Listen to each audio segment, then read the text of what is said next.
by your side. I fell up when you fell down, but we stayed in flight. I'm laughing to myself, cause I know that I can't deny. I can't find what you can't hide right inside my mind. What I do right now. What I do right now for you.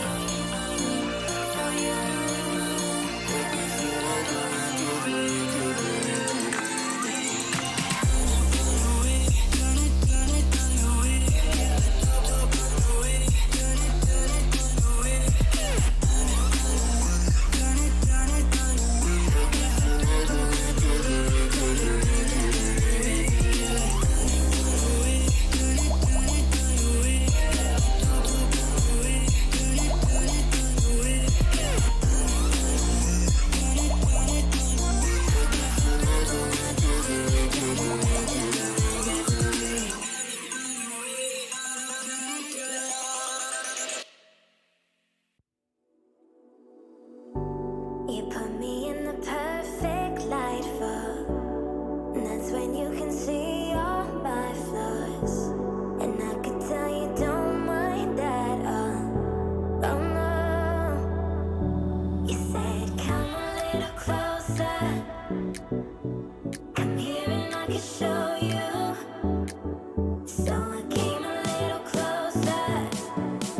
You said I'll show you how to love you. How to love you.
Like a fire in the eye of a hurricane. Always told, stay in line, be alright, better play it safe. I walk a different path, nothing can hold me back. I've passed point of no return. Something is calling me. It's in the air that I breathe. Bring me back to life again. Dancing with my fear, burning with desire. We gon' take it to the edge and come alive. Go to hell and back just to feel the fire. We gon' turn up in this place and come alive.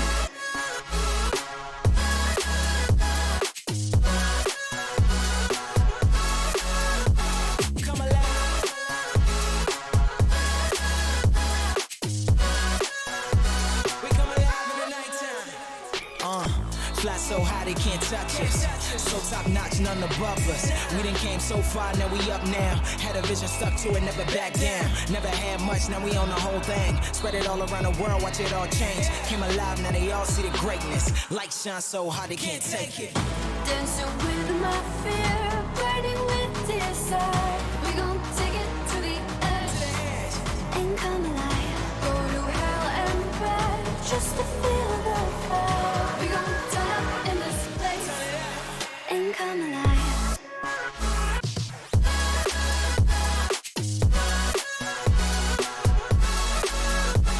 Come alive.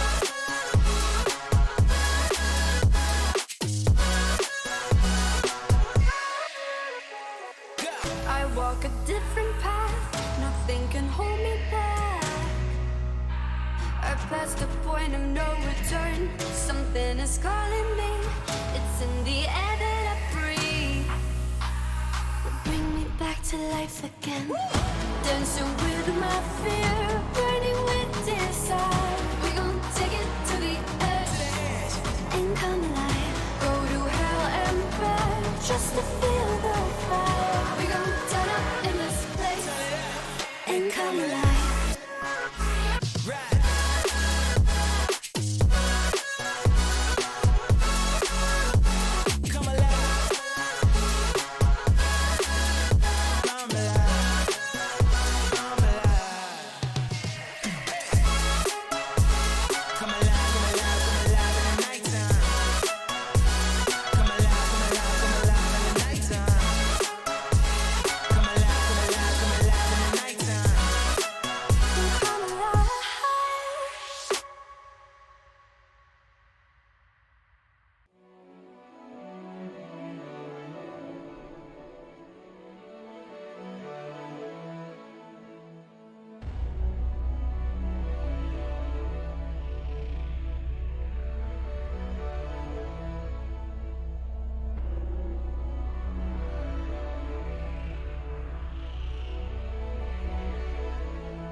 Seems like I can't get away from the hot sun.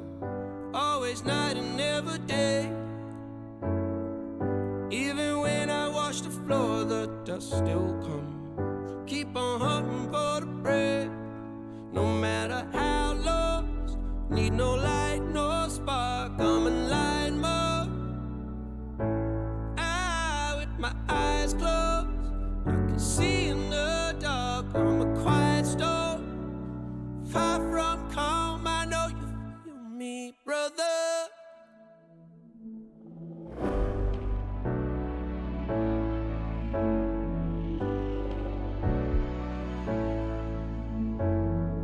Seems like I can't get away from the hot sun. Always night, it's never day.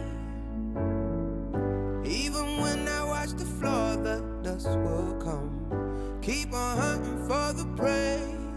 No matter how lost, need no light, no spark. I'm in line mode. With my eyes closed, I can see in the dark. I'm a quiet storm. Far from calm, I know you feel me, brother.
They don't want all that.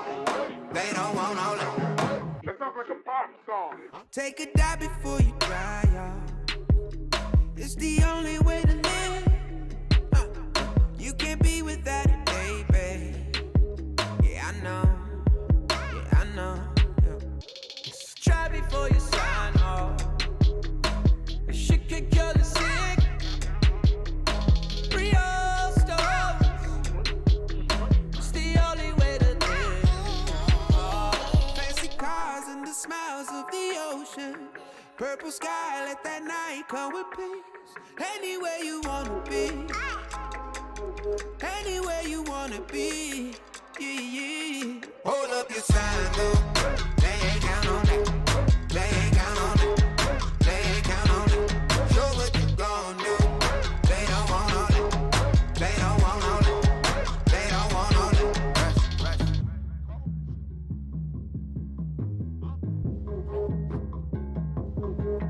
Pick up panel to be right on. Yeah. 'Cause no one really gives. Don't look back or keep your eyes on. Long ago, long ago. Doesn't matter what it gon' cost. Never gave a shit. Real soul. Love to take a hit. Hey. Who's getting high on emotion? Look around, look around. People fight all their life for some peace. Yeah. Look around, look around. Fancy cars and the smiles of the ocean. Purple sky, let that night come with peace. Anywhere you wanna be. Anywhere you wanna be. Yeah, yeah. Hold up your sign, though. They ain't count on that. They ain't count on that. They ain't count on that. Show what you gon' do. They don't want all that. They don't want all that. They don't want all that. Rush. Take off, take off. Rush at the rush. Take off, take off. Rush at the rush. Ha. Rush. Take off, take off. Rush at the rush. Ha.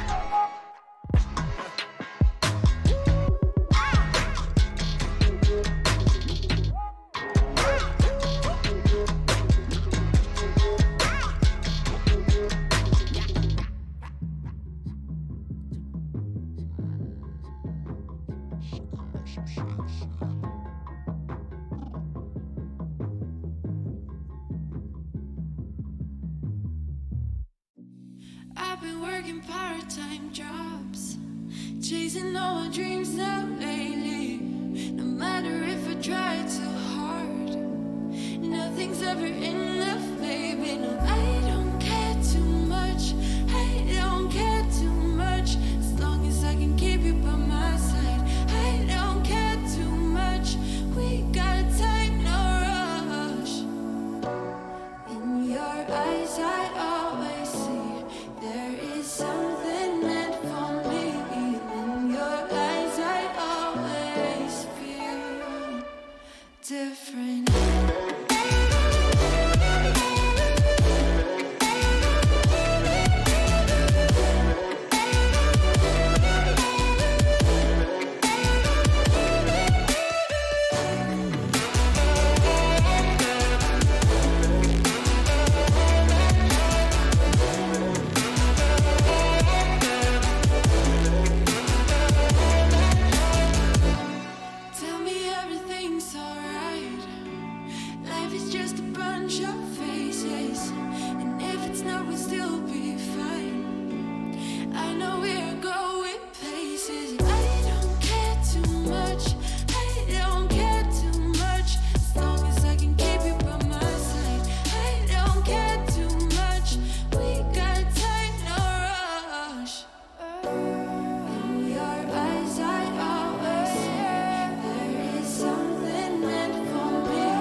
morning in the clouds, and I'll take it.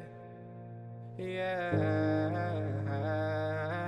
reminding myself to just let go. Don't wonder how far I can fall.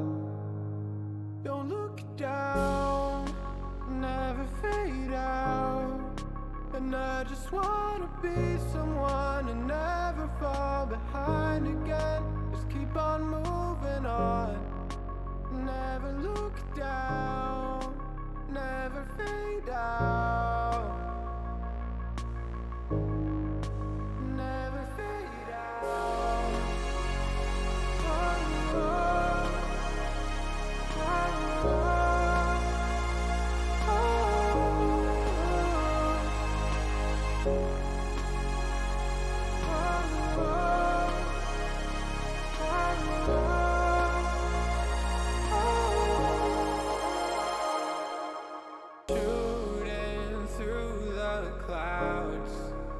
I know it's alright, it's alright.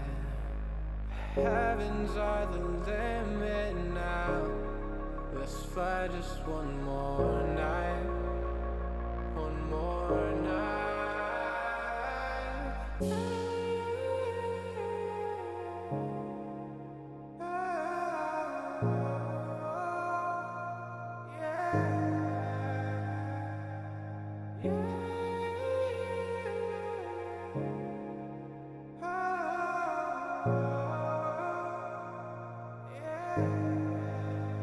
Don't look down, never fade out.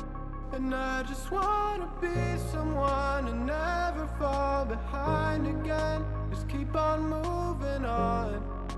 Never look down, never fade out.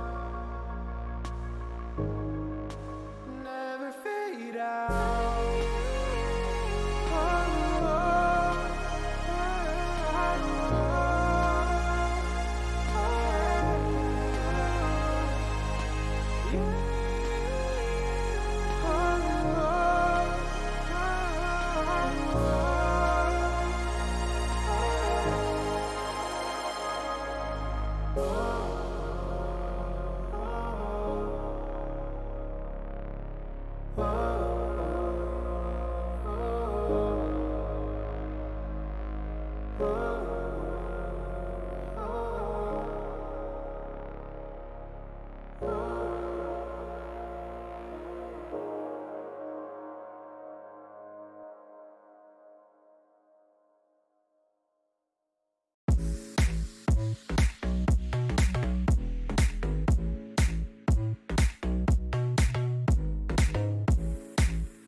On my own, when you spill that rum and coke on my t-shirt, yeah, your eyes made it difficult to get my baby. And the next thing I knew, we were so ready to give in, skin to skin on that baseline. Ooh, you give me that high-pitched feel, baby. We shared a cigarette by East Versailles. The way you looked at me, couldn't say goodbye.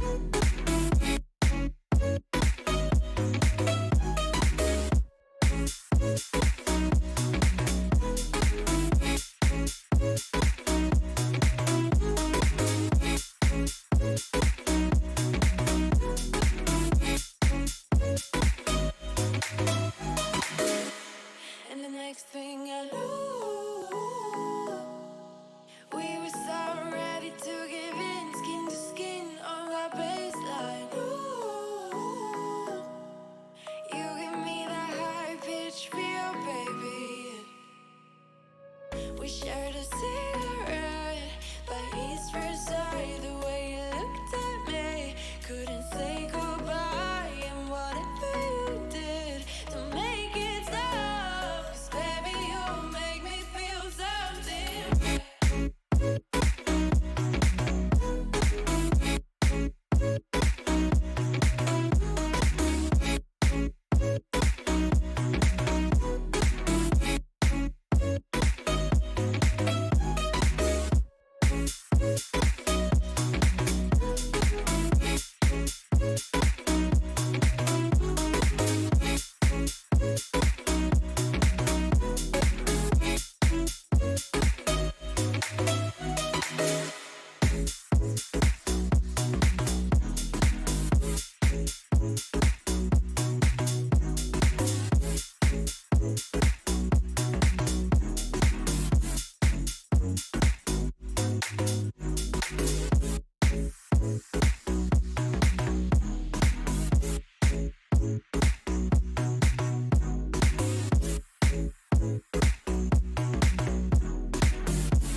Never let you double cross them.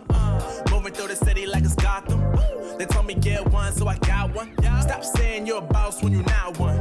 You ain't sacrificed, nah, you ain't lost none. All over the gram like you got a bag. You ain't big dog, we ain't hear none of that. I'm in the gym looking like a running back. How you know the flow, got him coming back. Who I was in the past, I'm unattached. Only focus in this moment is bringing the summer back. Oh, respect my grind, elevate souls and I spread good vibes. Young divine, you know I gotta shine. Raise your hands for a good time. Aight. Vibe until the morning, sleep until the noon. You said that you wanted, so I got it for you. Let's all get together and show them how we move. We move, we move. 3, 2, bringing summer 1, to drop. you. Oh, ready, let's go. 'Cause you know how we roll. Let's take it round the world and back again. Ready, let's go. 'Cause you know like I know, we'll take it round and round. Yo, hold up, let me switch my flow up. Back in high school, they were telling me I'll blow up. Doing talent shows and man, everyone will show up. Got in an accident and still made it for them to go nuts. You know what? I'm so so what? I'm so That means I can't describe the way I vibe, the way I slide. And with the rhymes that make the dimes, I'll close their eyes and fantasize. Young divine calling their phone number. No, you know I love you. And you know me, I can't sleep without blazing beats. On stages for their ones gracefully. And I got a smile that they hate to see. Young black successful, though life gets stressful. Though life gets stressful, go and vibe out with whoever you next to. Vibe until the morning, sleep until the noon. Yeah. You said that you wanted, so I got it for Got you. Let's all get together and show them how we move. We move, we move. 3, 2, bringing summer 1, to drop. you. Oh, ready, let's go. 'Cause you know how we roll. Let's take it round the world and back again. Ready, let's go. 'Cause you know like I know, we'll take it round and round again.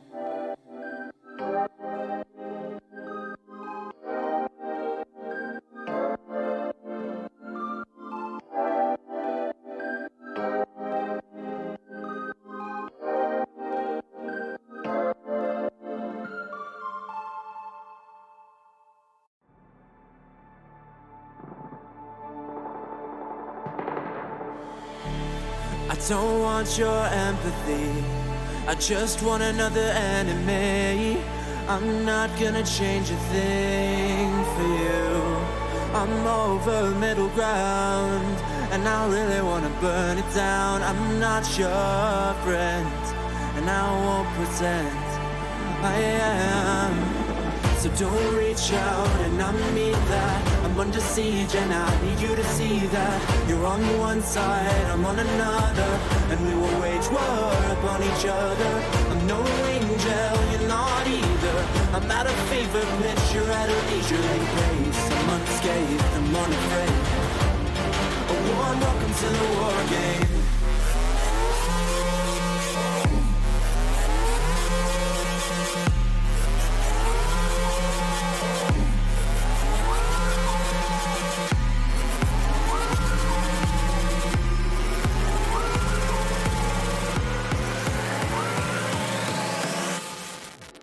Welcome to the war game.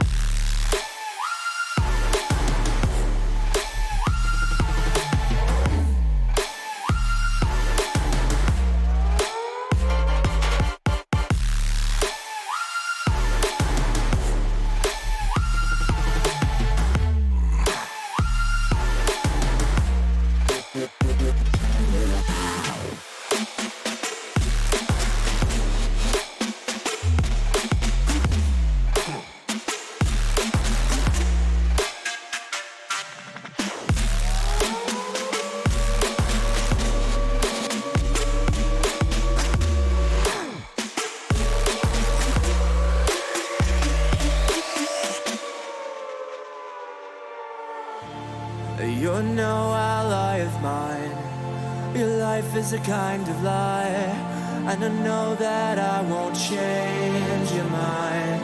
We have no common ground, and we're never gonna figure it out. So don't get friendly, get angry. I'll bury you down by the bar. So don't reach out, and I mean that. I'm under siege, and I need you to see that. You're on one side, I'm on another, and we will wage war upon each other. I'm no angel, you're not either. I'm at a fever pitch, you're at a leisurely pace. Unscathed, I'm unafraid. A warm welcome to the war game.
Alright boys, welcome to the ESL 1 Rio EU Qualifier number 1, the first day as well. Of course, we are kicking things off here with 5 versus Wazon Arrows.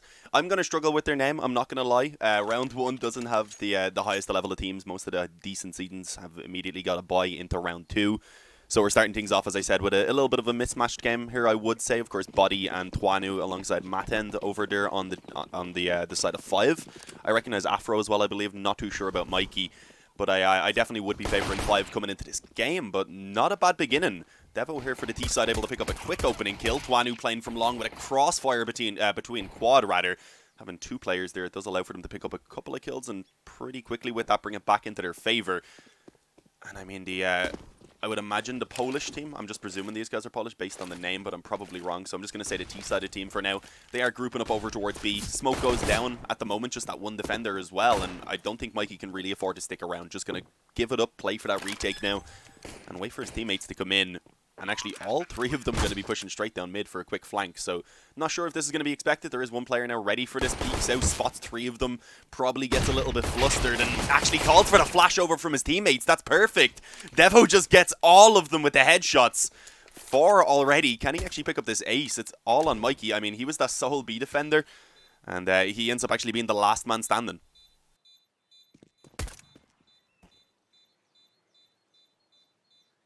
I'm not fancying his chances. He has a defuse getting a flash that he probably would like to save. Getting away with it is not going to be easy though, as you can see already pinned in that left corner back in the spawn. And it looks like they do want to push him down as well. Knowing he probably has something.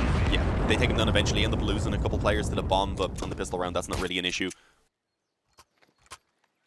I see some people saying they don't know these teams. Yeah, you're not going to be super familiar. I'm sure most of you guys are familiar with Body, Twanu and Matend at least. But as I said, round 1 here, all of the kind of higher seeds, the teams that you would recognize, because of the fact that they're teams you recognize, they get the higher seed, and then most of them did anyway get put through to the second round. Such as Dignitas, I know a lot of you guys are waiting for them.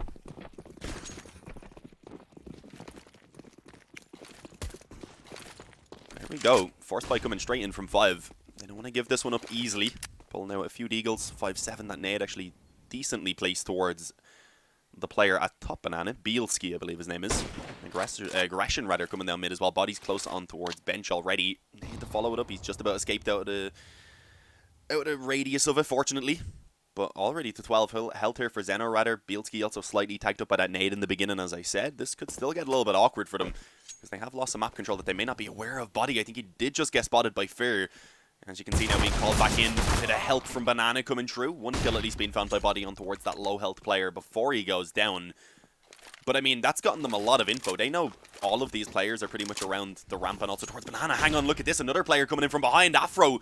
He should have a couple of free kills off of this one. Let's see how many he's actually going to be able to find. There's someone looking right at him.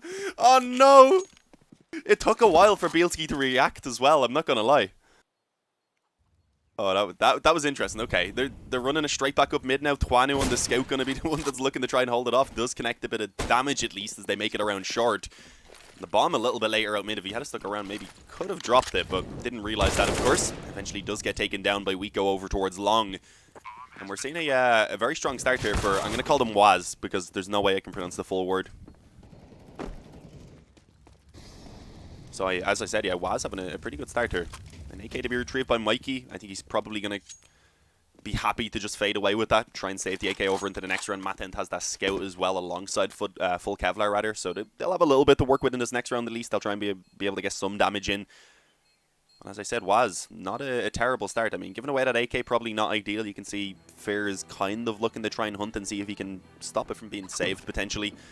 But that's not likely going to happen. Mikey's all the way back in spawn. The only player who really could potentially reach him would be Devo, and even then I'm pretty sure he doesn't have quite enough time, rather.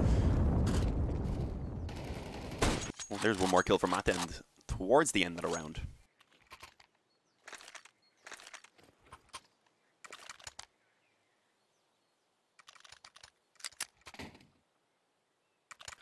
Someone said he wanted to go for the knife. I don't think he wanted to go for the knife. I think he just wanted to confirm a few kills. But he had the opportunity to get like 2 kills at least at one of those points. And then again, there was like 2 players that were there pretty easy for him to kill. But he wanted to just get all of their backs on Banana lined up, I guess was the goal. But yeah, one player was just looking directly at him. And it obviously didn't go to plan. Bit of op damage there from the T side early on. Twanu taken down to 18. I think he shot Zeno in the legs as well at the same time Bielski did with the op, so a little bit of team damage as well. But for now, it is still that 5-on-5. Early banana control being found here for Waz. A 4-man stack over towards A, just leaving Mikey with the AK on B alone, which is, I would say, a worthwhile gamble. He has a smoke also. He's not even using the ESO. Very patient with that, considering a bit of utility has already been thrown in towards B. But yeah, full banana control this early on into the round. Waz, they're just going to look to probably try and reapproach up towards middle, which is probably the hope for 5, of course, with a little bit of a stack going on. They'll try and feel it out at least.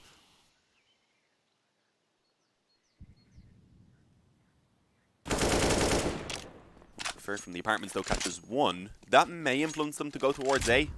Fair could even get another kill here close up mid. It's a dangerous peek, but it works out. His teammate was smoked off on mid, so I was thinking maybe they'd wait another couple of seconds before pouncing, but here we go. Full on A commitment going to be coming in. 2 more players that they may not expect. Afro with the deagle up close already picking up 1. Unfortunately, that's what he's limited to. A second kill from Devo comes in as well. And with that, the bomb plant, it's confirmed. Mikey, again, just left to try and save that AK. I mean, definitely worthwhile considering, of course, you can't buy the AK on the CT side. He also has body armor, a flash. Does he have full armor? Yeah, he does. So he could upgrade the head armor if he wanted for just 350, which would probably be worthwhile, knowing they have a couple of SMGs in play as well on that T side. And could even be, if you wanted, I guess, could drop a rifle over to a teammate to allow for a little bit more utility overall, which is, of course, quite important here on Inferno, especially over towards Banana, where so far they've lost control early on in these rounds because they, of course, haven't really been able to challenge it too much. Are you showing the Dignitas game? We will definitely show some of the Dignitas games. At the moment, they're just waiting for round 1 to finish. Or, well, at least for the teams in their part of the bracket in round 1, so that they have an opponent. 1 kill for Mikey. Unfortunately, he doesn't actually get to save the AK. It doesn't get picked up, at least, by the player on that Mach 10. But, I mean, the 1 kill wasn't too worthwhile for Mikey. He only took down an SMG as well, I believe. And they're not even going for the full buy here. 5 are happy to take a little bit of a half investment here. 4 MP9s, the CZ down on Twanu. All nades. They have 5 nades. So I'd imagine a nade stack's going to come in. Probably just 3 down mid, as you can see. And 2 down Banana. Could potentially save them for a little bit later in the round, but let's see. I think they're just going to try and get aggressive considering the SMGs as well. So yeah, straight down mid. Already though, the opening kill coming in from Bielski. He shoots body in the body with that AWP. A couple of kills eventually being found by Afro, actually. Oh, Director, you don't like me, do you? Mikey may find this player in arms as well. Oh, had the crosshair placement almost perfect, but up against the AK, 1 to the head. That's all that's needed. Is all that's needed rather for Fair. With that now, the man advantage is back in favour of Waz. They have full control of this A-bomb site pretty much. Fair's taking his time to push forward, but the only player he has to deal with really is Afro in towards Library, although they do both have AKs right now. So, I mean, that's definitely a little bit risky. A couple of quick headshots could be found, and suddenly the round could be back in favour of 5. Who knows? Unfortunately, though, for Afro, didn't expect that second player to be already across to the piss, so ends up kind of getting caught in a little bit of an unwinnable position right there, leaving it all onto Twanu. He's been spotted on mid as well. With the money that they have, it's probably worthwhile for him to go for this, because we've seen, of course, the last couple of rounds haven't really been the cleanest for Waz. Oh yeah, we can't see the round tracker in the middle, unfortunately, but yeah, they haven't been the cleanest. There's been good damage getting done, at least onto the economy, so if you can get even 1 more kill, force quite a bit of reinvestment out of Waz, that would be worthwhile. Of course, it is Twanu, so he probably wants to buy an op in this next round either way. Although if he does save it, give it over to Mikey most likely, because he's a little bit lower on money. I think he invested a little bit extra into this round.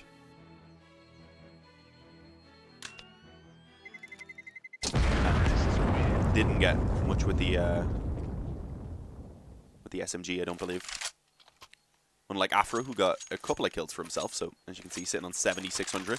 Op does come out for Twanu though. He had plenty of money for himself. The AK got dropped over the body, I believe, so he's able to keep quite a bit of money in the reserve. But this is where 5, they need to start picking up some rounds.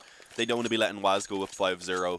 I mean, on the T side of Inferno, that's a very comfortable lead to have in the beginning. If you can even just grind out a few more rounds from that point forward, even if things do start to go a little bit awkward on your T side, you're still in an amazing position. So 5, we need to see a strong CT side from this point forward, and Twanu, unfortunately, ends up getting flashed as he tries to take that peek in, gets the wall bang, and gets it again onto Bielski. I think the first one dropped him to like 50-something, the second one down to 7, some nade damage as well on the Fair. This is much better from 5 right now. The 3 players towards Banana early on, pretty standard. especially when we've seen Waz playing so aggressive towards that area of the map already, but immediately realizing that there likely is 3 players over there, they're just going to go ahead and commit towards A. Afro up on balcony, Body on the bomb site. Quick headshot for Body. Afro, I don't think he's been spotted in particular, but he did drop the molly, so they knew he was around that area. And eventually does show himself to take one quick kill. Twanu on the CZ, a quick kill from Body as well, and it looks like this should be a pretty easy sweep up in this round for 5 at least. And as I said, the damage that had been done in those previous rounds doesn't leave Waz with too much money at all, rather. It'd definitely be worthwhile for Devo to save over that AK if he could, because then he could drop 2 of them. Zeno needs one. Wicco needs one as well, because they're only going to be getting the 1400, of course. So if he can save that AK over, that would be ideal.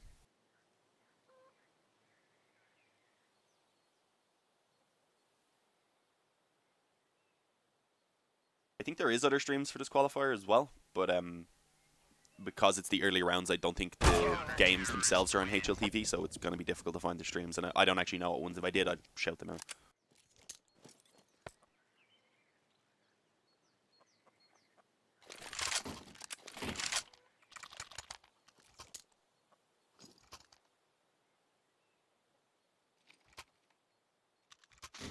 Yeah, unfortunately, Devo, I believe, didn't get to save that over. Yeah, had to go for the full reinvestment here. It's not too bad. I mean, the main weakness just being the Tech 9 on the Xeno. Tech 9, an interesting choice, not a weapon you see too often anymore.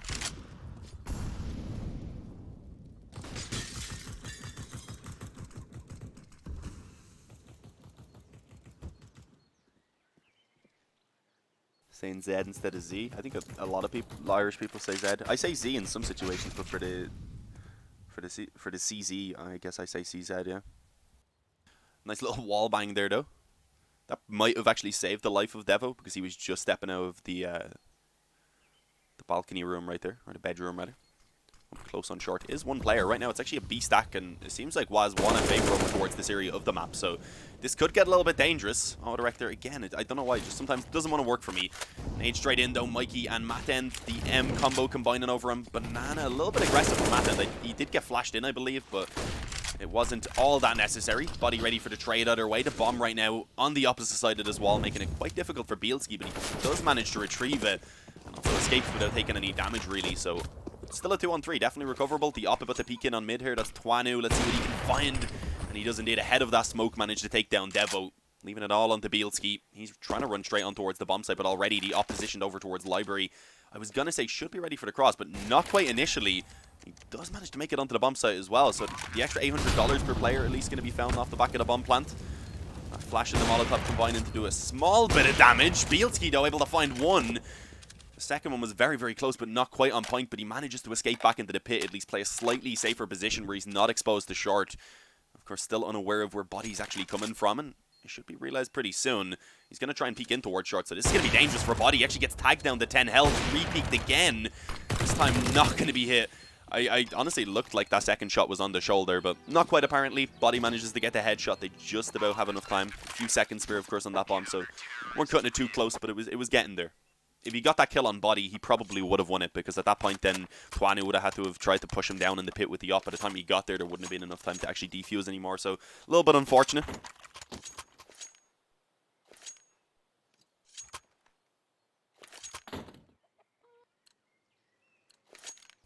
You are definitely showing Dignitas right. Of course. Everyone wants to see Dignitas. I want to see Dignitas. We'll definitely get some Dignitas games in. Hopefully some ones where they're playing versus some good teams as well. Oh, this is ballsy, straight against the eco. Put her up against a fairly weak buy. I mean, it's not a full eco, it's a half buy at this point, but doesn't really matter. The flash was strong initially to allow for that peak. Afro then ready for a couple of trades as well once they come through the smoke, and leaves it all onto Devo. Has had a few decent rounds so far, but with just the Deagle, not much he can do against the op of Matend.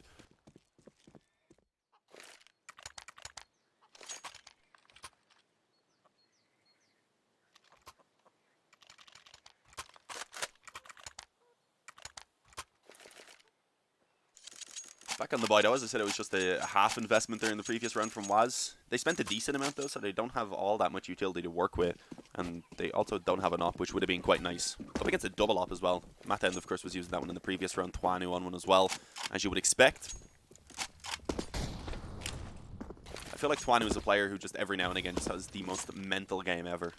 How's he doing right now, actually?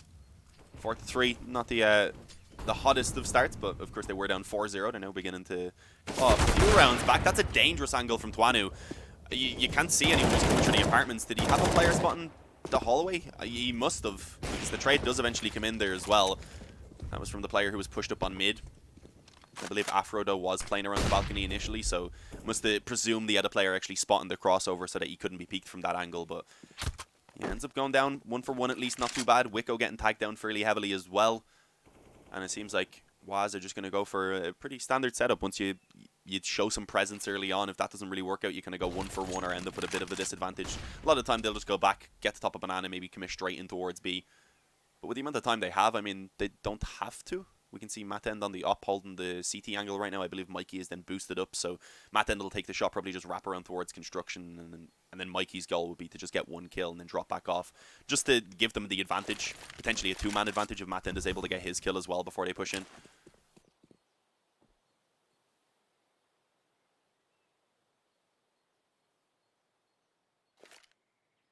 Hello, casters. Hello, Vinra. Unfortunately, I am alone. So it's just caster for today. But here we go. That execute eventually going to be coming in. So, I mean, they've been chilling on banana for a little while. Matend has actually wrapped around already in towards construction, but the smoke's going down. Should cover him off. As I said, don't like the on that boost. His goal is to get one, just drop back off immediately. Just give them the advantage to actually set it up for the retake. And there's barely any time. The Molotov isn't going to stop the bomb plant. And it wasn't really a worthwhile risk for anyone to try and push through the smokes right there. Instead, they keep the man advantage. They set themselves now up for the 4-on-3 retake. But with a bit of damage already done, with an op as well in the hands of Maten, this could definitely still go in favor of Waz. One player on banana, one towards dark, and one up close in the pool. They line up for body perfectly, and that leaves it all on Zeno now. He's been spotted on banana already, able to get himself at least one, but at this point he's going to be swung on by two different players, and there's not much that can be done about it. 4 kills in that round for body. The op's going to be retrieved as well, so it can be given back over to Twanu. Oh no, okay, he threw that up, but there was one right beside him. I wasn't sure what was going on there exactly. I figured he was trying to get another up, but his teammate wasn't anywhere close enough to pick that up when he threw it. So that was weird. At that point, he may as well have just kept the one that was in his hands.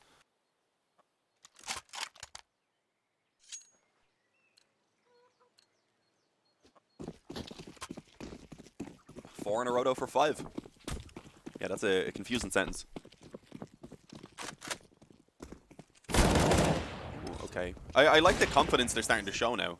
In the first few rounds, they kind of had a little bit of trouble. They were playing a bit more passive. I mean, they had to because they didn't have the weapons and such. But as soon as they got even that half buyout in round 4, they started showing that aggression down mid, doing it again now on the gun round. And Mathend also pushed up in the apartments. That's an angle, I mean, it's used fairly often, but not as much as it used to be on the old Inferno, just because it's a little bit more risky to get aggressive in the apartments with those paper walls. And there's Twanu as well on mid, able to pick himself up a second kill. So this round seems like it's going to be over pretty quickly. Devo again, the last man standing. He's normally the man who's just chilling back with the bomb while his teammates kind of work around the map a little bit right in the beginning. We've seen him already a couple of times being left alone.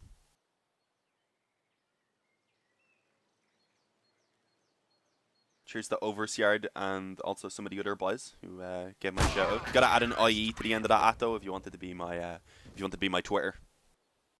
Lonesome caster. I'm not lonesome. How many people do I have here with me right now? How could I be lonely? We have 1,043 viewers. So it's like a big party, boys. How could that be lonely? Waz back in the eco though. So this should be a pretty easy round for 5. I mean, so far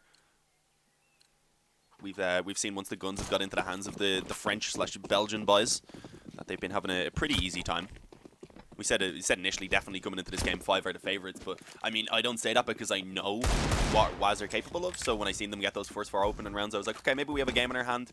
And for sure, still so far, even though it's been the last 5 rounds for Team 5, some of the map being close, Waz are definitely still capable of giving us a show here.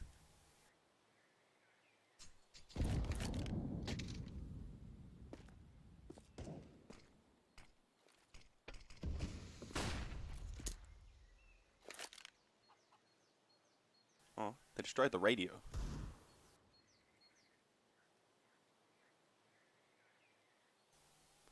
Already full apartments control. I mean, 2 flashes. They're probably just going to try and throw a flash over the chimney and pile up balcony. Maybe get a couple players up short at the same time. But they do also have one player over towards Banana, so I'd presume his goal is kind of to just maybe get one kill once the 4 of these players show aggression on A, rather, hoping that one player will try and push in on B. But he's shown a bit of presence for now. Seeing if he can pick up any kills. That was the op on the corner, of course.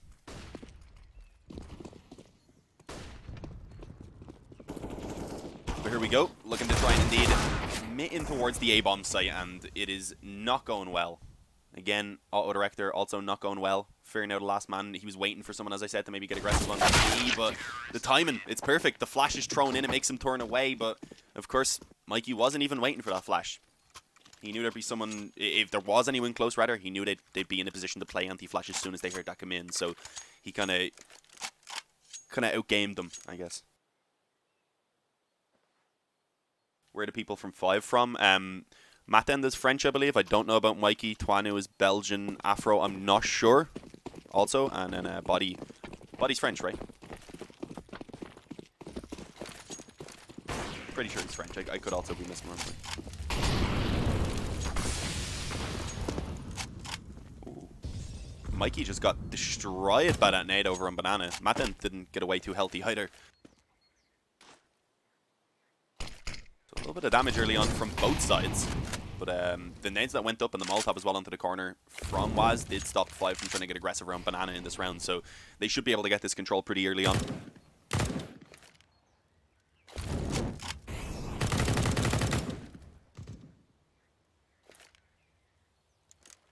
And with already the full Banana control, it's probably going to be a little bit slower now. They'll set themselves up most likely to get, again, the control in towards brackets on mid and then make a decision about where they want to finish it. But for the moment, they're still pressuring towards B fairly heavy. They only have one player actually pushed up on mid. That's fair, I believe. So, yeah, I was going to say it's a little bit interesting. It looked like he wanted to go out on his own, which would work, but also is quite dangerous. If there is anyone nearby, you want to be setting yourselves up for the trades at the very least as you're looking for that control. Let's see what the overall plan is, because it's coming down to 40 seconds. There's still 3 players over on B for the CT side. Right now, the decision still yet to be completely made by Waz, and as we see a quick kill from Mikey coming in over towards B, I was thinking rather that might influence them to go towards A, but I mean, they're actually sending one player into the spawn. I really don't think that's needed by fair. When he started going through, I presumed they were going to go for the B split, but then everyone started making their way back over towards A. Twanu, though, is still alive around the apartments. They needed that player instead of going in through the CT spawn to either wrap around in through the library or just come around through Arch itself and try and actually face so that they'd have 2 angles of attack rather on the player who's around pit or around the apartments. Bielski gets 1 to at least allow the bomb plant, but left in the 1-on-3, I'm not really fancying his chances at this point, and he ends up just exposing himself to Mikey.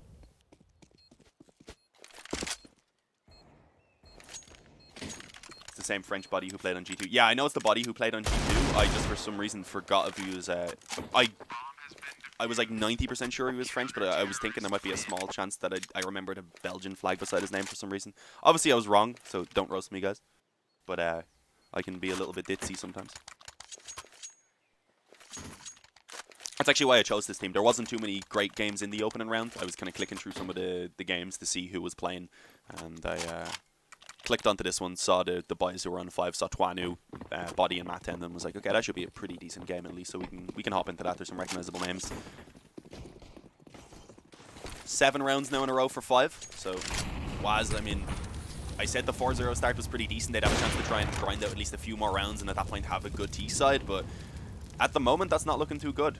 Already 2 opening kills being found over towards Banana. The control going in favor of 5 pretty easily, and Twanu is probably going to extend this even further now. They're just kind of peeking 1 by 1 at this point. You can definitely see the inexperience for Waz.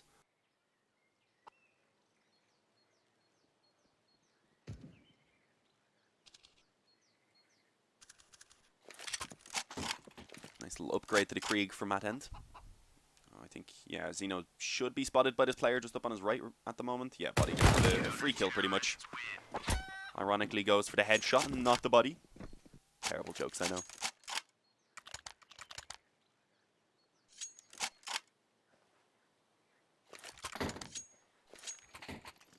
But yeah, I mean, since the guns have come out, it doesn't seem like Waz have been able to get much. They're doing a pretty good job at getting the map control and such, being able to get Banana even when it's being contested. They're normally trading fairly successfully, but it seems to be kind of later in the rounds. Once they have some initial map control, they look to try and go back and get more just to give themselves the opportunities, and at that point they just start getting picked off one by one. And I guess that's partly because of how aggressive 5 are playing. They're not afraid at all. They're not showing too much respect to their opponents. And, I mean, Body has shown us that right now, pushing straight down mid for, I believe, the third or fourth time already. Got himself 3 kills, and then, of course, had Twanu spotting that second mid push out, so he's there to finish it off.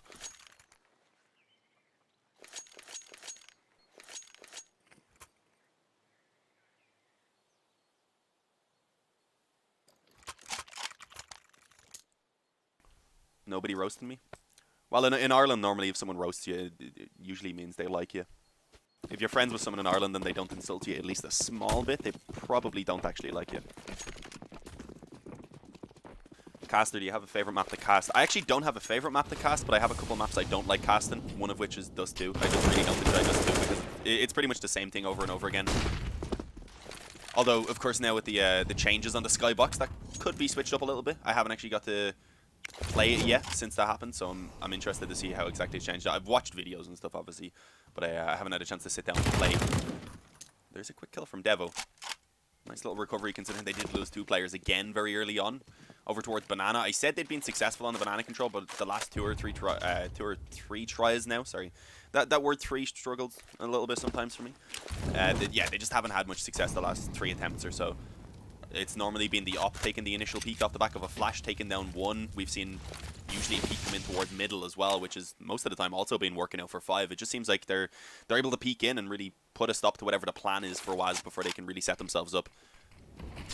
And when they don't, as I said, it seems like late round is a bit of an issue for Waz. They can end up just getting picked off one by one. Like there, I don't really see the need for Fer to peek in on his own. I guess they are in a 3-on-4, so they do need to make some sort of an effort to pull it back. But at this point, they're just walking out everywhere one by one. Xeno wasn't immediately ready behind that player on B. Ideally, he should have just swung straight away, tried to at least trade the op, but wasn't allowed. Mata and then ready in a one-and-done position, which only one player left, of course, is very, very easy.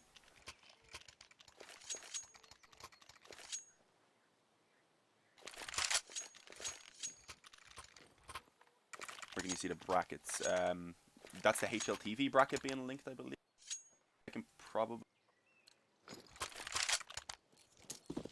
I think I'm allowed to link this, so I will link the actual bracket if you want to see all of the rounds.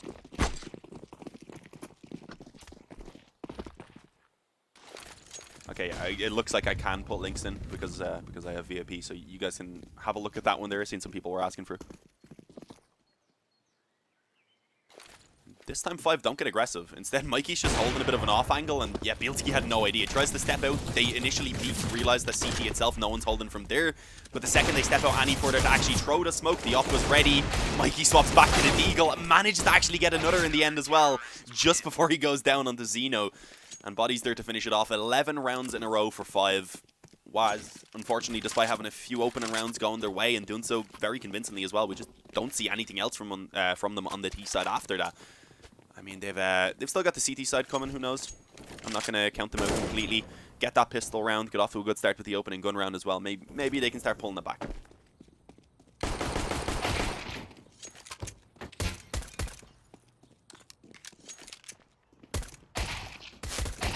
Don't you even dare say 3 is causing you problems, haha. It does. When I'm saying, I have learned how to say the word correctly, but when I'm speaking quick and when I'm not really thinking about it, it'll still come out as 3. Which obviously is not the correct way.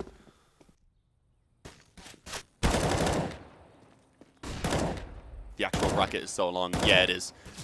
I didn't have enough time to actually look through all of the games, so there could, in theory, be a better game in round 1 than the one we're on right now, but I had to choose one quickly before they all started. Dig matchup. I haven't actually looked at the bracket myself yet, so I don't know if Dig started their game yet or not. I'll have a quick look actually.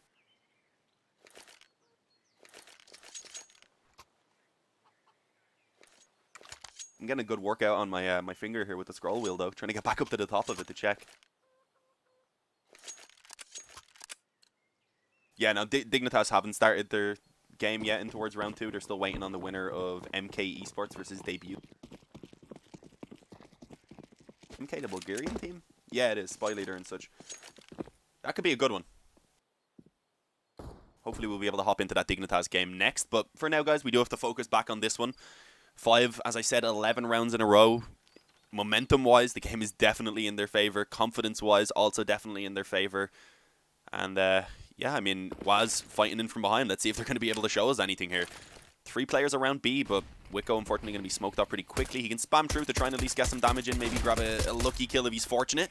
But it looks like it is going to come down to the crossfire here in the back of the bomb site instead. And actually, they don't clear out Dark, so Xeno is able to get 1. Fear does the same, and Wicco eventually rotates in from construction, is able to quickly take down Twanu. And with that, drop the bomb, so that delays a little bit extra. It allows for the rotation now to begin coming in. You can see Body has to get up close before Matt can really work on retrieving that bomb, and that's not been allowed. Waz looking again very sharp with these pistols. Could it be the team ace, Bielski? If he gets this kill, it's the team ace, and there we go. Waz finally picking up another round, putting a stop to the 11-round win streak of 5. But let's see if they can keep it up. I mean, what was it, 4 rounds? Yeah, it was 4 rounds in a row they got at the beginning of that previous half. If they can do that again, they're in a good position to actually try and start making the comeback happen. At that point then, only 2 behind. But yeah, I mean, let's see. Again, as I said, I don't really know what to expect of these guys. I've never seen them before. We were a little bit limited on the options for games, but I mean, they haven't been bad. If any of you guys are watching, you haven't been bad. There's been some mistakes and such, but definitely with some little improvements, you guys could have had a few more of these rounds in your favor. Full eco rush up Banana. Lots of nades being put down. Surprisingly, only the last nade, I believe, actually done any damage, because I think they managed to get past the other ones first. Bit of damage, though. Also, initially connected onto Mikey and then finished off with the MP9. Body low is an easy target for Wicco, and also a flank, I believe, now coming in. There's another nade as well. That may actually take someone down. Not quite, but yeah, from this point forward, it is going to be pretty easy. Bielski, oh, the timing's a little bit awkward. He takes out the smoke, but it ends up working for him. They have to jump through it, and he gets all 3.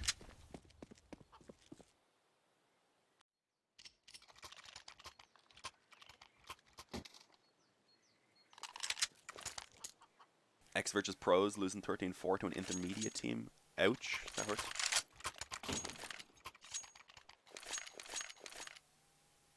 Zerfer. Are you that Irish guy? There's an Irish guy who uses that name. It's not actually XVP. Oh, okay. If it's, I didn't look at the roster, so I don't know. SMGs though, that's all it is for Waz here. Buy-wise, 5 probably have the stronger investment, but considering they do have to run up Banana through a buttload of utility, it doesn't work out too well for them. They still have the AK at least on Twanu. They did find a 1-for-2 trade. I guess it's not the end of the world, but let's see. Still 2 more players at the top of Banana. Go able to do quite a bit of damage on towards Twanu at least before he does go down, but it ends up in a 2-on-2. So this isn't bad. I mean, if they can get the bomb down at least, that makes this a very successful round, even if they don't actually manage to win it. Just with the amount of damage and such they've been able to do. Afro, oh, is the chance to finish it off. Gets the pre-fire onto Xeno. And with that now, it's all left onto Devu. He does have an MP9 up against players who are already tagged and also don't have helmets. Not really an important factor in Twanu's case because he's so low.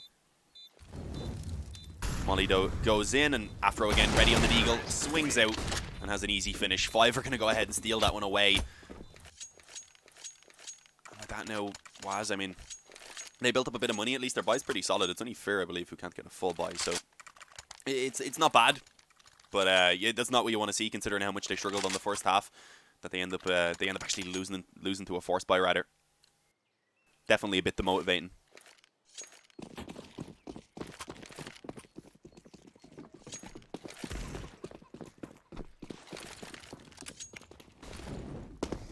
Jambanks, you've also got to remember that this is literally just an open qualifier.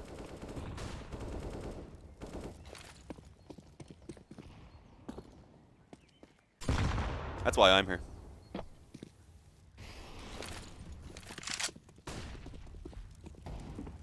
The real VP are playing as Robin Hood. Well, the real old VP or the new VP, which is a Vanguard. See, it's all confusing. The way people are calling teams gets confusing. Yeah, as I said, Waz, they have a pretty good buy here. Utility-wise, it could be better, but they're managing to save a decent amount of it at least until a little bit later into the round. One smoke now going down actually only leaves them with 1, so not ideal. They have a few flashes. I think they're likely going to be looking to try and catch a couple players off guard with these flashes, steal some sort of an advantage before the actual push comes in from 5. And I mean, that's a decent start. Bielski has the up. Devo's ready to go ahead and cover him as he falls back away. He finds Afro peeking out of the apartments. Shot right in the head as Afro taken clean off.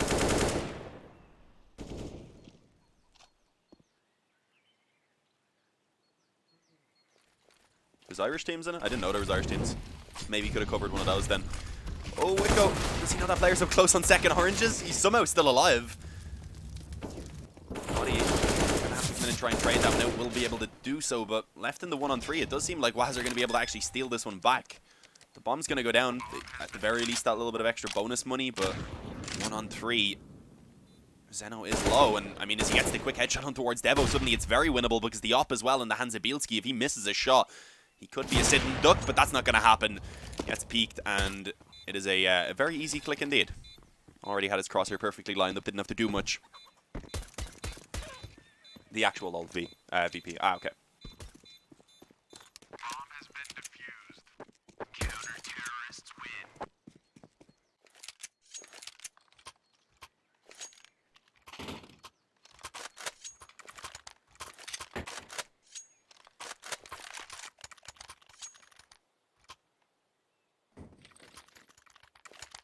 I just want to buy right back in.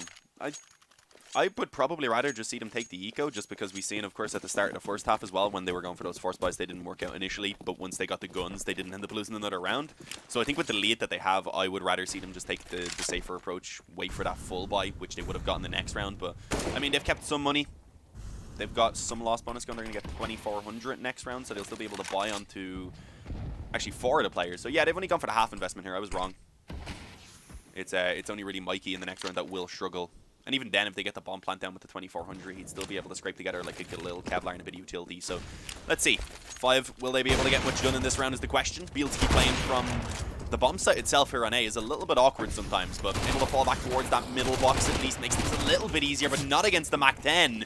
And right now, 5 have managed to actually just overrun this bomb site completely.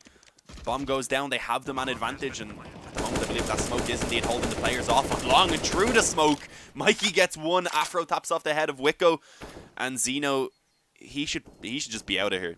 I wouldn't like to see him even attempt this at this point.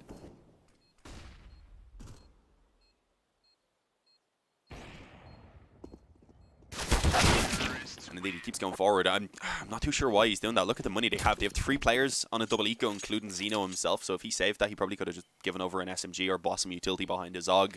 We likely see them buy in this round anyway, just because of the money that they have. So, yeah, I mean, that Og would have been a massive bonus for them to have to work with. You should cast Lithuania versus Dignitas later on in round 4.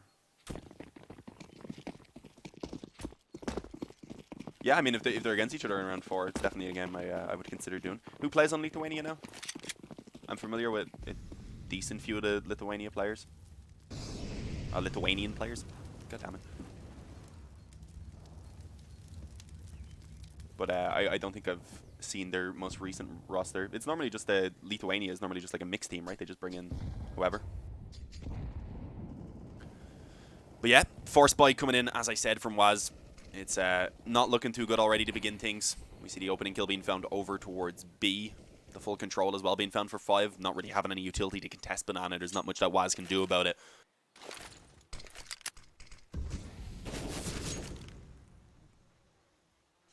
Cover Irish Casuals versus Endpoint next round. I think we'll try and go for one of the Dignitas games next round. We'll see. We'll see exactly what the options are. Mikey able to tag Wicko down with that boost on top of the sandbags. Devo might be able to steal away a quick kill from here. The only thing is a second player ready to swing out from Boiler. He actually does have a bit of assistance as well. Gonna push this one down, see if they can at least pull off the trade. Was that auto weapon switch? I think it may have been from Zeno. Still works out though. But he is left in a 1-on-3, so despite a couple of trades, it doesn't seem like the round win is going to be coming their way.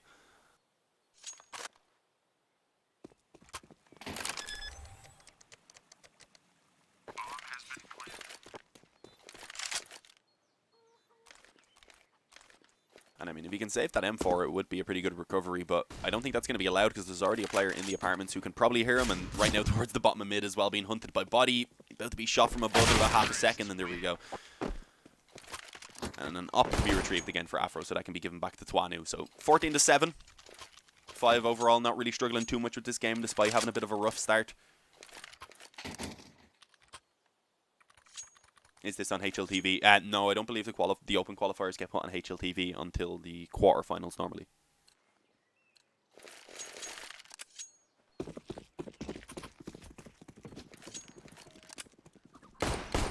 and this is only round 1, so we're a few hours away from that.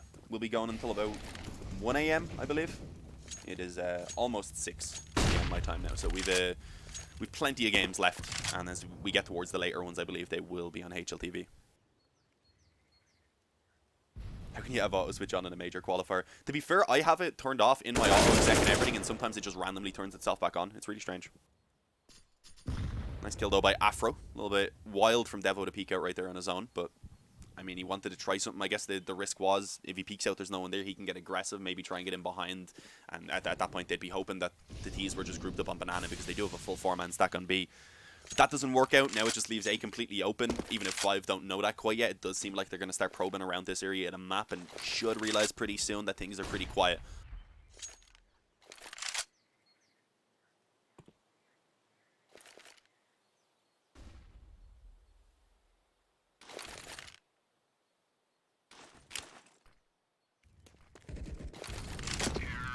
Okay, Mikey just takes them all down. Auto-director didn't even know it was going to happen. I guess that means I've got to finish the observing for now. Can you watch any match on GoTV yourself? No, I don't believe so, sorry.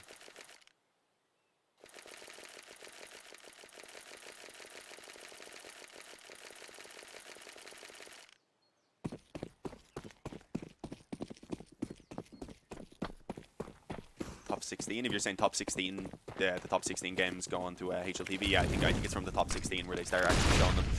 But here we go. This is the last opportunity for Waz. They need to pick up 8 rounds in a row just to send it into overtime. I mean, I don't fancy their chances. The buy here even isn't that great nades-wise. There's very little to work with. They also don't really have the... they don't really have any defuse kits either. Yeah, I'm not sure if Bielski had one before going down, but they don't have any in their possession right now, at least. Also losing full banana control already. Mikey ready for this aggression, turns from the flash and should have a pretty easy time. Fair getting caught on the wall, I think, may have just saved his life. He got the opportunity for the trade and indeed does manage to find this, so at least is able to reclaim this banana control. But in the meantime, you can see already 5 are just setting themselves up to go ahead and commit out towards A. Zeno pushed up on mid, the other player back over towards short, where he can't really help hold brackets itself, so Zeno is definitely in trouble right now. Fanu, he just jumps around the corner. Honestly, with him going first on the up, I figured that we'd have the best chance catching a kill on Zeno, but nah, Fanu jumping on the up, no scopes, why not?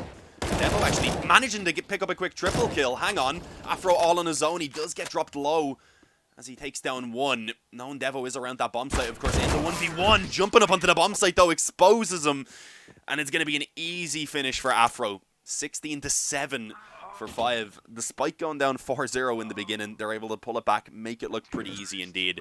So, guys, we are going to go ahead and send it over to a quick break. I'm not sure exactly what game we're going to be going for, but I am going to go ahead and have a look at the bracket now in just a moment once I actually throw it over to the break, and then I'll type it in the chat and let you guys know.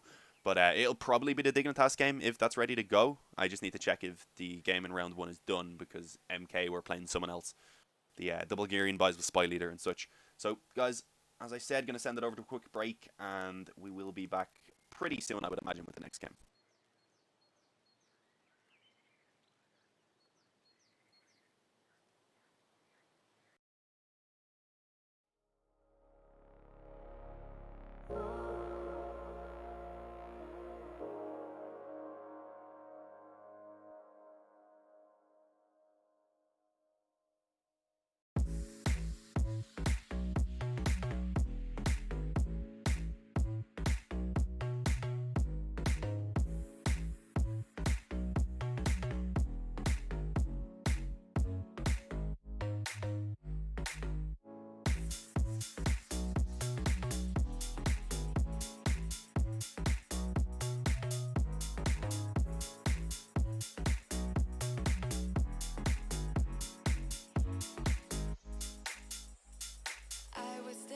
On my own, when you spill that rum and coke on my t-shirt, yeah, your eyes made it difficult to get my baby.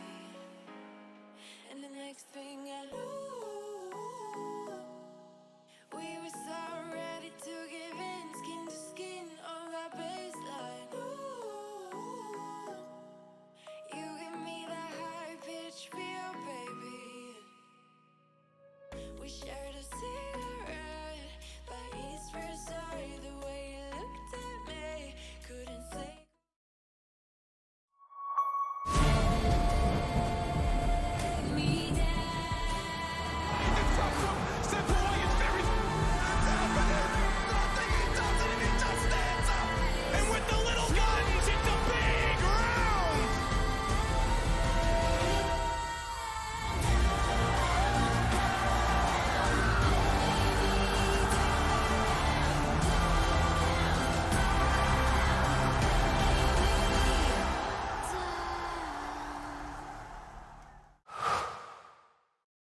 To be brilliant is to defy convention and challenge expectations. So Intel will bring the processing power for when it's time to go brilliant.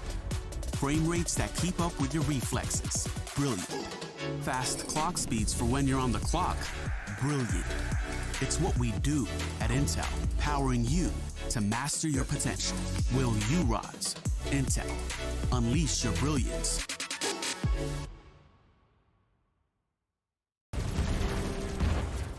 Everybody loves an underdog. Who needs to be liked? Mountain Dew Amp Game Fuel. Victory in a can. No matter what your passion is, soccer, rugby, racing, or esports, become a part of the experience with the moments we deliver.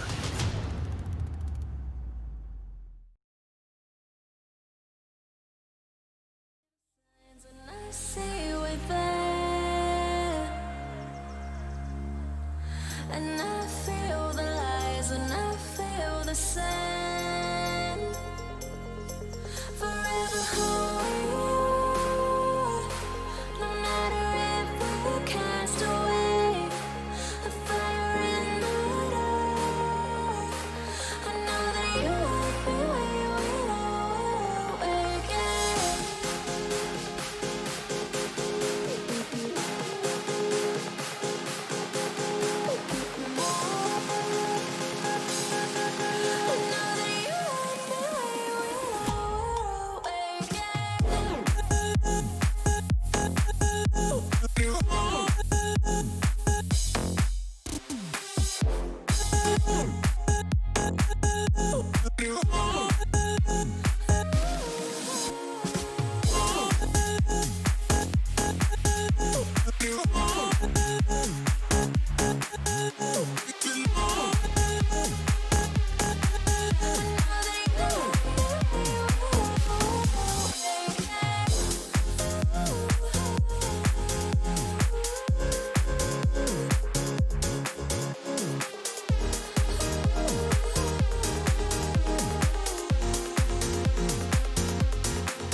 Right from the start, I see the end. A world torn apart, but I know we're meant. Forever who we are. No matter if we're cast away, a fire in the dark. I know that you won't be where we know again.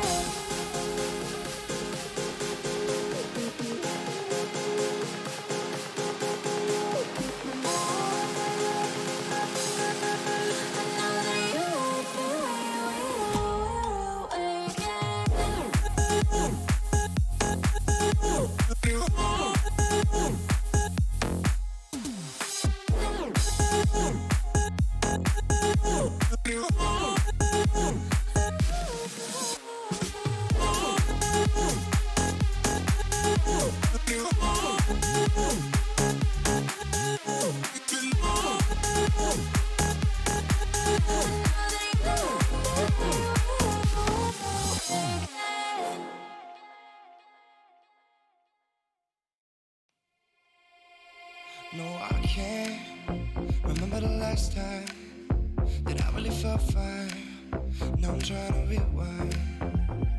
Cause lately, I've been feeling kinda hazy, like I'm stuck in a daydream, and you're not here to save me. Down and out, I hit the floor. All is fair in love and war, but I can't do this anymore, no, no. So, take me to a place I know, somewhere I can feel my soul.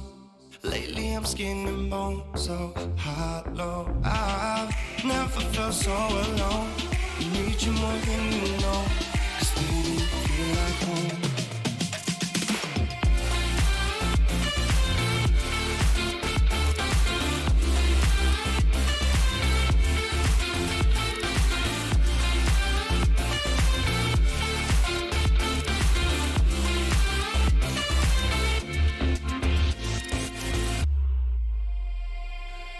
been. Reminisce in the late nights. We'd fall in love in the moonlight. Then wake up at sunrise. Now I'm just thinking that we should go back to when we would hold each other to feel good. Down and out, I hit the floor. All is fair in love and war, but I can't do this anymore. No, no. Don't take me to a place I know, somewhere where I can feel my soul. Lately I'm skin and bone, so hollow. I've never felt so alone. I need you more than you know, 'cause baby you feel like home.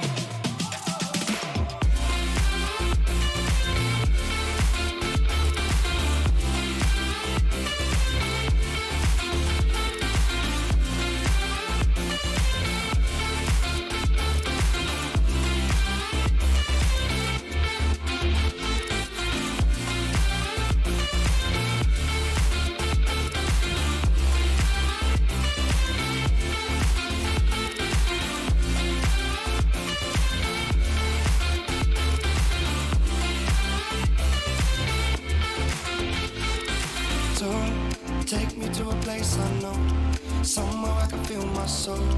Lately I'm skin and bone, so hollow. I've never felt so alone. I need you more than you know, 'cause baby you feel like home.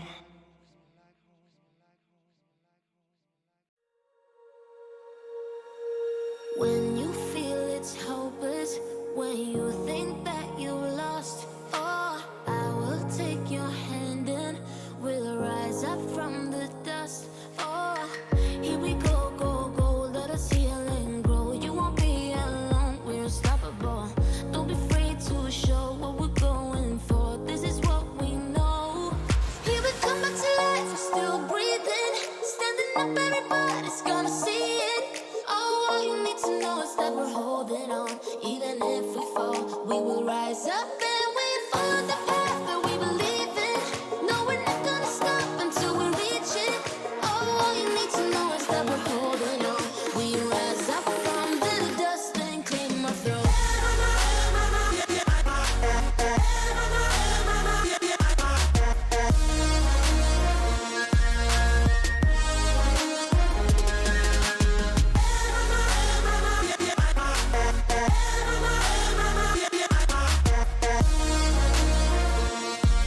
We rise up from the dust and claim our throne. We all have our reasons why we are on this track. Oh, we all have our burdens, yeah, but we just keep on fighting and we never look back. Here we go, go, go, let us heal and grow. You won't be alone, we're unstoppable. Don't be afraid to show what we're going for. This is what we know. Here we come back to life, we're still breathing. Standing up, everybody's gonna see it. Oh, all you need to know is that we're holding on. Even if we fall, we will rise up and we follow the path that we believe in. No, we're not gonna stop until we reach it.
Look above your head at the moonlit sky.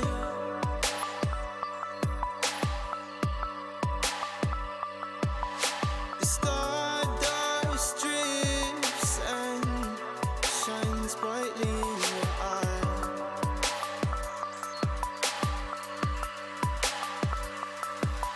So baby, stay with me where the sun doesn't go down, and we will drift away until the day the world stops spinning.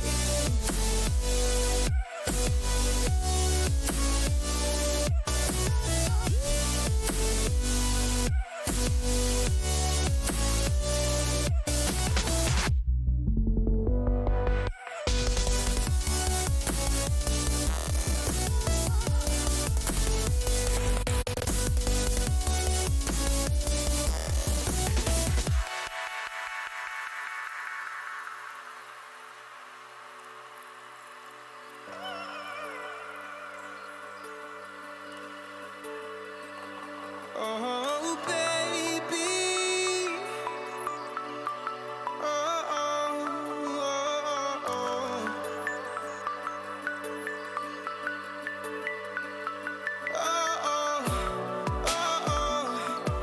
oh, yeah, yeah.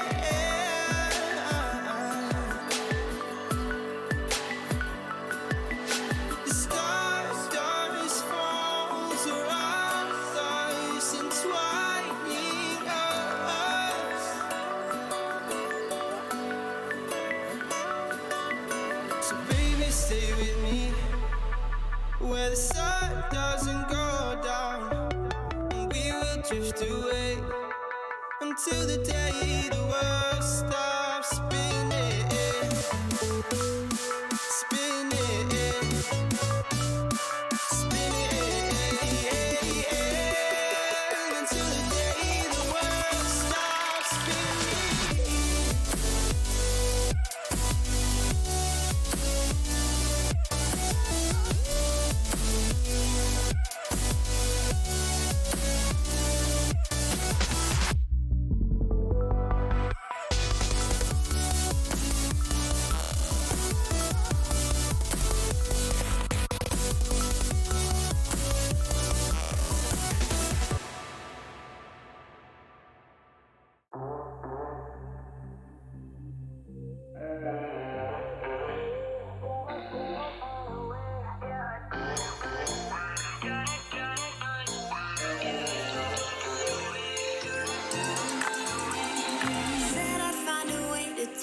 heart into something gold.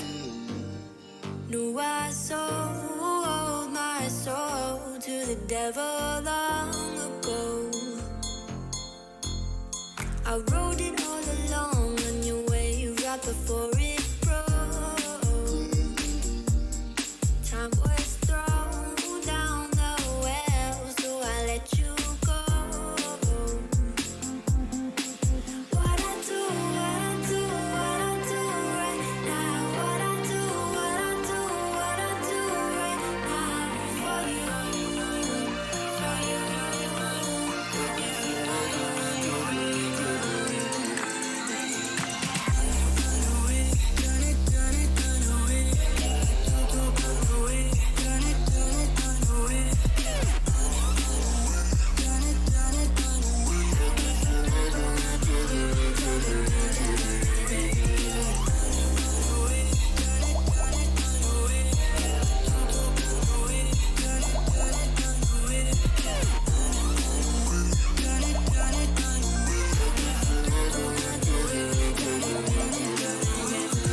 Carolina skies in the night, floating by your side. I fell up when you fell down, but we stayed in flight. I'm laughing to myself, cause I know that I can't deny. I can't find what you can't hide right inside my mind. What I do right now. What I do right now for you, for you.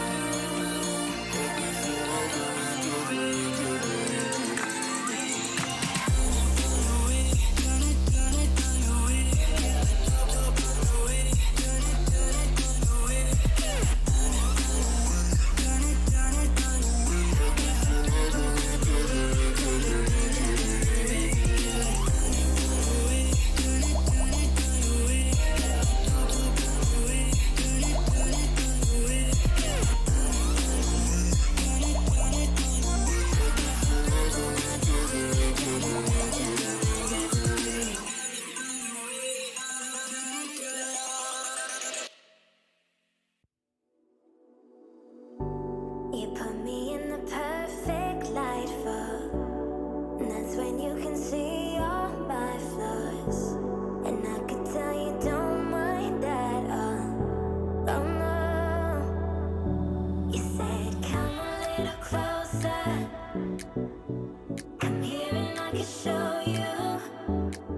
So I came a little closer. You said I'll show you how to love you. How to love you.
like a fire in the eye of a hurricane. Always told, stay in line, be alright, better play it safe. I walk a different path, nothing can hold me back. I've passed the point of no return, something is calling me, it's in the air that I breathe. Bring me back to life again, dancing with my fear, burning with desire. We gon' take it to the edge and come alive. Go to hell and back just to feel the fire. We gon' turn up in this place and come alive.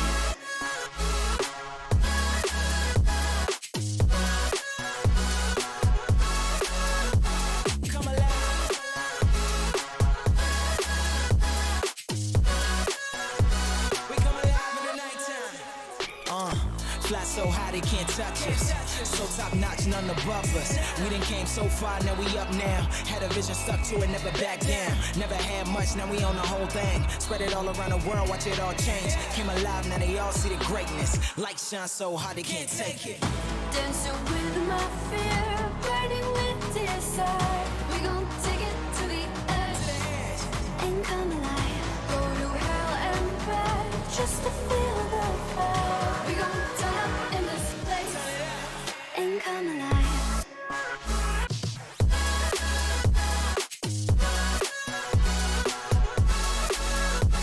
Come alive.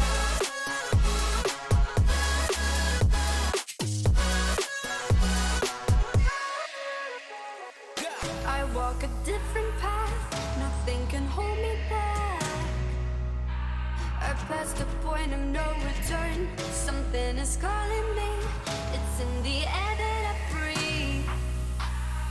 Bring me back to life again, dancing with my fear, burning with desire. We gon' take it to the edge and come alive. Go to hell and back just to feel the fire. We gon' turn up in this place and come alive.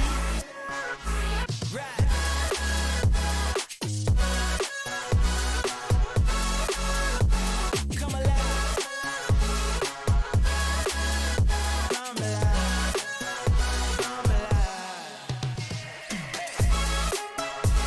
Come alive, come alive, come alive in the nighttime.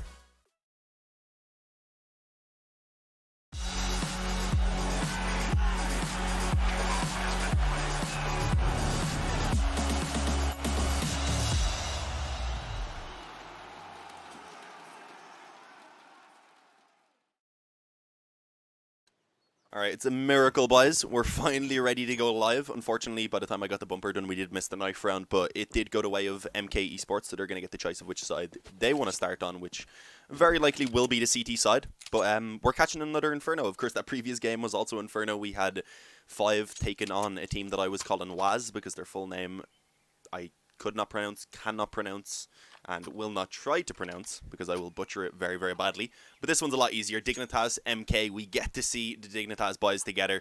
I mean, look at this. Hang on, let's get the scoreboard up for a second. All of the veteran boys are here. Fiflaren, of course, in the coaching role instead of playing, but they have Holzerk there, a Norwegian man who's been very, very strong for, I think it's been a couple of years now that I've seen him around, and he's been he's always been a very capable player, and I've waited to see when he's going to get that chance, and right now he definitely has it here on Dignitas. So let's see the opening game of the qualifier for Dignitas. As I said before, getting a bye rather in round 1, so they were just waiting for a while before they actually finally got to kick things off. On the other hand, MK, they played a game. They won a 16-2, I believe, so maybe a little bit warmed up.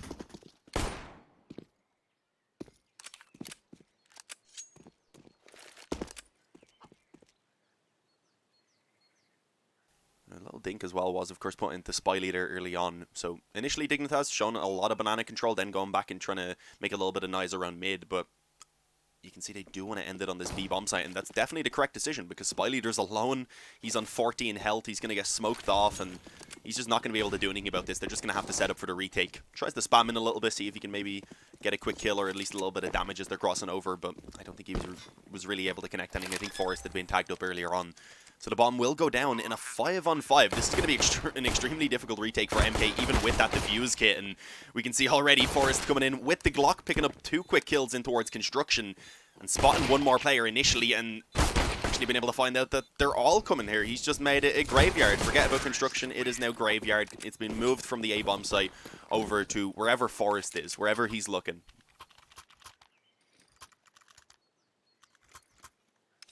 4 very quick kills, very easy kills rather by Forrest. Didn't even have anyone nearby him in construction. Normally you'd have a teammate ready to swing with you, but apparently didn't need it.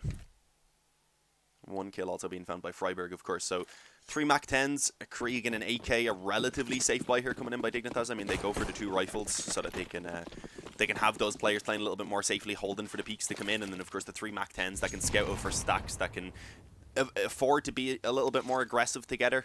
Yeah, being a lot more maneuverable as well. Hang on though, because the aggression down mid should be spotted. Yeah, the gun barrel, unfortunately at that 5-7 I believe it was, being spotted. So Oxygen not given much room to breathe. Haha, terrible jokes, I know, I love them. And yeah, not surviving really off the back of that mid aggression. He also did have, the hope was for BRN to be able to maybe get some damage in with the scout, and then he would have just swung to 5-7, trying to get a couple of kills, but didn't work out. And right now, so far, Dignitas are just cleaning this up. 1 kill being found at least there for Seiki towards Exist, but very quickly being traded by the MAC-10 of Freiburg. We'll see the commitment now coming in towards B. And the bomb as well being retrieved. I mean, it's pretty far away, so it'll take a little while for them to get it up and actually plant it. But it still doesn't really leave MK in a position to even try and attempt this retake. Ideally, they're just trying to save that scout and also the 5-7 in Kevlar.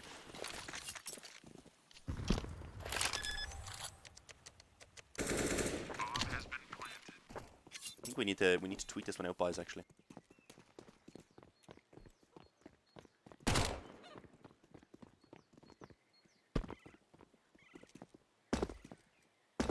Another positive of these MAC-10s, of course, is they can actually afford to try and hunt down. If they had all rifles, it wouldn't really be worthwhile in case they ended up losing some, but Freiburg and GetRight both willing to risk their lives a little bit to see if they can drop these weapons out of the hands of MK.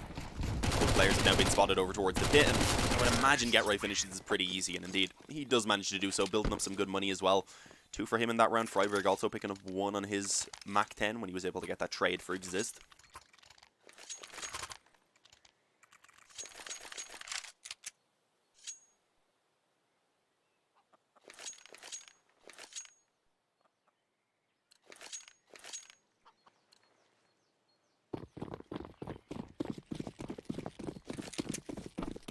I was gonna tweet it, to be honest, but I don't know the Twitter for MK Esports.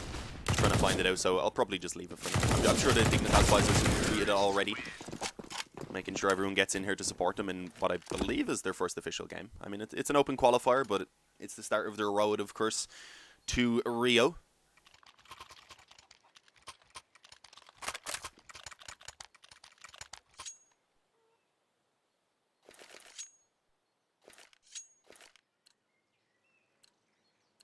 Someone said Negev rush for the rest of the T side. You physically cannot rush with a Negev. It's just not possible. It's more like a snail just slowly crawling along. I mean, that would be kind of another version of the old strat where they used to get the dual Berettas and just kind of crouch their way up banana. I mean, if they were to do it with a Negev, because you'd be moving about the same speed. This opening kill, though, being found by Oxygen. That was actually the bomb that got dropped as well. Exist also taking some pretty solid damage from that nade, so a nice strong start actually into this opening gun round here for MK. The op as well at the hands of BRN, going to be able to find one up close, a man that I do indeed recognize from this lineup alongside Spy Leader. They're the only 2 I believe that I've actually covered in games before. But a nice 2-man advantage right now, and also a 4-man stack in the general area of this A-bomb site. They're in a great position to hold this one down. As I say that though, Forrest, he is never a man to be doubted, manages to pick up 2 assists, GetRight towards the pit as well, and then rips the head off of Seiki as he comes out of library. I mean, that put me off reading for a while. Oxygen now looking to try and move in, manages to get himself 1, but he's still got 2 to go.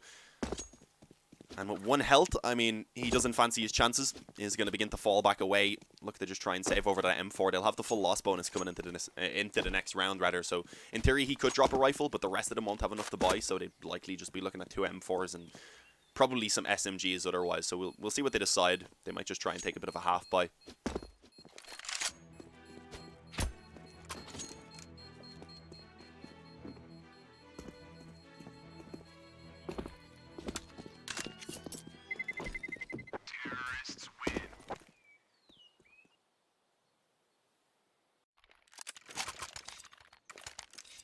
some people died to the bomb there. I was looking at the chat for a second, and I looked back, and there was just a dead body in graveyard. But I'm not too sure. Either way, Dignitas take the round. They take a 4-0 lead, and MK, as I said, they weren't really in the greatest of positions. Oxygen also not being able to save the M4, unfortunately. Left with just the Deagle, as are the majority of his teammates. We see the CZs then as well on the Seiki and Spy Leader. Small bit of utility, a few smokes, a few nades as well, or a couple nades at this point. And I believe they did also toss a Molotov rather towards Banana early on, just to stop a quick rush from Dignitas. But overall in this round, you do expect Dig to have a fairly easy time. I mean, I like the setup though from MK. They've got 3 players around quad. Do they have anyone boosted up? Yeah, BRN is on the wall. Shive is then down behind them, and I think they might have a player up on top. No, he's actually just here. I thought he was maybe up on top of the flower pot watching in towards Boiler. And it does seem like Dignitas, despite showing a lot of presence early towards Banana, they do kind of want to take this over back towards mid to get that control as well now. I mean, they can still leave one player around Banana for the moment because they've got a minute, so they have the opportunity to go back towards B then, but as you can see, most of them indeed going to be heading out in towards middle and getting caught off guard immediately. Chive gets one. I'm not sure if they spotted any of their players either, so this is going to get dangerous indeed. So far, the majority of the kills are done in favor of MK. Leaving only Exist and Holzerk to try and claw back this 2-on-4, and I don't think they expect this aggression from BRN. Exist was looking and decides to look back as well just in time, but he's slightly quicker on the trigger. Holzerk about to be spotted as he creeps into Boiler. Does manage to quickly take down Chive at least, but still 3 to go. The bomb at the moment under the control of MK, and 2 of the players, or rather all 3 players in position to be able to just swing together and at least try and get the trade right now. So it's not looking too good for Holzerk, and indeed, despite quite a few shots being missed, he does end up going down to that CZ as Spy Leader.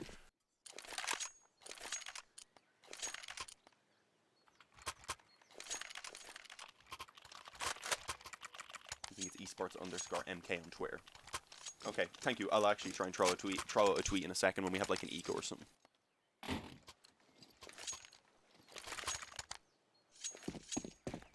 But yeah, as I said, that setup underneath quad, I've seen someone else also saying that is a good setup for MK. He'll find out in a second just how good it was because there is a small bit of delay. But yeah, of course it was a really strong setup. Just stacking up together, taking a bit of a gamble. I mean, if they were to smoke off short and just go over towards long, then they probably wouldn't have been able to do too much. But that's the risk when you don't have too much to work with. Take a little bit of a gamble, stack up a bomb site, potentially do something like they just did right there, and it can pay off.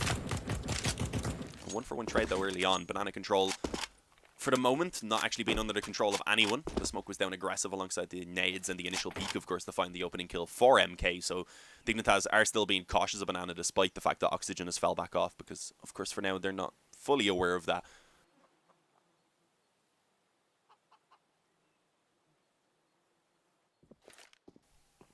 We got 4 players grouped up on B, or grouped up over towards B now, rather, for Dignitas. Smoke goes down though, so that's going to hold them off for another few seconds, and there is still a Molotov as well here for Oxygen. If he's able to drop that, run down another couple of seconds after that, actually give some time for the rotation to come in, then this could definitely still work out for MK, but I mean, they're actually waiting as well for that flank that's coming in from Spy Leader. That is very wild. I don't know why he's just being so loud with that, especially as the Molotov goes down. There's a good chance they're just going to continue to hold for another couple of seconds and wait and see if anyone's coming behind them. And that's exactly what happens. I mean, an easy kill being found. Forrest going to try and push out towards mid. He's alone, and he is going to get taken down straight away. The hope was for him to be able to cover a bit of ground, put some doubt into the minds of MK, and try and keep those players towards the A-bomb site, but that's not going to happen. Oxygen playing around that smoke over towards Coffin is going to be able to find himself one, and a perfect flash as well actually stops Freiburg from being able to plant, so that was interesting indeed. Easy kill found towards the upper, but Freiburg's still alive, and he's actually dropped it to the 1v1. Unfortunately, didn't manage to get that bomb down, of course, and BRN just immediately backed away, so not much else that could be done about it. I think he was very close on that bomb plant as well initially there, but he had to pop up to take the player who was coming out of construction.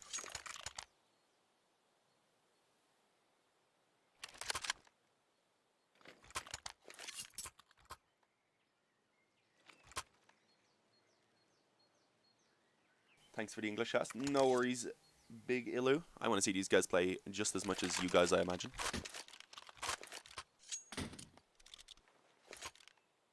But yeah, I mean, good around there from MK, but the only issue being they only survived with a single player, of course, in the end, so the economy has to be spread around a little bit. I don't think they'll have too many weaknesses in this round. It just means their economy remains quite low, so they're in a pretty risky spot where one round from Dignitas can break the money, and Dignitas seem to be aware of that because they called in the pause, they had a bit of a discussion, and they've gone for the force buy.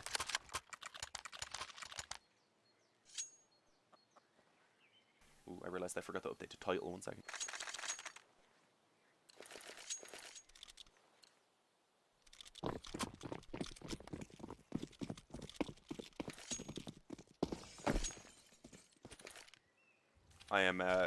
I'm refusing to put MK Esports the way they have it spelt right there, and you guys know what I mean. If you look at the title, you'll see the difference.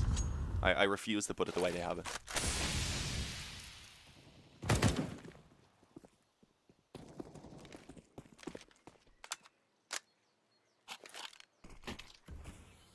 I am saying Dignitas with a G, just when I say it quick, my Irish accent makes it sound a little bit dirtier.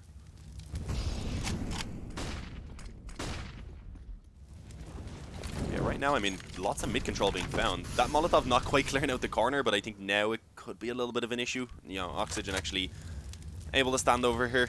The fire burning all around them. I mean, Oxygen, he should have got sucked into it. Again, terrible joke, sorry. But let's see, I mean, time beginning to run down, and so far Dignitas haven't done that much. They got the initial mid-control, but because there is still a player up close and BRN's now re-aggressing, MK are pretty much instantly going to realize that there's no one on mid right now. They're likely going to begin to rotate some players over towards B, but they need to be quick about it, because again, Spy Leader is entrusted alone. He has no utility at all to actually slow this down, and in terms of the weapon, just the UMP, so he's gonna need a little bit of help here. There we go, actually does at least find one kill on the cross. The bomb gets dropped, the delay is a few seconds. The Molotov doing some extra damage on towards Forest as he just about survives on 7 health. Not looking too good for Dignitas right now, but as I say, that Exist does at least pull one back. But the damage that's being done makes things a little bit awkward. There's a couple of kits here for MK as well. But so far the trades, I mean, they're continuing to go pretty evenly. Utility-wise for MK, they've also only got one smoke remaining. That's likely to be thrown down maybe over towards Banana, which will block off one player. Quick kill, though, from Chive as he drops Forest around the pillar. Spy Leader going to try and lead the charge there on the UMP and take down Get Right in towards Dark, but he's been brought low on health, waiting for a teammate to come in.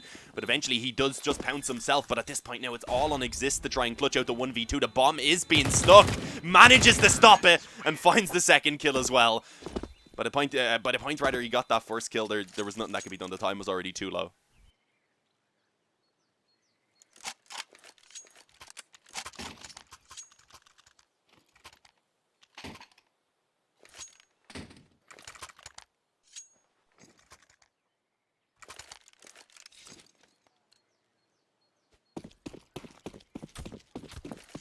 Viewers will triple after that title change. Yeah, probably once people see Dignitas. A lot of people looking forward to seeing their games, and this is the chance. Be aggressive off that flash, finds one. Knows Freiburg's up close, should be a pretty easy finish, but he runs out of bullets. Fortunately, it is the 3-man Banana stack early on. Fairly common when the CTs want to try and contest Banana control. And it seems like they're happy enough to take that 2-for-1 trade right now. Take the advantage, fall back off towards the bomb site and play a little bit more passively, and that's really what they were looking for at the beginning of this round, because they came into it with such weaker weapons than their opponents. Molotov being dropped down for now. Spy Leader going to be forced back off the spawn as well. Forest and I believe that's Exist right now trying to pressure in towards B. But the bomb all the way back towards ramp, so not really signaling that they're going to be committing right now. Potentially pretty soon though. Get Right does go back and retrieve that bomb. Will they be able to deal with this though? I mean, Get Right still has a Molotov as well. If they were to toss that up towards the boost position, which happens sometimes but not super common, it would be perfect. If not, they might have a bit of a tough time because they don't have a smoke. They're going to have to fight Spy Leader. They're going to have to fight the player up on top of the boost as well. And it's a good setup for at least 2 kills here to be found for MK. They're hoping to be able to just keep that advantage when it comes down to the retake, at least. So let's see. Push coming in. Get Right, though, going to be able to find that opening kill quickly on the Oxygen. The Molotov was perfect in stopping Spy Leader from helping out, but he eventually does it from Construction. 2 on the Deagle, and Forrest now left all alone. But we've already seen what he's capable of, so we cannot count him out completely. Drops 1 to bring it to the 1v2, but the bomb is in an awkward spot. He has to try and retrieve it. Somehow manages to cross, actually gets 1 kill. Does some good damage onto Chive as well, but he himself not looking too healthy on 17. He needs to get that bomb planted, ideally. Just going to go ahead and tap it. 4 seconds. He needs to swing at this point. He has to go for it. Oh, and Chive just gets into cover. He was expecting Chive to be a lot closer, so he figured he taps the bomb immediately. Chive would peek, but Chive, he played that perfectly.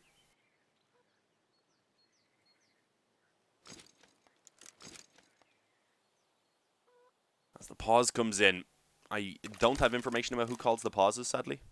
But I would imagine this was a pause there from Dignitas, but I mean, you don't know when it's 3-5. MK are losing when that's such a close round as well, and they have so little money. It's a good chance it's also MK who called in for the pause, just so they can talk about how they're actually going to get this buy, just to optimize it, what weapons they'll pull out, who'll get what utility, who'll get a kit, etc., which they do have onto Seiki.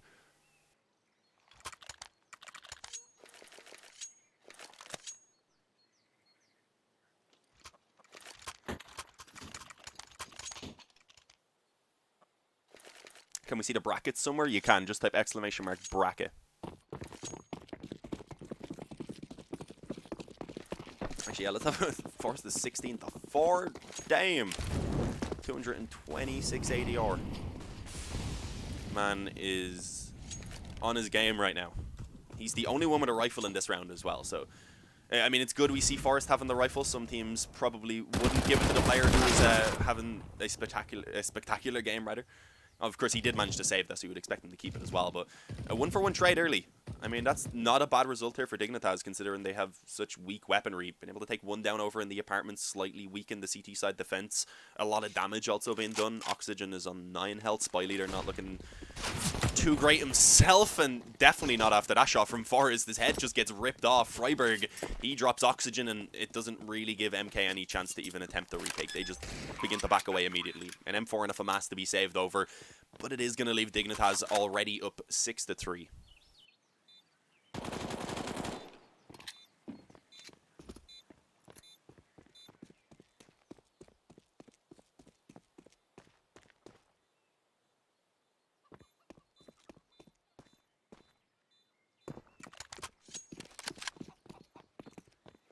I think some guys are slightly underestimating the MK buys. Spy Leader's been around for a long time and has led some pretty solid teams. BRN I know is a really good player from when I've actually covered him.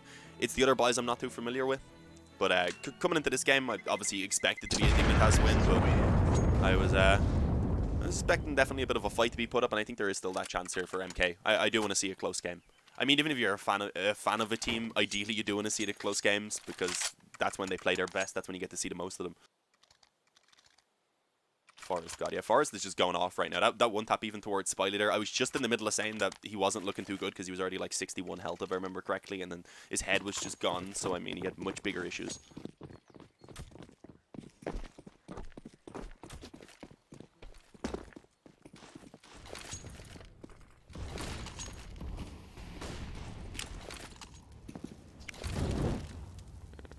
Buy again, though, coming in from MK.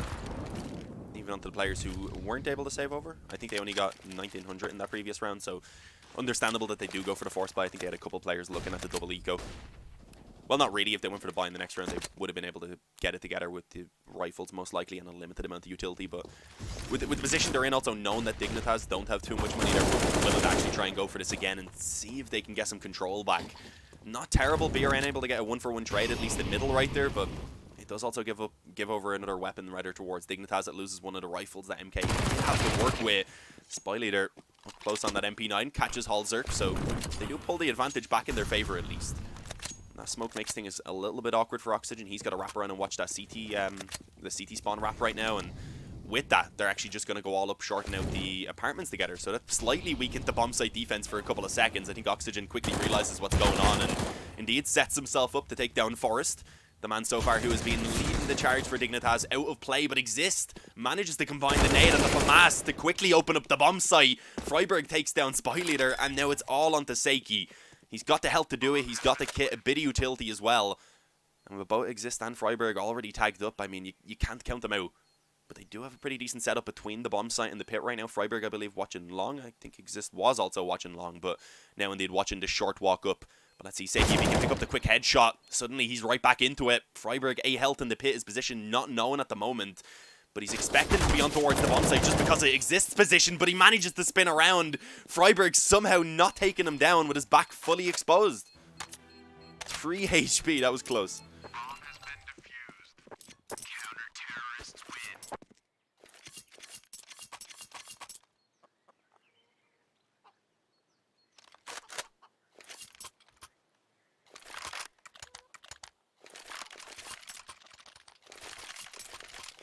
Frankie asked, is there any NA qualifiers? Yeah, of course. Don't remember which dates exactly off the top of my head right now.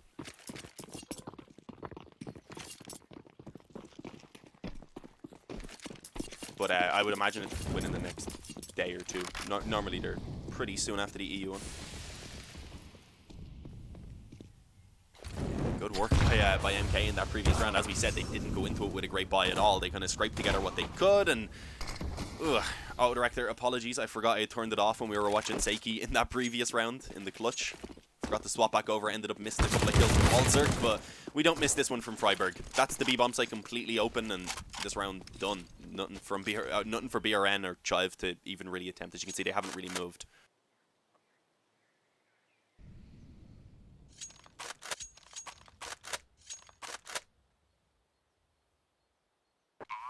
Dignitas, though, not having really any money themselves, I don't think they want to hunt this.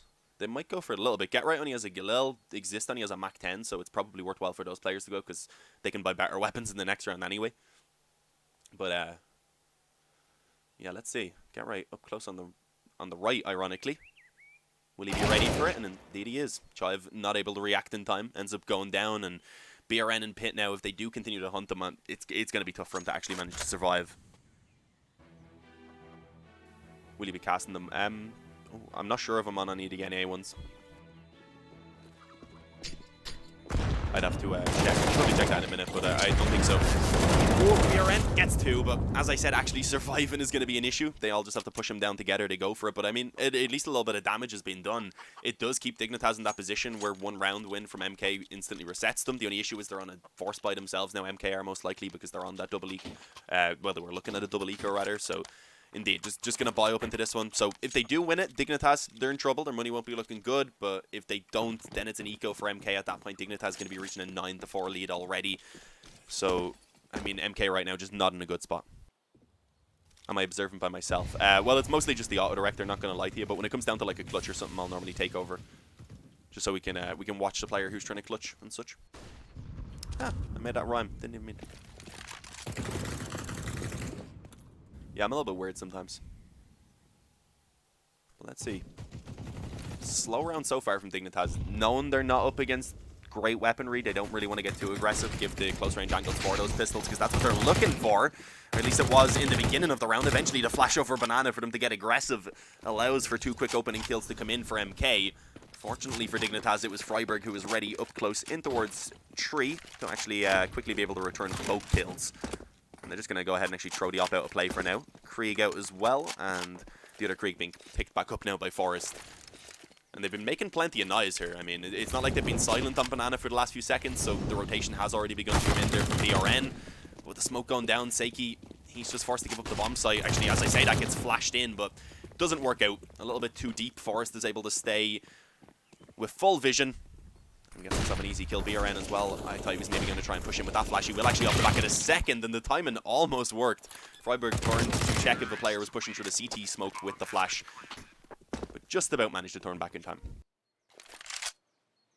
And as I said now, that round not working out for MK. They're just going to have to take an eco.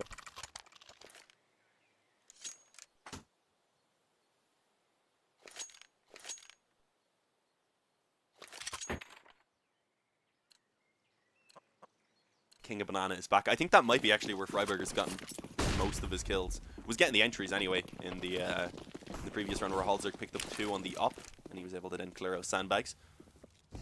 So he's coming back for his crown. Indeed, again, looking to try and focus over towards Banana early on. Exist, Forest, and Freiburg. A combination of people working together that we might not have thought we'd see again. Is Get Right the IGL? I don't know. I wouldn't imagine so. It probably Exist.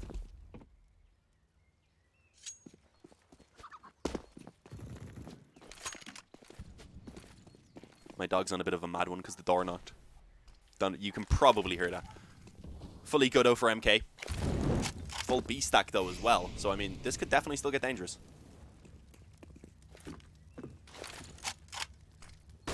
Flash in. That was the hopefully blind that new one on top of the CT boost. What the hell happened there from Freiburg? Okay, good recovery. Good job, Freiburg. You really made up for that, but that was just strange. He just turned around and shot. I think it was a Forest in the head.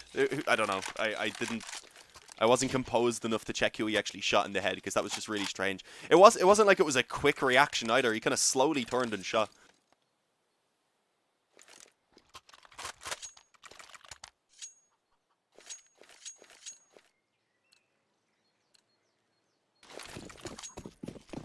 I'm surprised the custom player models are allowed. I actually hadn't even noticed that they were using custom player models. I guess they are. I don't know. I don't have to read the rules, fortunately, as a commentator.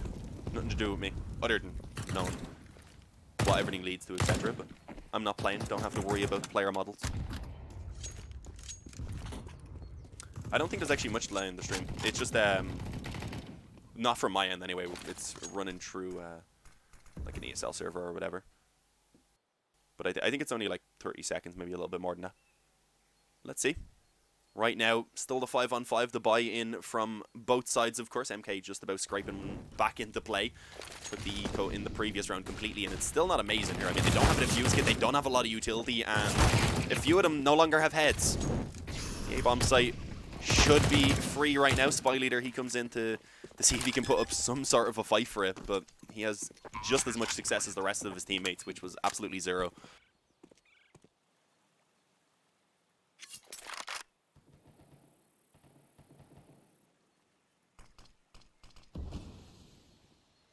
I don't think he's really allowed to survive either. Gets the one kill on Get right before going down, but traded immediately by Freiburg.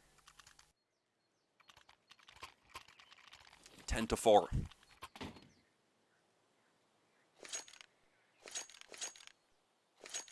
Does Halzberg speak in Swedish? He might know Swedish, but he's Norwegian, so it's, I believe they can. Most of them can understand each other easily enough. Depends on dialect and everything, from what I remember. I think I have some Swedish and Norwegian friends who could talk to each other and some who couldn't. It probably just depends on the person as well. But this is it, the final round of the half, and of course MK, they don't have much to work with at all. 4 Deagles and MP9, and bit of utility, they prioritized it a little bit more in this round for sure. But it's still not an ideal set of weapons to have, and I mean, early on at least they do get a bit of nade damage. I believe that was over towards Banana on Forest and Halzerk, so making it a little bit easier for themselves. 2 players within the range of one shot to the body by the Deagle. It'd be a little bit more iffy on Halzerk, I believe. Depends on the range, but let's see if it's going to work out either way. Perfectly timed nade to drop onto the feet of Exist in towards middle, but unfortunately doesn't really work out. Autodirector decided that we were best off watching it all from the perspective of a dead body. Don't know why. Spy Leader though coming in, Deagle in hand, Deagle no longer in hand, and now it's Seiki. Of course, has to go for it, final round of the half, but he doesn't have a kit. There was one in play, but I think it was dropped over on B. I'm pretty sure Spy Leader had it, so unfortunately not recoverable. He does get taken down. That's 11-4 at the halftime for Dignitas, and that was with MK picking up a few rounds towards the beginning, and then just not really been able to do anything else.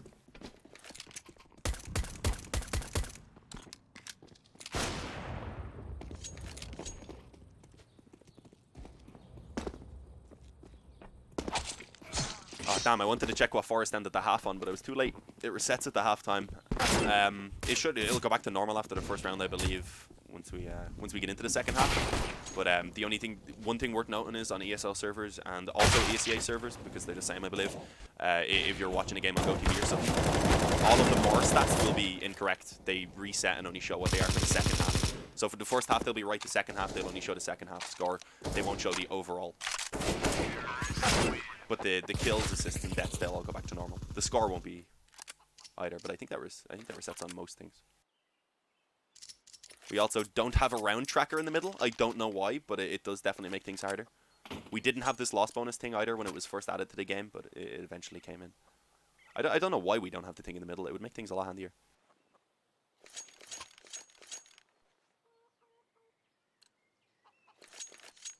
Do I have the NA bracket? I don't think the NA one has started, and the bracket would only go live when it starts. So I don't. Sorry. But here we go. This pistol round is do or die for MK. They've gone with utility onto a couple of players, so that definitely signals that they're probably going to be just going for a standard execute over towards B, a smoke down towards CT, one towards the coffins. I mean, they could also smoke off the site and then deepen CT and try and wrap around in through construction and such, because that's a good way to go with the Glocks, because you can keep moving and jumping with them, make it really difficult to actually be taken down. But let's see what the plan is. Indeed, a smoke towards CT, a smoke over towards coffins, a bullet to the head of Oxygen. And a man advantage right now for the CT side with a little bit of a stack already on towards this bomb site, and it's working out perfectly. Exist picks up 2. Halzerk able to get 1 before he goes down as well, and it was only 2 measly frags to actually be found for MK. 12-4. And with that, I mean, the bit of hope I had for MK to actually make this a competitive game is definitely beginning to go.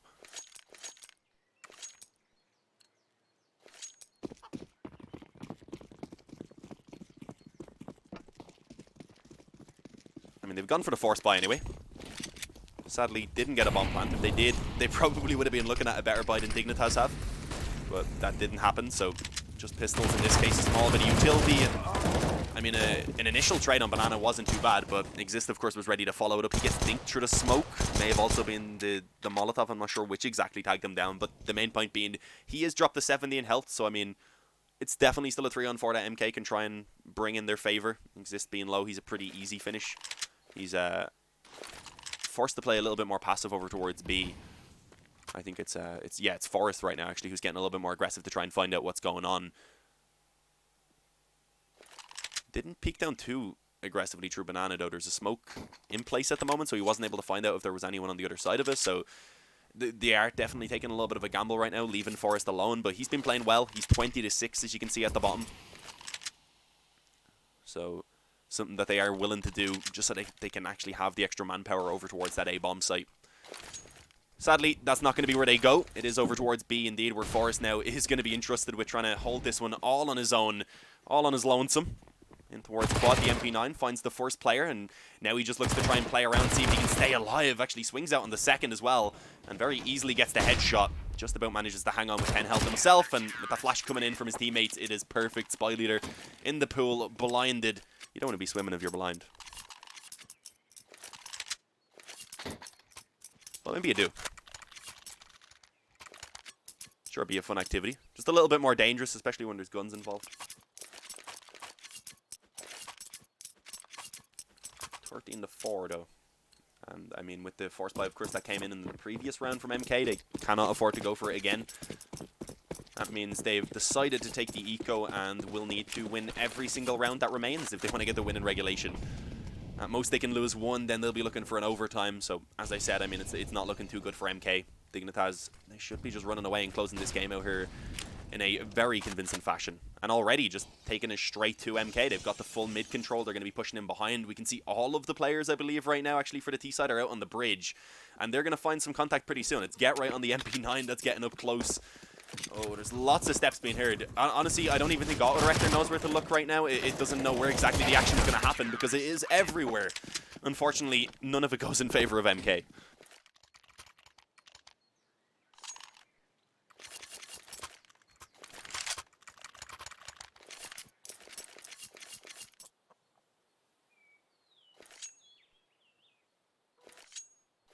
Can't say that, you blind hater. Yeah, I tried to make like a little joke and I was like, okay, that's maybe rude because that kind of implied blind people shouldn't be swimming. I was like, that's definitely not the case.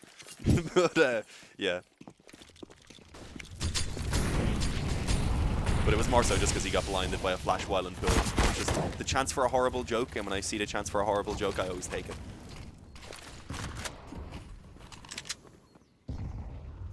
Observers, that would technically be Valve. It is Auto Director. Ooh, good bit of damage rather actually being connected there by Get Right on towards the player who got towards the quad. An easy finish as well. Freiburg elsewhere able to get one on the MP9. Forrest is ready to cover off the push from the apartments, but actually goes down quickly. But it's the MP9 still in play. Able to get at least one more before going down. Seiki pulls off a couple of headshots and does actually again make this a competitive round. I mean, we've seen quite a few close rounds that have come down to the one player surviving and two players surviving, but it does seem like the experience overall for Dignitas is working out for them in the later parts of the rounds, especially. But right now, I mean, this could go either way. Each side with one player who is heavily tagged up. And Molotov, though, in towards the pit, able to force Seiki out into a little bit more of an exposed position, and the flash then going over as well.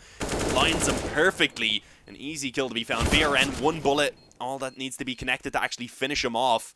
He manages to find the first kill at least, leaving it all non-existent. But he's still pretty healthy. He had like 90-something health, so he was able to play that a little bit more passively, wait for BRN to take the peek out, and manages to find it quite easily. Defuse found 15-4, map point for Dignitas. And even with only one player surviving, of course, Dignitas have loads of money, so they're not worried.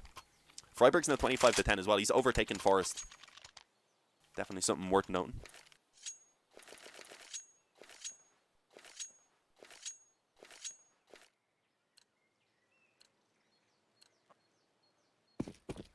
Go for offensive jokes. Don't be boring like other casters. Yeah, man, that's not how it works.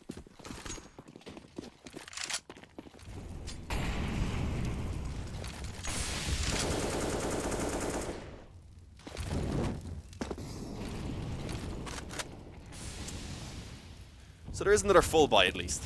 I mean, MK have a chance, but 11 rounds in a row just to send it to overtime, it just doesn't look good.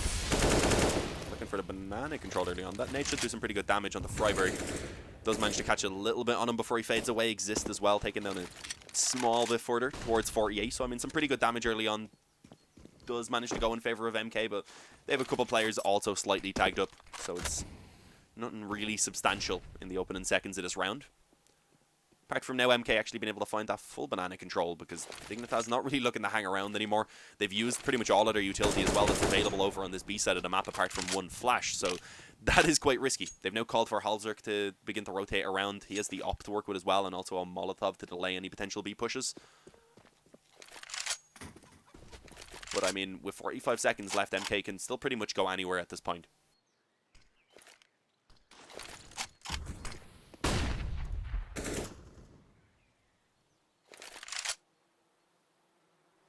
Type !bracket to find the bracket. Upcoming games wise, I don't know. I just have to choose the next game after each one finishes. Just depending on which games are ready to go.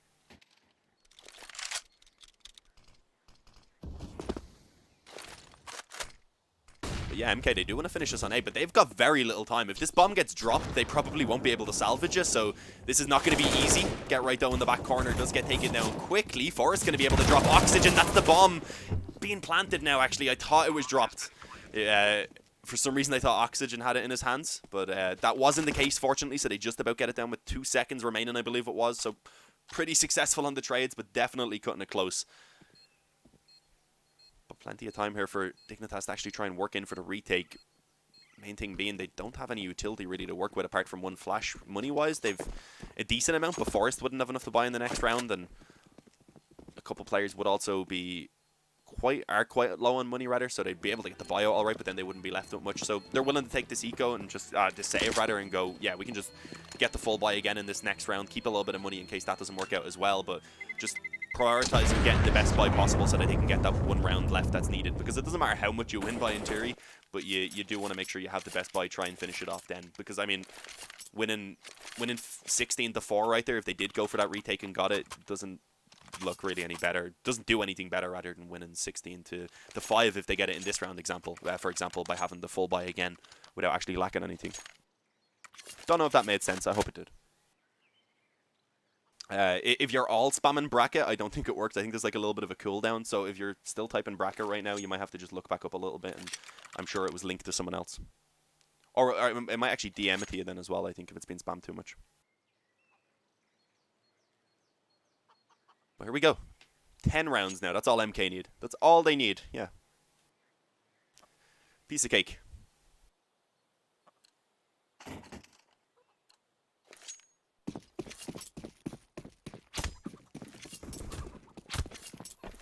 first map in New Dignitas? I believe so.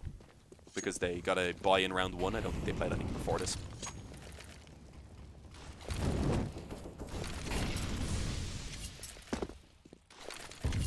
Dignitas again going for that early banana control.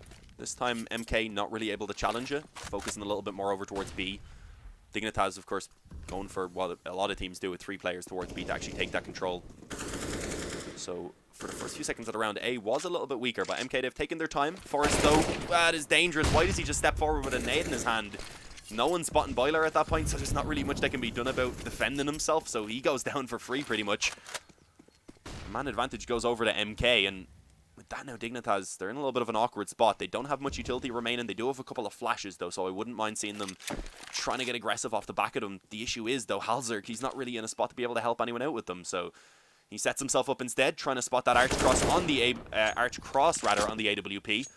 But he's not able to connect the shot on Oxygen. With a couple of bullets, manages to force him to play a little bit more passive. It gives them the ability to wrap around even in true library, and that just makes it even harder now for these pit players to hold too many angles to focus on. And as you can see, MK indeed coming out on top of the trades and coming out with the A bomb site firmly in their control. Freiburg, he may just want to save again because he can drop a rifle, get right gets 1900, so he'll be able to just about buy. Halzerk will be able to get a buy for himself as well. Forrest to be in a little bit of an awkward spot. Only getting 1900, of course, I think they're getting in the next round. So yeah, the save would have been nice, but he decided to try and go for it. Doesn't work out. There was a triangle of doom pretty much set up. Oh, hang on. Let's get that voice off. I actually didn't realize it was on. Thank you to the boy who just... I don't know who it was, to whichever lad just slightly made a noise in game, because he warned me before something bad happened.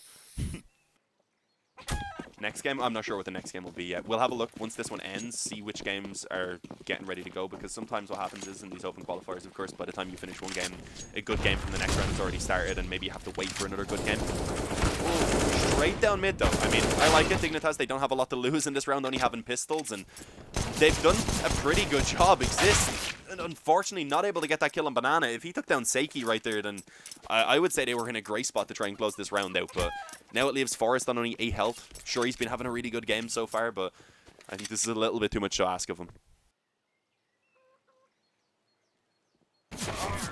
Oh, and there we go. Finished off over the top of the smoke. I was going to say true up, then realized he was up on top of oranges.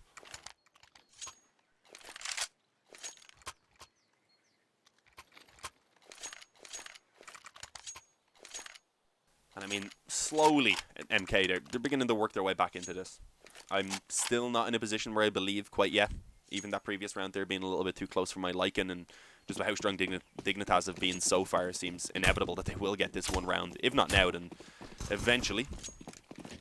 But I mean, that's how it normally looks when these comebacks happen, so let's wait and see. Molotovs and nades down mid to stop anyone from being able to peek up, and with that, they're allowed to actually peek Halzerk in towards second mid, but he actually doesn't manage to connect. We didn't catch it from his perspective, but we did hear the shot being rattled off as I believe it was Oxygen stepped around the corner. So for now, still remains in the 5-on-5. A good bit of utility being used by the CTs as well early on to try and find an opening kill, which doesn't work out for them, so that's a little bit annoying. Or at least for the sake of Dignitas. Halzerk, though, eventually does pick one up. In towards the apartments, the double peek came in towards him, but he got one immediately faded away. And then over towards Banana as well. Freiburg is able to take down Seiki. Tried to follow it up with the spam then immediately on the player who was actually boosting them, of course, but as you've seen, BRN had the same idea.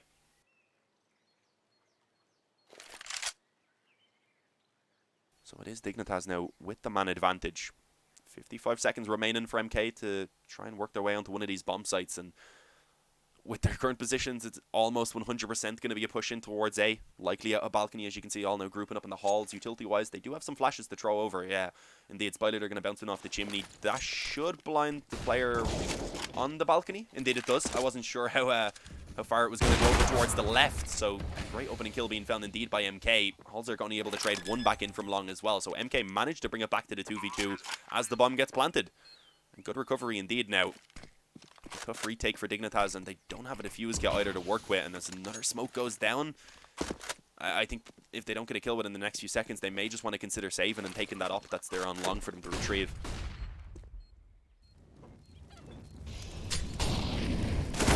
Molotovs do force Oxygen out of position. Doesn't matter though when he's ready to pick up a couple of quick headshots.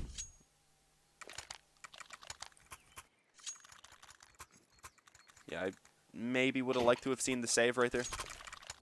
Even then, I don't think they would have been. They wouldn't have been able to get a full buy. So I mean, it kind of makes sense why they were going for it. They're like, at this point, we may as well. They're gonna just take the one eco here now, get the full buy again in the next round. But this should be 9 for MK. So they are pretty slowly but surely actually beginning to claw their way back into this. It just makes you wish you seen something better from them on the CT side.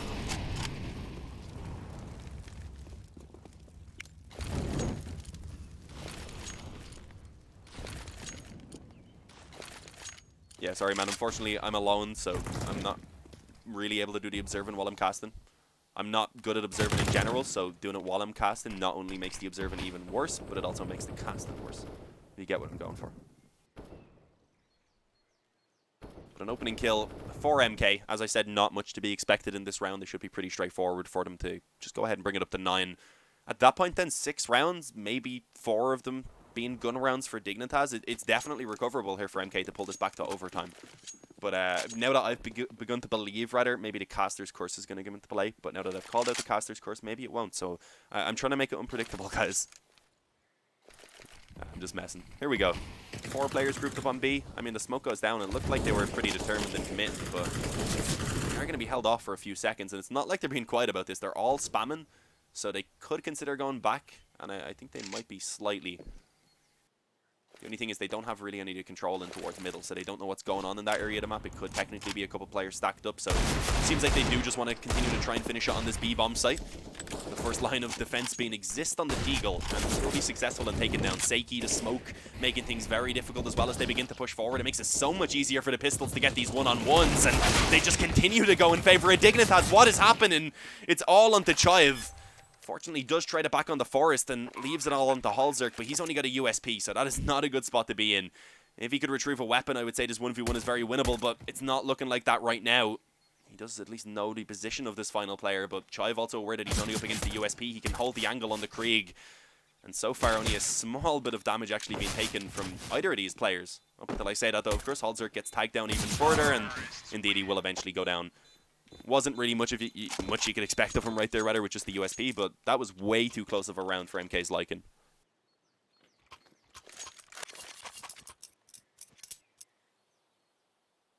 Reminds me of Mitch, man, a bit.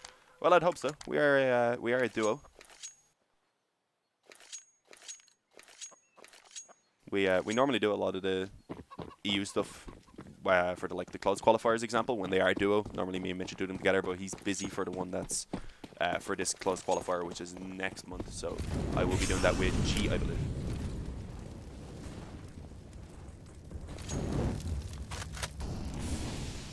But yeah, Mitch is a cool guy.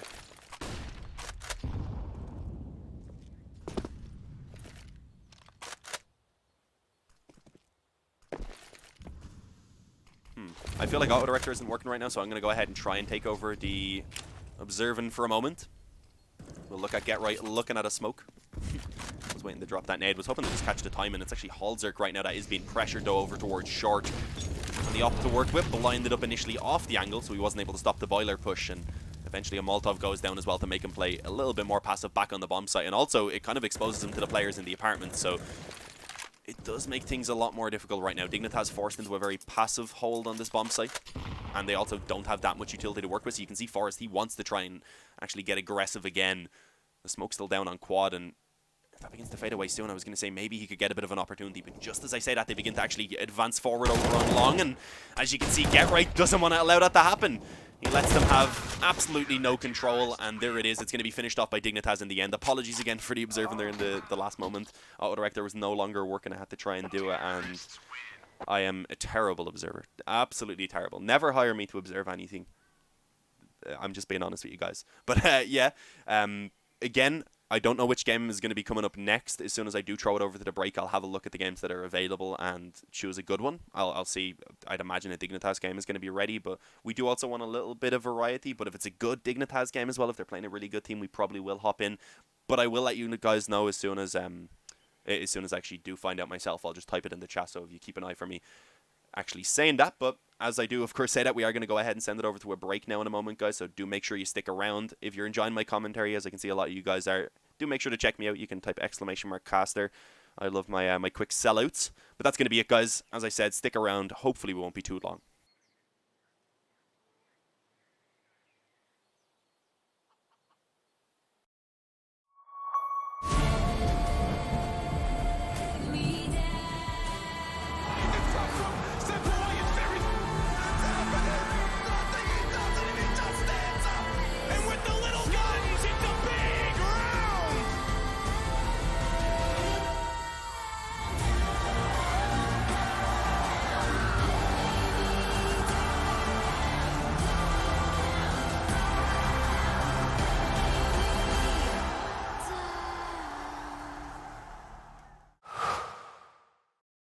To be brilliant is to defy convention and challenge expectations. So Intel will bring the processing power for when it's time to go. Brilliant. Frame rates that keep up with your reflexes. Brilliant. Fast clock speeds for when you're on the clock. Brilliant. It's what we do at Intel, powering you to master your potential. Will you rise? Intel. Unleash your brilliance.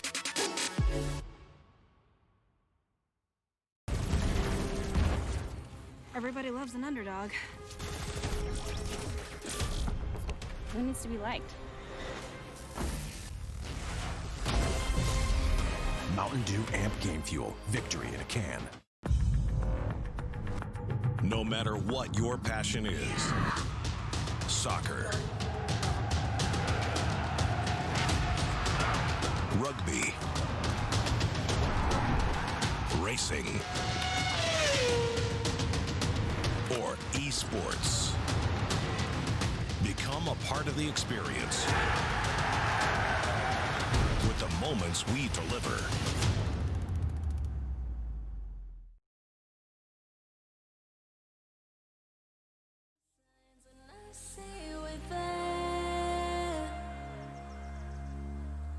And I feel the lies and I feel the sand.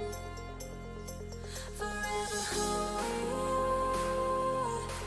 no matter if we cast away a fire in the dark. I know that you love me when you again.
Right from the start, I see the end.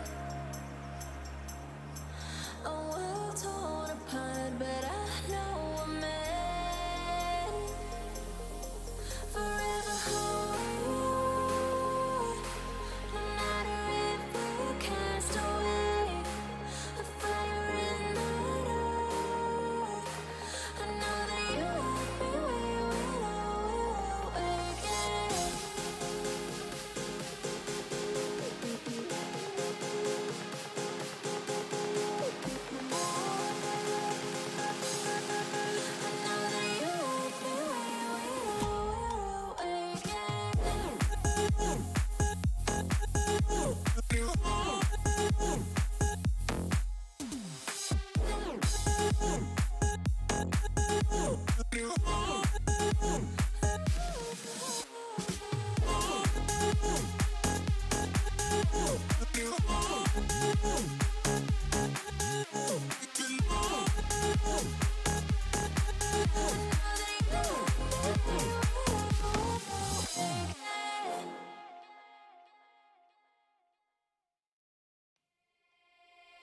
No, I can't last time that I really felt fine.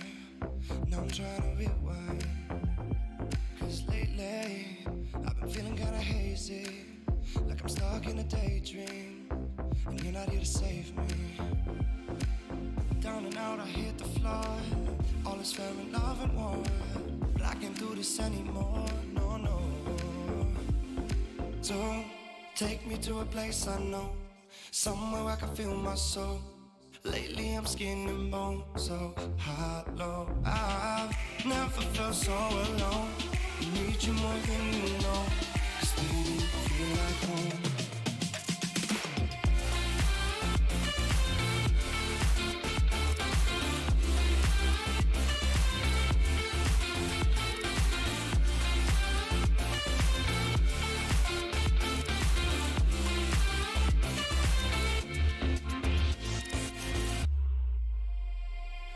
I've been reminiscing the late nights. We'd fall in love in the moonlight and wake up at sunrise. Now I'm just thinking that we should go back to when we were, hold each other to feel good. Down and out, I hit the floor. All is fair in love and war, but I can't do this anymore, no, no. Don't take me to a place I know, somewhere I can feel my soul. Lately I'm skin and bone, so hollow. I've never felt so alone. I need you more than you know, 'cause baby, you feel like home.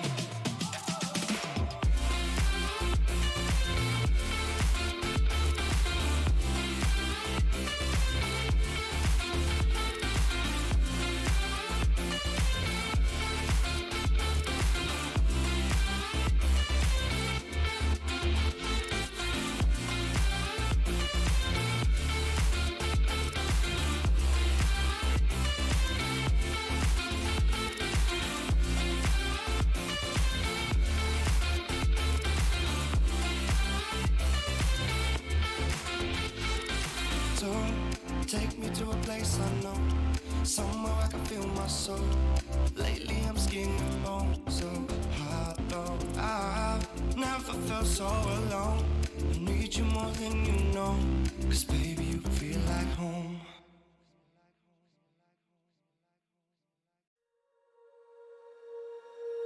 When you feel it's hopeless, when you think that you lost, oh, I will take your hand and we'll rise up from the dust.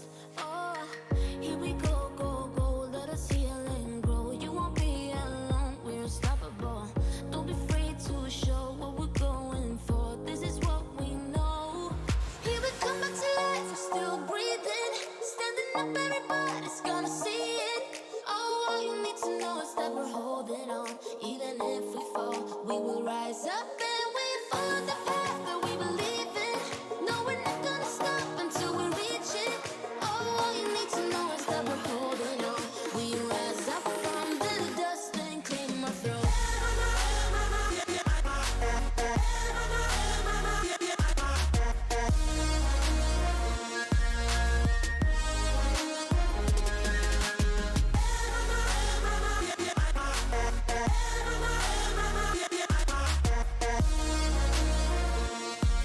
We rise up from the dust and clean my throat.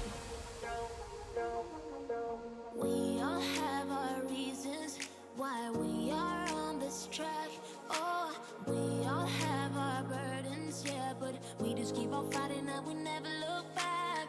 Here we go, go, go, let us heal and grow. You won't be alone, we're unstoppable. Don't be afraid to show what we're going for. This is what we know. Here we come back to life, we're still breathing. Standing up, everybody's gonna see it. Oh, all you need to know is that we're holding on. Even if we fall, we will rise up and we follow the path that we believe in. No, we're not gonna stop until we reach it. Oh, all you need to know is that we're holding on. We rise up from the dust and clear my throat.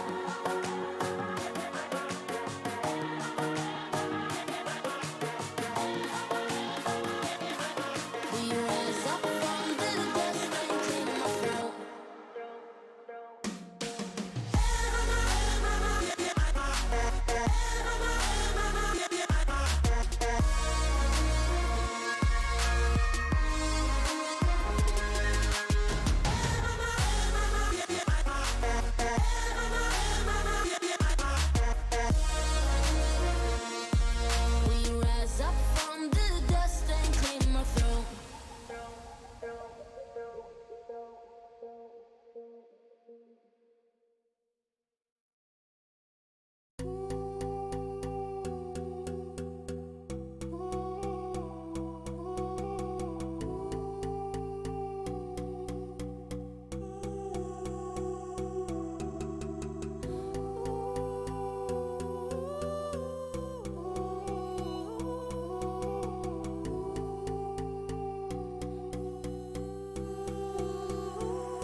Alright, boys, we are back indeed with a third Inferno game in a row. We had the opening game with Body and Twanu, etc. being on Inferno. We just seen Dignitas picking up a victory on Inferno a moment ago versus MK.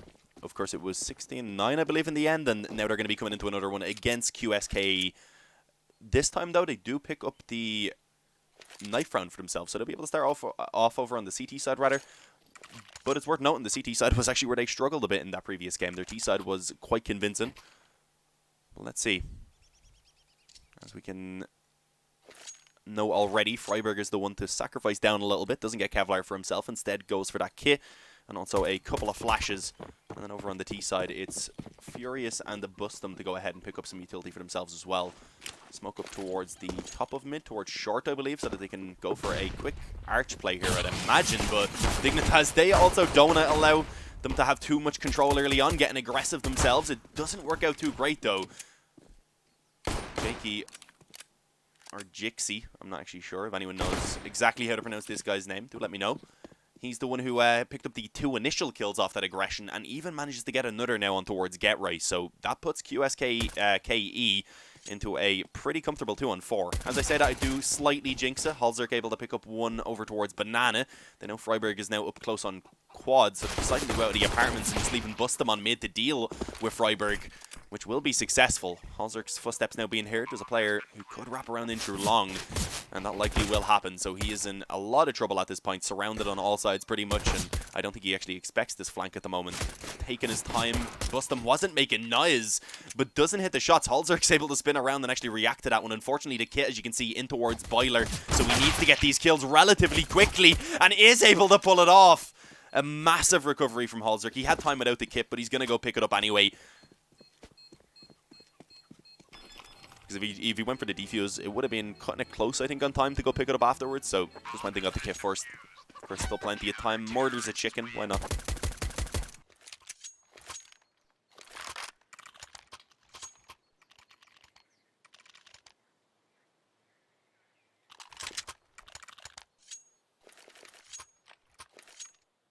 Best observer and caster. Ooh, well, I mean, I guess those things are objectional, is that the word? But one of them, I don't know. If you agreed with one of them, I would call you crazy. But But yeah, force buy coming in from QSKE. They were able to get that bomb down. It's a pretty decent investment. They haven't just gone for all rifles like a lot of teams might. They've gone for some pretty decent amounts of utility behind their weapons as well. Unfortunately, already one of those rifles being taken out and nade on towards Salted does quite a lot of damage. Was that a rifle that was taken then, I believe, in the hands of Furious? If it is, it should be picked up in a sec. Yeah, Bustum picks it up. Gonna give it over to Salted. I mean, with low health, that doesn't make a lot of sense to me, but the way I guess I could reason it would be that so that he can play a little bit more passive, try and pick up the longer range headshots and just have the Mac 10 scouting out a little bit more in front. At that point, then Salted not putting himself in quite as much danger as he would otherwise. But yeah, let's see. I mean, 4 on 5. Let's see if they can actually recover anything here. Stoll is, at the moment, working around mid in his own. Tries to take the time in there as he hears that nade being thrown out. Unfortunately, isn't able to catch Get Right. And you can see the actual commitment is going to be coming in over towards B. Stoll gets himself a kill on the A side of the map, but so far, the players pushing towards on B haven't had too much success. One kill is found there for Jixi, but Freiburg decides that the MP9 is a weapon that you must use while in the air. Is this land? No, this is just an open qualifier. So they are playing online. We can actually have a quick look at the scoreboard. As you can see, the pings are all reasonably fine.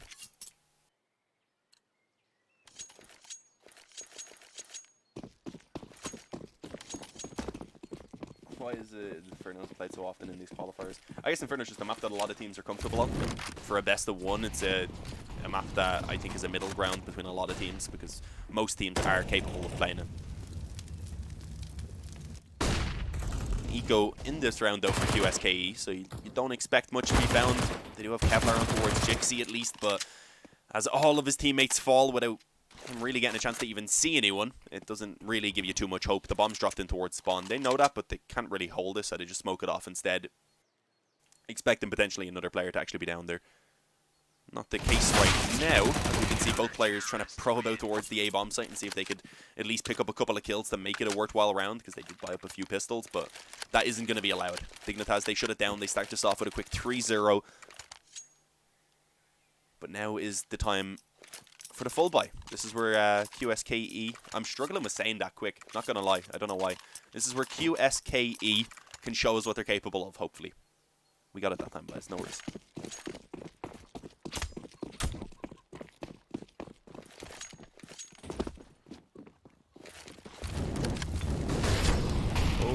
I like this. Freiburg only having a UMP, wants to just go straight aggressive down Banana. I don't know how he lived for so long. The nade doesn't do as much damage as he hoped and as I thought on towards Salted. But a 1-for-1 trade, I mean, it's not terrible considering it was only the UMP. Forrest remaining aggressive on the MP9 with the health now of Exist as well. But the spam through the smoke brings down Exist. Forrest is just about alive at this point with 4 health. The Forests are dying, boys. Oh. Push out in towards middle. A little bit wild by Jexy playing on his own right there. They had the pretty comfortable 3-on-2. I mean, they did at least manage to get the 1-for-1. We do see also Stoll on towards the B-bomb site, being able to take down Forrest. And that leaves it all on to Get Right. With Stoll on 9 health, it's definitely still recoverable. There is the fuse kits around, as you can see, one over towards Banana. There's one here in Dark as well, beside Bustum. So definitely retrievable. Well, let's see if he's going to be able to deal with this, because right now the player in towards Dark holding a strong angle. His teammate will be ready to swing afterwards, but as I say, that Bustum goes down. Stoll, as I said, 9 HP. He has the Molotov though to drop down onto the bomb and run that time into a position where Get Right unfortunately cannot make it happen anymore. So he's going to be forced to just give up on his hopes and dreams, if his hopes and dreams were to defuse that bomb anyway.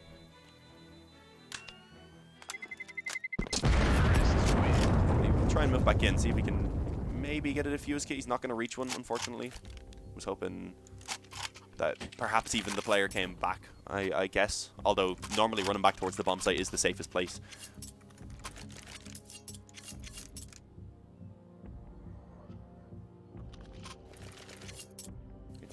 Kushka? Oh, the team name. Okay. That is a lot easier, so thank you. As you can see, I'm stumbling on normal English words, let alone some crazy ones. There we go. Kushka going for the banana rush, and so far, I mean, not too bad. They were able to get a 1-for-1 trade initially. The flash, though, in for Get Right. Only actually blinds up one player, but it didn't matter. Get Right takes them all down. The nade onto Bustum is enough to finish him off. And that is it. The force buy not working out. I mean, yeah, it was a force buy because only one player actually has enough to buy in now. So Kushka did invest pretty much everything this round. They'll probably just be pistols, maybe some armor onto a couple players, small bit of utility. Bustum's gone for an AK with body armor. He'll still have enough to buy in the next round because they get 2,900, so it won't be too bad. Although 2,900 plus 700 is unfortunately 100 short of being able to actually buy himself the AK, so not ideal. He does need to pick up a kill right now to actually ensure a full buy in the next round for himself. 4-1 though for Dignitas. Kushka, they gave us one round and then they unfortunately have gotten returned on pretty quickly. 999 rounds. Yeah, no, to prove that you're capable of playing in Rio every single game is 999 rounds. It's extreme Counter-Strike. Nah, I'm only joking. Any games that are played on ESL, ESL and ECA, well, any ESL or ECA games in general, rather, online ones especially, they'll show 999 rounds at the top. Just, it's the way the servers are run. The bot, like, handles the restarts at halftime, etc. So, just ignore that. It's something that throws a lot of people off. But already an opening kill. It was the op of Halzerk that found one over towards long. He's going to try and peek in towards middle as well. There's a couple of players right now. The nades combine and do a decent amount of damage. Furious is still able to find at least one kill in the meantime. But he doesn't stay alive much longer. The player trying to push out of apartments has been spotted. It was a little bit awkward there. Forrest just swapped over to a flash, I believe. Was looking to try and flash Halzerk in for that long peek. As we can see right now, both players want to try and focus in towards short. Salted hits a quick deagle headshot to give them a bit of an opening right now. Autodirector decides B is the important part of the map, which is obviously a massive lie. I swapped us to Freiburg. I wasn't even sure who I was swapping to. I kind of just clicked the number, so I got a little bit lucky with that one, guys. But it worked out. We got both kills. We're good.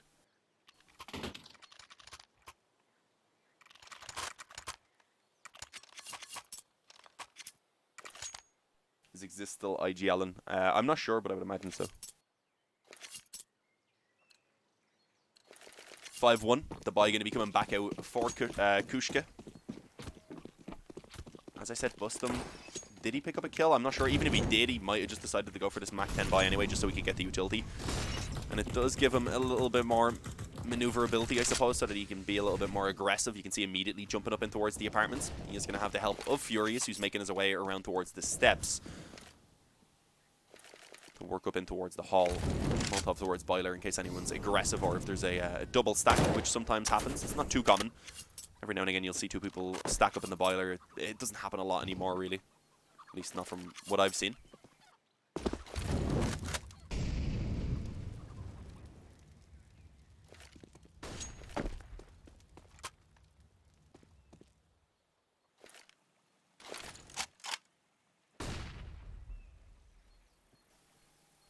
So far, not much happening. I mean, not a single point of damage has been dealt. No, I mean, I wanted to say no map control actually, but it has been mid control taken by Kushka, so I mean, they definitely have been doing something.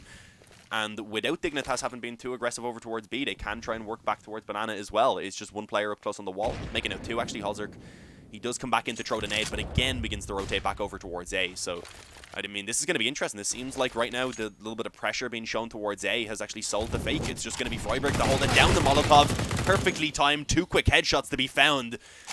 And that holds off the remaining Kushka players to allow for the rotation to come in, to allow for Freiburg to relocate himself to somewhere a little bit safer, and it was not in those flames, so he does have to back off. Still manages to survive on 3 health now. Molotov going in to try and do a bit of damage to the bomb planter. Will not be successful as the bomb manages to go down in time. But a 3-on-5 afterplant, this is not going to be easy for Kushka. You see Furious looking to be a little bit more aggressive with the peaks to see if they can catch some players and put a stop to the retake before it actually begins to come in. And Juxi does manage to do that as he peeks in and takes down Exist in the spawn. Get Right alongside Freiburg working in construction. Both players low, meaning as Get Right accidentally shoots Freiburg with one bullet, he does go down, but it's still going to be cleaned up by the remaining members of Dignitas, so it is not going to be too big of a deal, fortunately.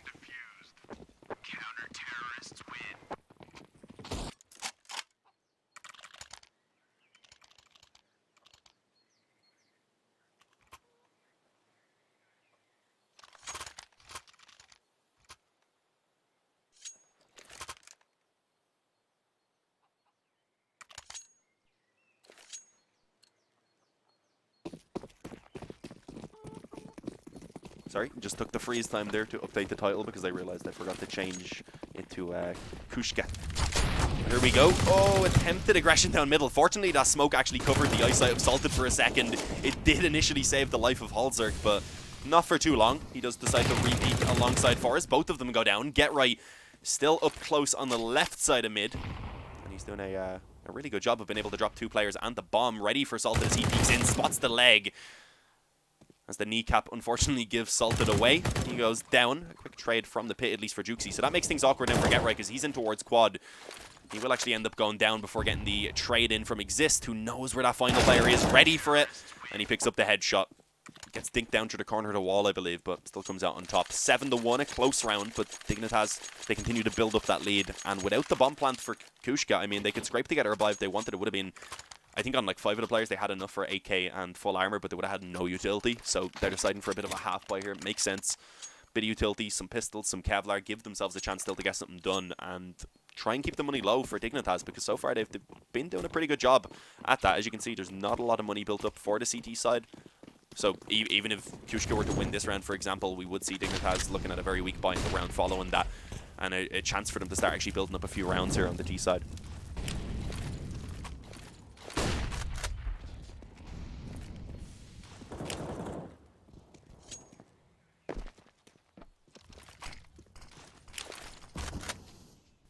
Though looking like Kushka doing a heavily focus on towards A. With the utility they have, it seems like it's going to be an execute.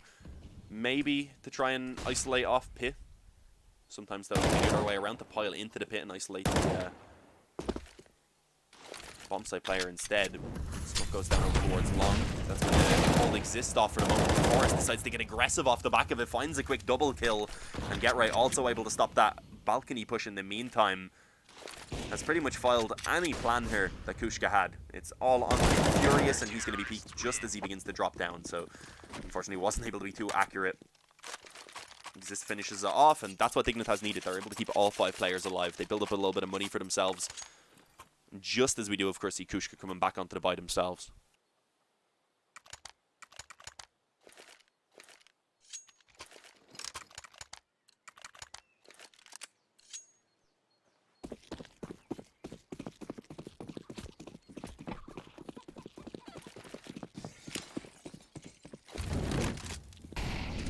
For this mid aggression again. See if they can get a pick in towards second mid early on. Can't afford to stick around too long though, as you can see now. Muslim does pop up from Vietnam. The hope was, well, underpass I suppose we'll call it. The hope was that the player covering from short was going to be able to hold it off. I think that was Get Right, but he goes down as well. So unfortunately, a 2-for-1 trade early on being found in favor of Kushka. So a good start here into this gun round. As I said, Halzer couldn't stick around too long. He decided to stay until the Molotov went away. I guess the player had ran up second, ran towards the underpass quickly through second mid, so the timing maybe a little bit off, unfortunately. Forrest, though, oh, that should be an easy double kill, and indeed, not clearing out Boiler. He trades out to the AK, and Furious, only having the Galil, didn't really want to take that fight. He also has the bomb on his back, so it would have been very, very dangerous. Gets caught by a player pushing through the long smoke. Fortunately, doesn't go down. Calls in for the assistance of Juxi as well. Does indeed manage to get himself a headshot. Holding the short push now. Not going to be successful though. It's Forrest who's beginning to show some of that accuracy again from the previous game. Not just beginning, actually continuing with it. 15-4 right now. It's left on the Furious. He's on the bomb site. His shoulder, I believe, already been spotted, and Freiburg has an easy kill. Plenty of time for the defuse. 9-1 for Dignitas. Despite a good start in that round for Kushka, they're not able to close it out.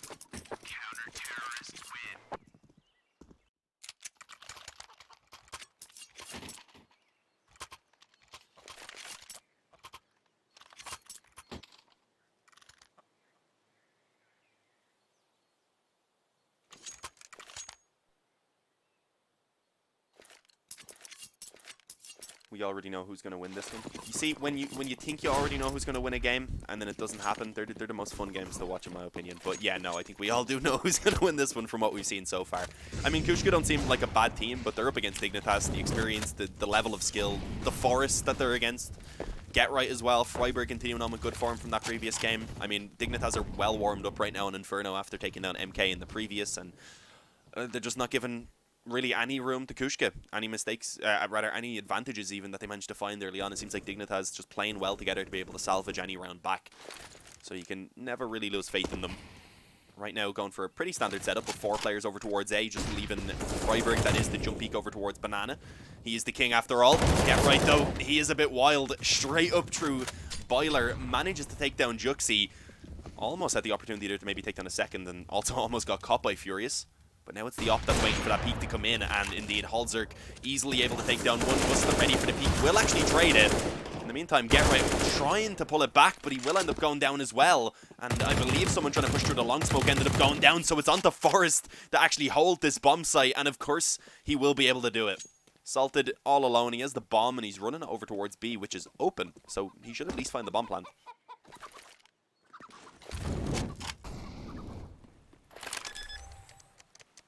Indeed, bomb plant confirmed. An extra $800 gives them a good buy in the next round, but can he win the 1v2? I mean, he has full health, he has the bomb down, he has the time to try and position himself well, which he's going to go for in towards construction.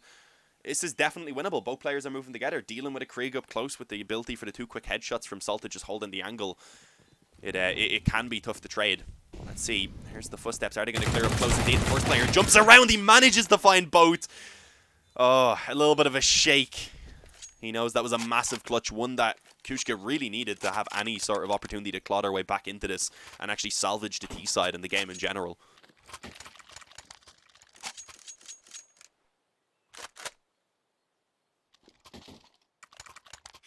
What nationality is Kushka? I'm actually not sure. Good point. I will check one of the players' profiles.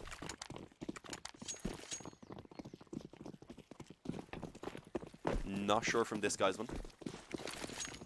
Yeah, I checked one guy's profile. He didn't have his flag on, so when I get a bit of downtime, I will check and let you guys know. Unless someone in the chat already knows, because I'm sure they do have some supporters there. 3 Croatians and 2 Slovenians is what we're being told by one guy. Not sure if that's 100% correct, but much better chance that it is correct than whatever I could guess. But yeah, here we go. I mean, Kushka, despite winning that previous round, only living with 1 player, of course. They don't have an amazing buy coming into this. Dignitas hadn't built up spectacular money themselves, so it's a bit of a shaky investment also, but they have the firepower at least to work with. Fury is going to be able to quickly take the op out of the hands of Holzerk, though. Get right looking to try and re-aggress as well alongside Forrest as he comes in from the quad, and so far Dignitas just set up extremely well. They're always ready to get these trades, it seems. Something that a lot of the lower level teams do lack, and indeed Exist comes in again to trade out Forest and bring it into a 2v1. It's Salted left alone to try and make it happen again. Can he do it 2 rounds in a row? Exist and Freiburg. Is this the same 2 players it was in the previous round? I think it might be.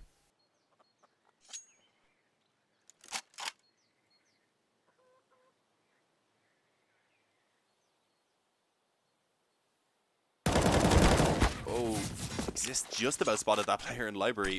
Spotted Salted rather coming in from Library.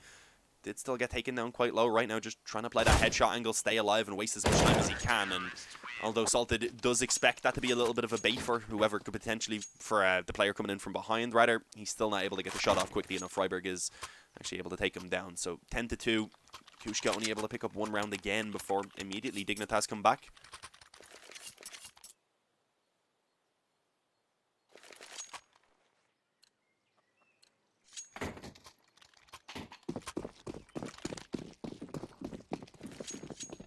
Who's the best rifler in the world? I don't know. It's between a few people, but I don't get to watch the top level CS as much as I'd like to, because I cover teams a lot more around this level a lot of the time. So that's what takes up most of my my time watching CS. Apart from when big tournaments are on, of course, I'll normally throw them on at least on my second screen and keep my eyes on it.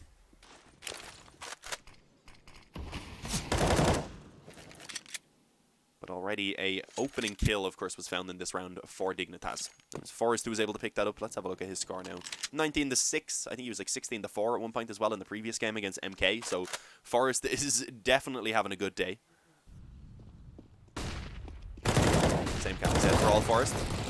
Play my jokes, haha. Exist able to get a quick double kill over on B, which does manage to at least salvage the round into a fairly easy spot for them to pull off the retake, but the bomb still does go down here for Bustum. So again, bit of bonus money for the T's to work with, an opportunity definitely for them to pick up this round. An MP9 in the hands of Juxi, but as I say that, the nade is perfect from Holzerk, combined with that spam of Forest, which also allows for him to go ahead and take down that player peeking in close from the banana smoke.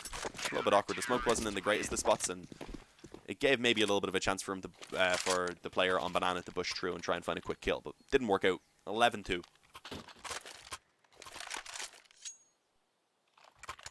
Commentating a couple of the goats. Yeah, but no, you know what I mean. It's an open qualifier.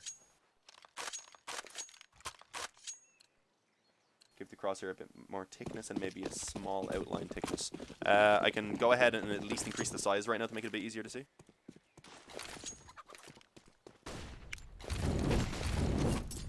That should be better. I went for thickness 1, I didn't actually change the size. I know you guys can see me changing that, but we all good, we all good. If there's little changes that can be made quickly to improve the quality, of course I'm going to do them. Opening kill already for Halzerk. He re-peeks knowing that Stoll was already out. And unfortunately for Stoll, he was forced back into that corner because of the damage that the Molotov was doing to him. So he didn't really have much of an opportunity, and they just keep peeking one by one. There's not much you're going to be able to do in that case against Halzerk. He's been connecting shots all day as well, especially when they're given to him for pretty much free. 4-on-2. Furious, I don't even know if he really counts at this point. He's on 2 health. Freiburg, I don't know, maybe he was heard going down banana, but apparently not, because the timing is perfect. The second Salted turned around. And of course, Furious being low was an easy finish. Either way though, Freiburg, just to be sure, goes for the headshot.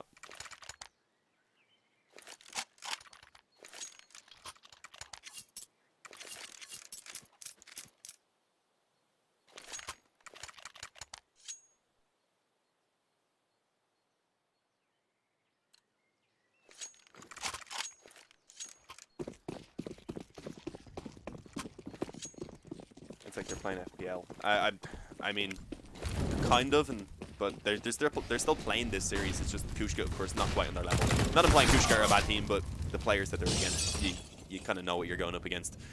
1-for-1 trade. That's not too bad actually by busting early on. Halzerk though spots the head of Stoll in towards the underpass and steals that kill away. Furious does at least find one in towards the apartments, but he's taken down really low. Decides to get aggressive in towards the bomb site and actually has been able to do so successfully. Halzerk on the op wasn't really able to do much about it, rather. Didn't want to risk going down and giving the advantage over to Kushka.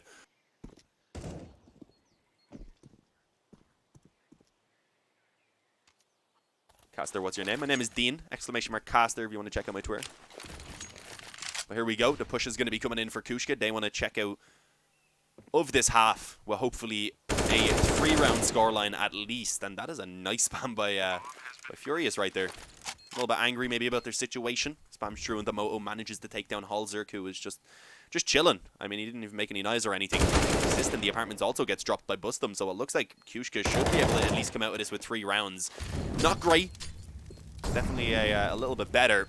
The thing is though, Freiburg's still alive. I mean, that Molotov wasn't really able to do too much towards the player on the bomb side. I was going to say could have forced them out, but that doesn't happen. Of course, at that point, then the second Freiburg started pushing in towards the bomb side, they're just both going to peek at the same time. So, wasn't really much that he could do. 12-3 at the halftime. Dignitas still in a great position, of course, to just go ahead and try and close this out convincingly. But if we do see Kushka pick up the pistol, then maybe there's a chance for them to start pulling this back and at least make it a bit of a more competitive game.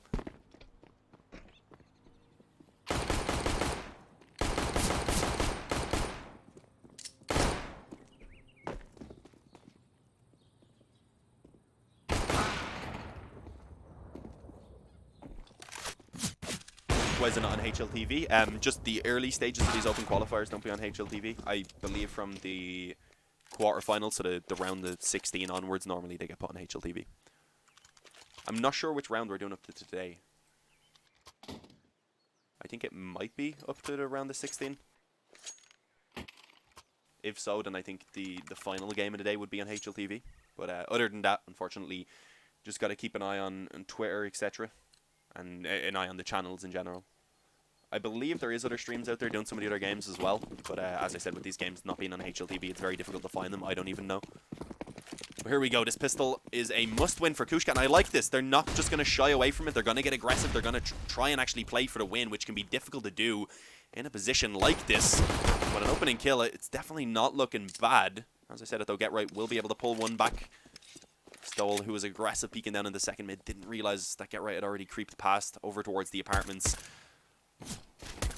Oh, a quick headshot from Salted, continuing to take this fight right now, delaying the push, as Freiburg didn't really want to go in on his own with the bomb, had to wait for Forrest to catch up, and quite a bit of damage just being connected in general to Dignitas before they can get on towards this bomb site. So, as we can see, Kushka setting themselves up in a really good position for the retake right now. And the bomb only now actually going to begin to go down. A little bit of a spam could come true. I'm not going to go for it though. Just waiting. All 4 players going to look to try and push in together. As another quick kill going to be found for Juxi. This is getting indeed quite difficult here for Dignitas to recover. As you can see, Freiburg trying to take the fights, trying to get into a better position than Quad. Ends up getting taken down on the cross. And now it's get right on Banana. They should be aware of this being the position of the final player. And indeed, those shoulder peak one-taps from just all of the Kushka players. Can I sing Whiskey in the Jar? I'm not that great of a singer, and I haven't listened to Whiskey in the Jar in a long time. Also depends which version you mean, because there's a few different ones. Metallica one's pretty good. But yeah, no, I'm just not a good singer, so for your own sake, don't ask me to sing. Trust me, doing you guys a favor. Dignitas, though, are going to go for the buy. 2 Kriegs, a P250, a couple of Deagles. Not a terrible buy by any means. I mean, with the couple of rifles to work with onto 2 players who are also having a very strong game so far, being Hulzerk and Forrest. Well, Hulzerk's having a good game, not quite as strong as Forrest, but I mean, Forrest so far today has just been a monster, so kind of to be expected. So him having the Krieg in his hands is definitely a good thing to see up against a bit of a mix buy here from Kushka, of course. A couple of FAMASs, 1 M4, 2 MP9. So, I mean, firepower-wise, it's not too unequal. Let's see what Dignitas are going to be able to find. They're looking to try and just put a stop that does not allow for Kushka to pull back any sort of a comeback at all. They want to immediately force them down onto what would be a double eco if they were to lose this round. And at that point, it's pretty much done.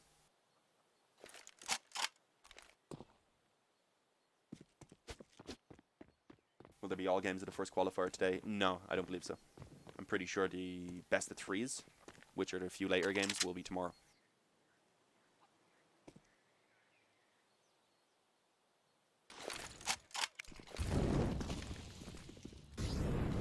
Here we go.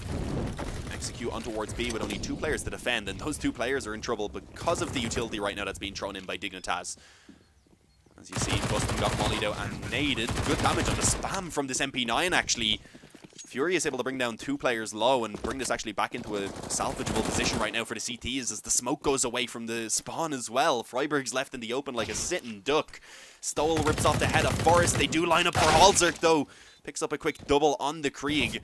Will even exist and get right now. Only pistols, unfortunately. The rifles not in spots that they can pick them up, so they're going to have to try and pick up some quick headshots from these pistols pretty much. A 1-for-1 trade, not too bad. And Furious, he actually got dinked down in the meantime. No longer has the time to make this happen. Get right, knowing he wasn't on the bomb, just has to swing out at this point. And it's an easy kill. 13-4, Dignitas steal the round back.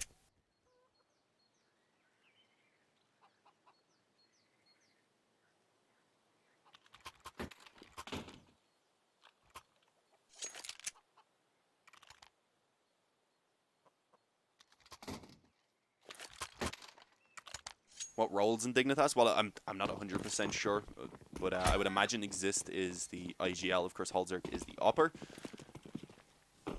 Freiburg seems to be doing the majority of the entry fragging. I guess, I mean, it's kind of switched around a little bit. Get right doing some as well. Forest also just kind of depends on where and what. And rather what weapons, etc. they're working with. Didn't finish that sentence for some reason at first. That was strange.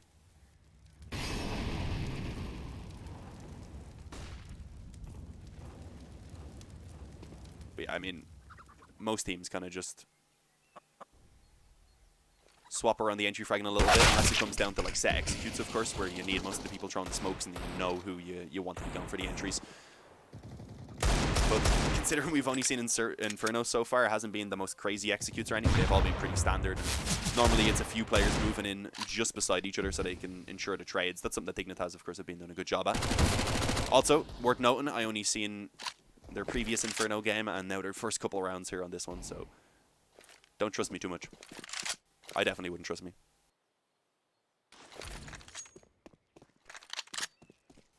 Already though, a lot of damage on top of that man advantage in favor of Dignitas. A little bit of a lineup there as Stoll is able to get himself 1 kill, assisted by Hulzerk, who must have done some team damage. Halzerk himself not looking healthy either, so he's going to be the one going in first. He had a wrap actually through Graveyard as well, so there wasn't really too much hope for the player who was trapped in towards the pit. And with that, leaving only Bustum and Salted, both players pretty much dead already at this point. They do just have to back away, just so they can have something in this next round, rather. And Salted's not going to be allowed to run away. And it seems like they want to hunt Bustum as well. They don't want him saving this Kevlar and the Deagle either.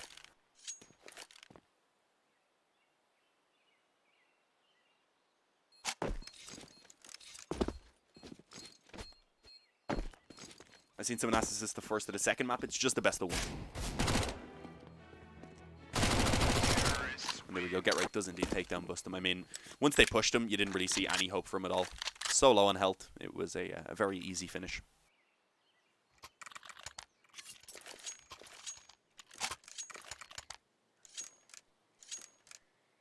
I haven't really seen Get Right doing much lurking, to be fair. That's why I didn't say that.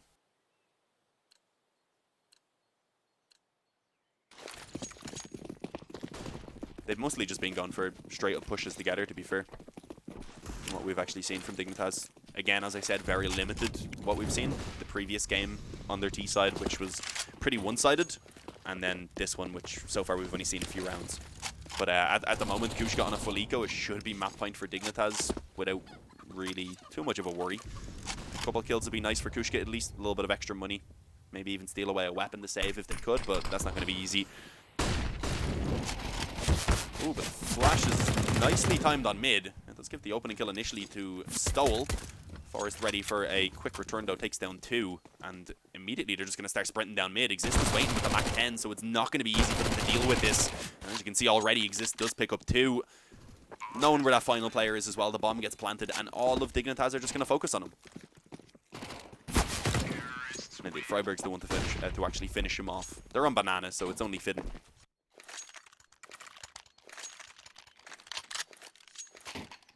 Why Dignitas got 2 matches back to back. It's an open qualifier, so they continue to play, but the way it works is all the games just keep going. So when I finished that previous game, all of the other notable teams' games were already like halfway through. So sticking with Dignitas was kind of the only option. So I'm hoping when we finish this one that the next round has a few games waiting. That'll be worthwhile covering.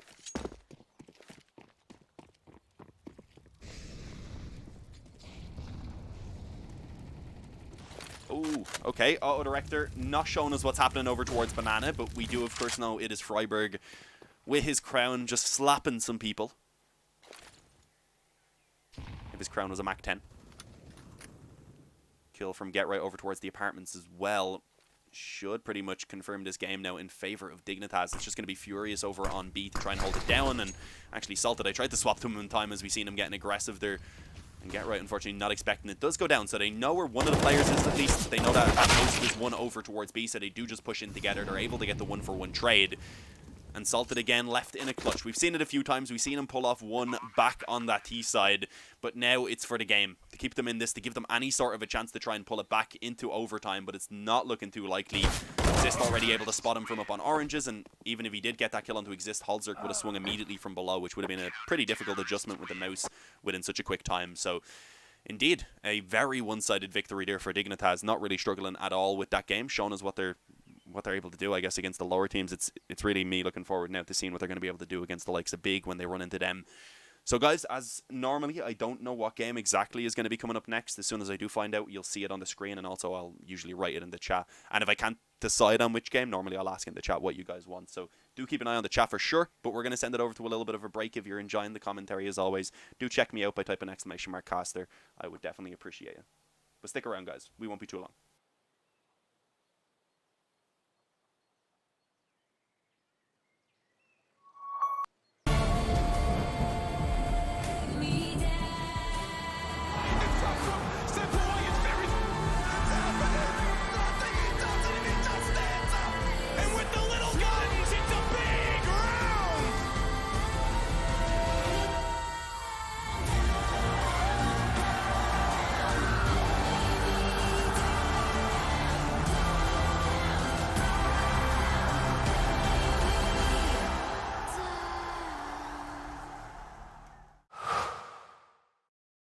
To be brilliant is to defy convention and challenge expectations. So Intel will bring the processing power for when it's time to go. Brilliant. Frame rates that keep up with your reflexes. Brilliant. Fast clock speeds for when you're on the clock. Brilliant. It's what we do at Intel, powering you to master your potential. Will you rise? Intel. Unleash your brilliance.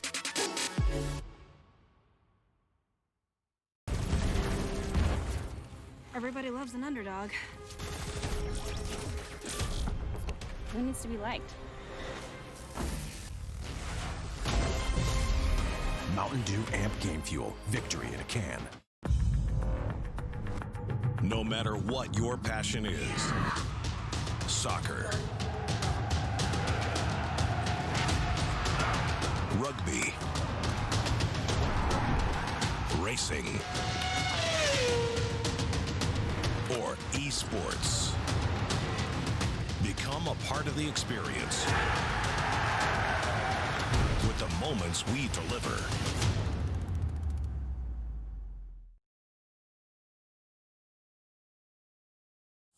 The signs when I say we're there, and I feel the lies and I feel the sand. Forever hold, no matter if we cast away, a fire in the dark. I know that you won't be where we know again.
Right from the start, I see the end. A world torn apart, but I know we're meant. Forever hold, no matter if we cast away, a fire in the dark. I know that you won't be where we know again.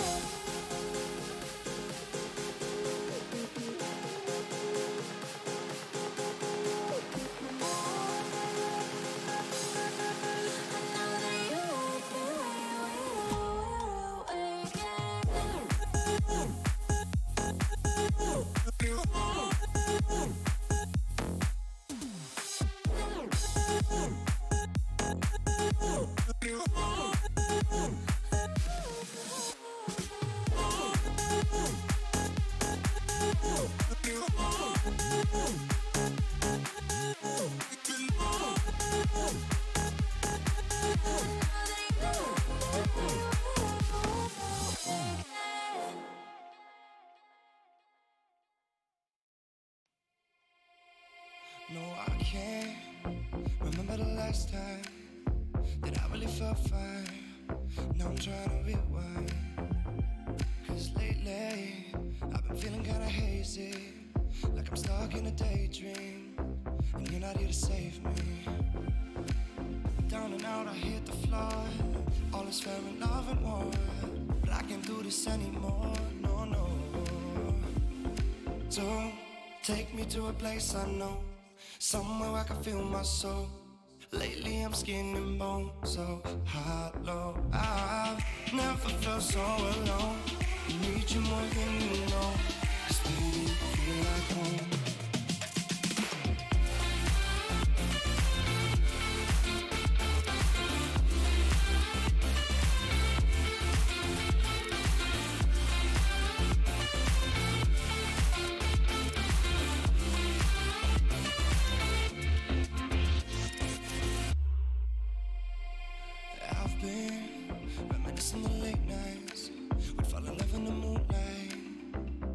it so bad. Now I'm just thinking that we should go back to when we were, hold each other to feel good. Down and out, I hit the floor. All is fair in love and war, but I can't do this anymore. No, no. Don't take me to a place I know, somewhere where I can feel my soul.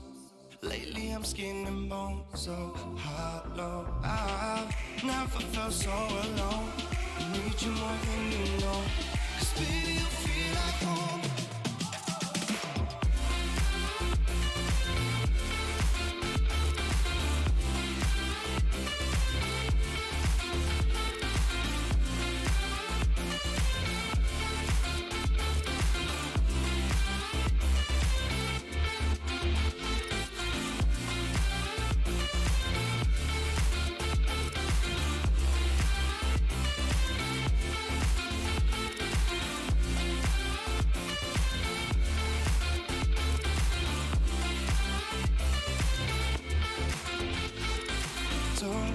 Take me to a place I know, somewhere I can feel my soul. Lately I'm skin and bone, so hollow. I've never felt so alone. I need you more than you know, 'cause baby you feel like home.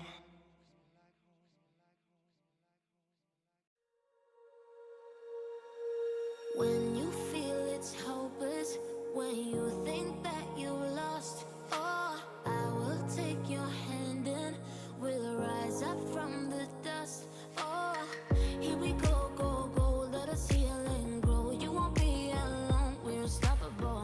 Don't be afraid to show what we're going for. This is what we know. Here we come back to life, we're still breathing. Standing up, everybody's gonna see it. Oh, all you need to know is that we're holding on. Even if we fall, we will rise up and we follow the path that we believe in. No, we're not gonna stop until we reach it. Oh, all you need to know is that we're holding on. We rise up from the dust and clean my throat.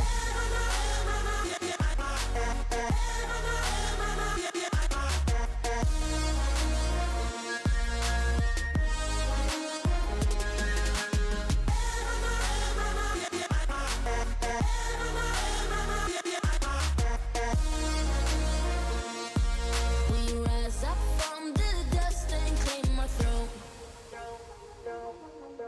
We all have our reasons why we are on this track. Oh, we all have our burdens, yeah, but we just keep on fighting and we never look back. Here we go, go, go, let us heal and grow. You won't be alone, we're unstoppable. Don't be afraid to show what we're going for. This is what we know. Here we come back to life, we're still breathing. Standing up, everybody's gonna see it. Oh, all you need to know is that we're holding on. Even if we fall, we will rise up and we follow the path that we believe in. No, we're not gonna stop until we reach it. Oh, all you need to know is that we're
Alright guys, surprise surprise, it's another Inferno. We're back for game number 4 in a row of Inferno. I have seen so much Inferno today that I don't even know. I just hope we don't get any more Inferno. That's really all I have to say.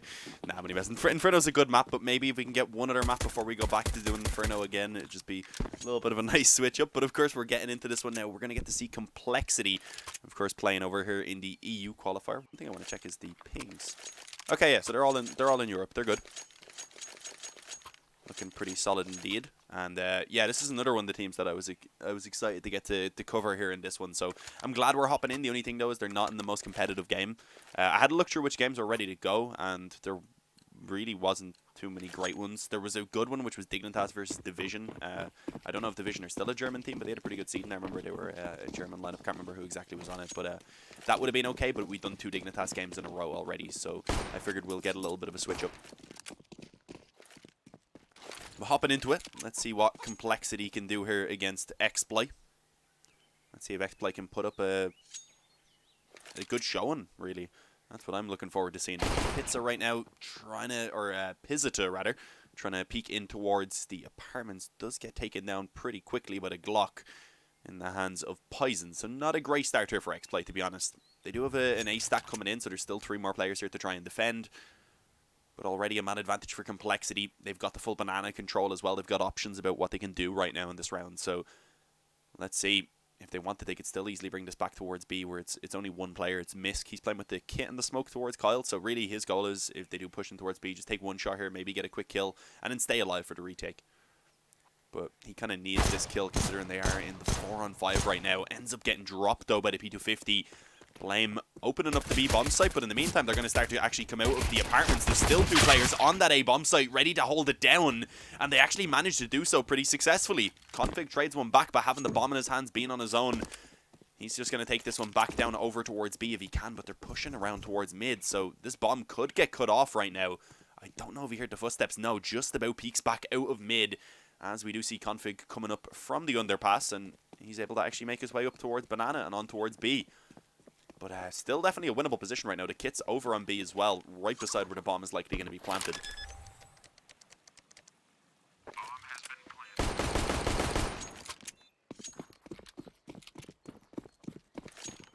As the bomb goes down, of course, Exploit realize what's happening. Both players just looking to try and work in together from Banana. As we can see right now, one aggressive in construction, one playing around the coffins right now for Complexity. Already one player being spotted, but they don't know where the second is. They're both just looking to try and work together. The bomb's planted for this spot so they can try and play the time. And Config holding for that initial kill even puts it in their favor with a 2-on-1. Exploit gets one back. He's got a smoke and he's gotten the defuse kit. Up against a P250 though. And as he doesn't even try and actually stick the bomb initially, he is just going to get taken down. Tried to take that fight, and even if he got the kill, I'm pretty sure he didn't have enough time anymore.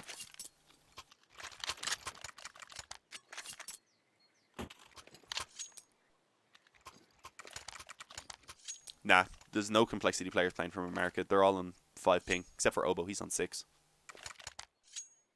So obviously Obo not going to be able to play this game. His ping is way too high. JK, JK.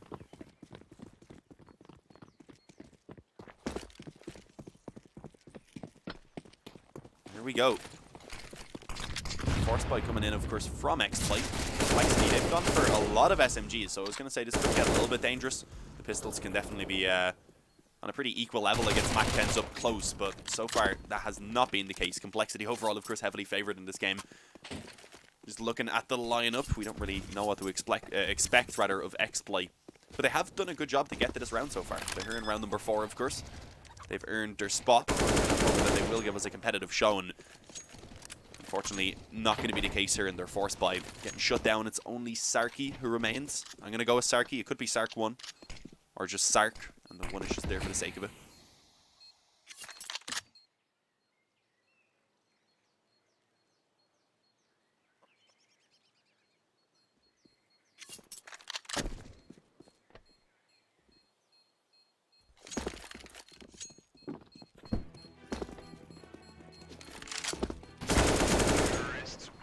Config even actually takes down Sark there in the end. He didn't have a lot to lose, so he was just trying to see if he can maybe pick up an Exafrag, get a little bit more money for himself, but ends up going down. This round now should be the full eco. Few P250s perhaps, one being bought for PR so far. This should be a straightforward round for Complexity with the 3 Mach 10s as well. They'll probably just be taking the lead all across the map. And, I mean, should have an easy enough time, but all 5 players looking like they want to go towards A. They do have 1 flash, so I think they're probably going to stack up around quad and also long and wait for Complexity to show some presence up close on mid and then just try and flash and peek together.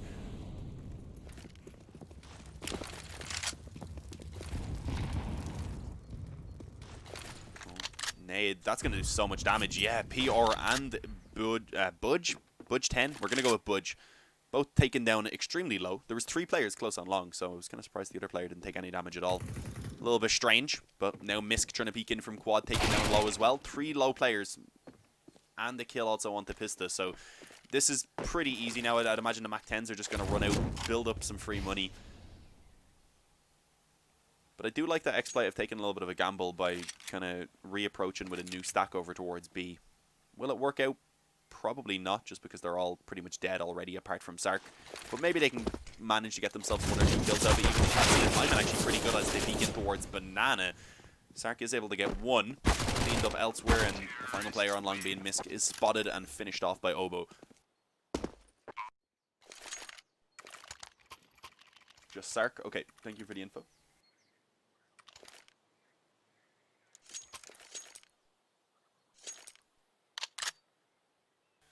You need souvenirs. Well, unfortunately, no souvenirs in open qualifiers.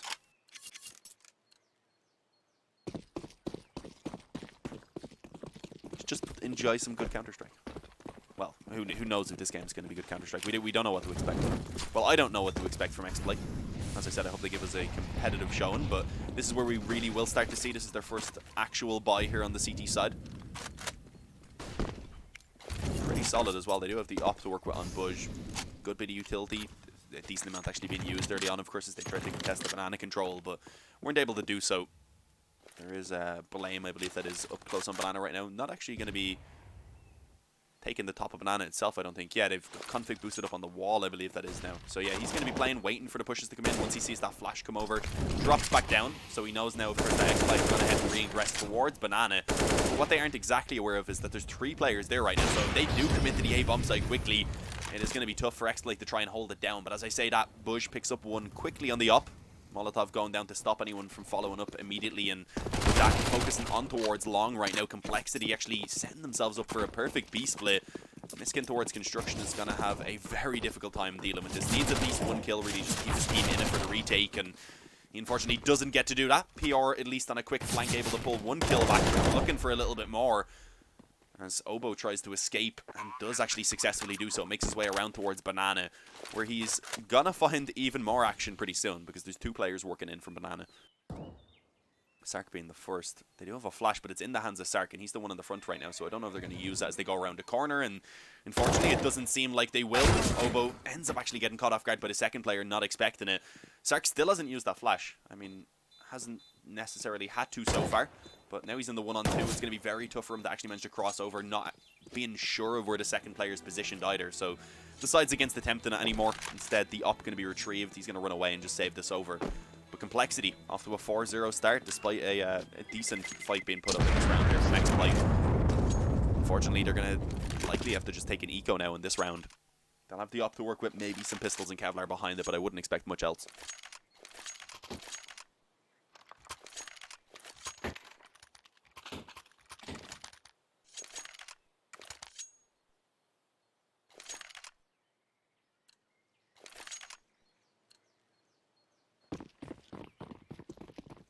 Indeed. Deagles. Bush doesn't buy anything because he wants to be able to get the op in the next round, of course. From what we've seen, he is the primary offer. Sark, though, keeps it in this round as he saved it over from the previous. So let's see what he's going to be able to find if he's not normally the primary offer for them. It'll be interesting to see how successful he can be. How's he done so far? He is up there at the top and getting aggressive into the apartments. Works out, expecting another player as well. And with the Molotov down, Obo decided not to actually worry about the steps at all, which of course proves to be a pretty big issue as he gets taken down, and it allows Exploit to quickly take themselves a 2-man advantage off the back of that now. Complexity just going to commit in towards B and config. He manages to recover alongside Blame F. Unfortunately, Blame doesn't manage to stay alive, but the 2 Danes doing their job and opening up that B bomb site, salvage it back into the 2-on-2. can see again, Exploit just want to send both players in from Banana for this retake. Molotov in towards Dark. A smoke going to be going down towards CT. QQ'd a little too early right there, unfortunately. But eventually the smoke will go down. Config, knowing that both players are there looking to try and pounce out through the smoke at the correct time, and it works for him. Poison even finding one kill, acting as a bit of a distraction. 5-0 for Complexity. Again, a fairly close round, but Complexity, despite having a pretty tough start in it, do actually manage to claw it back.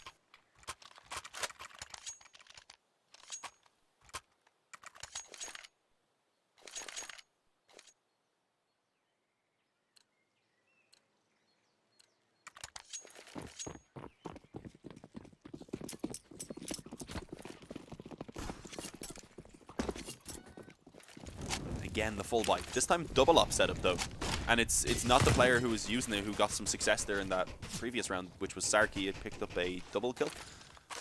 So they're going to be instead throwing them on towards Bush, who's the one who picked it up in the opening gun round, and then Miss going to be trying his luck as well. So let's see if this works out. The double up setup, I mean, it can be difficult, especially if it comes down to a retake, but for early in the round, they'll be looking to try and pick up the openings with them, and so far not being all that successful. Sark tries to get aggressive into the apartments over towards Boiler, ends up getting dropped quickly by Oboe, and with that Complexity, they should be able to move. Oh, they line up in the apartments for rush. I was gonna say they should be able to move pretty easily in towards middle and get that control, and already they had worked up towards the top of Banana, but that quick double kill in the balcony on top of what they initially got in Boiler just prompts them to immediately commit to A, as you would expect, and they're going to find it completely open.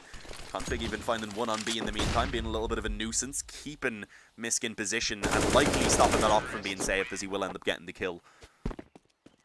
6-0 Complexity, looking good so far, as you would expect.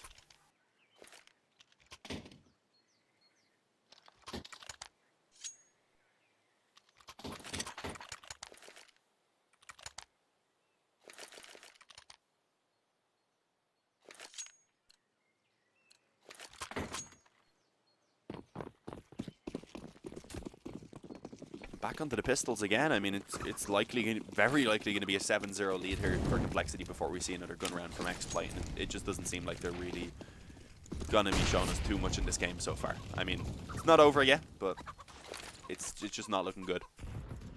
Few close rounds, but kind of similar to what we've seen with Dignitas in their previous matchups. Especially when they were in that opening game against oh, sorry, it wasn't. Yeah, when they were against MK, it seemed like kind of the experience. Despite MK rather being able to keep a lot of the rounds close, it seemed like pretty much every clutch was going in favor of Dignitas, and so far kind of similar for Complexity in these close ones. But let's see. I mean, they've also built up a lot of money, especially on towards Poison. On everyone else, it's decent. Config actually having quite a lot as well. So yeah, I mean, Complexity, they're not worrying about money, of course, but let's see.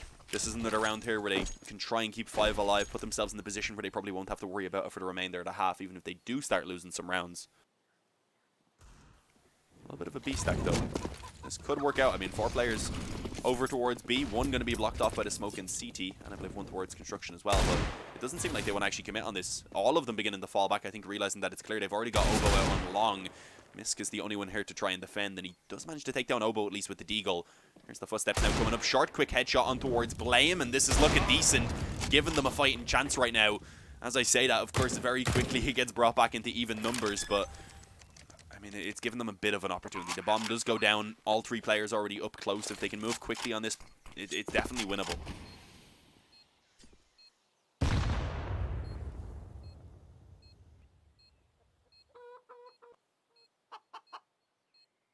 That smoke, though, running down quite a lot of time, and without a fuse kit, it's going to be tough for Exploit. He's actually up close in the corner.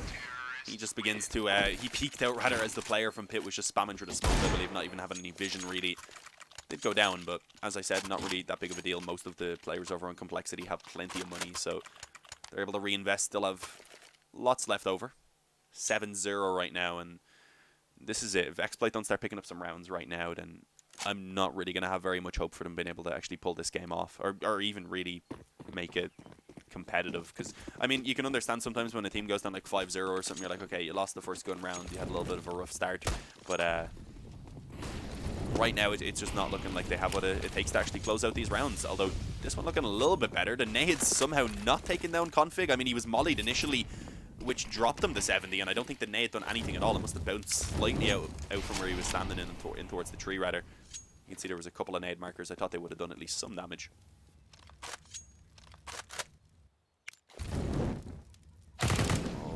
already Obo just walks out with a balcony. It's a 3-man B stack, so that leaves just the op now over towards A. He hasn't been spotted yet. He actually manages to hit the wall bang onto Obo. Doesn't quite get the kill, and now the smoke is down, so there's not much else he can do about that initially, but he can go back towards middle, where Bomb, of course, is going to be trying to work its way in. Tries to get the timing on the shot. Will the second time around as he just quick scopes through, gets a second on the Poison. And he's giving them a fighting chance right now. They have the man advantage. They have the damage onto Obo and Config as well. This nade could do a little bit more. Not quite going to be able to do so, unfortunately, but still a 4-on-3. They have the fuse kits. They have some utility. Smoke goes over towards Pit. Budge again going to be blocked off on long by a smoke from the T's as well, though, so that delays things just a little bit. Obo able to take down PR as he looks to try and come in from the apartments, and now it's all of the CTs actually just pushing in through short. Sark at least able to pick up a quick trade, but they have to try and get through the crossfire between the Pit and the bomb site, and that is not going to be an easy task, and you can see why. Rush just mows them down. Config, of course, was also ready.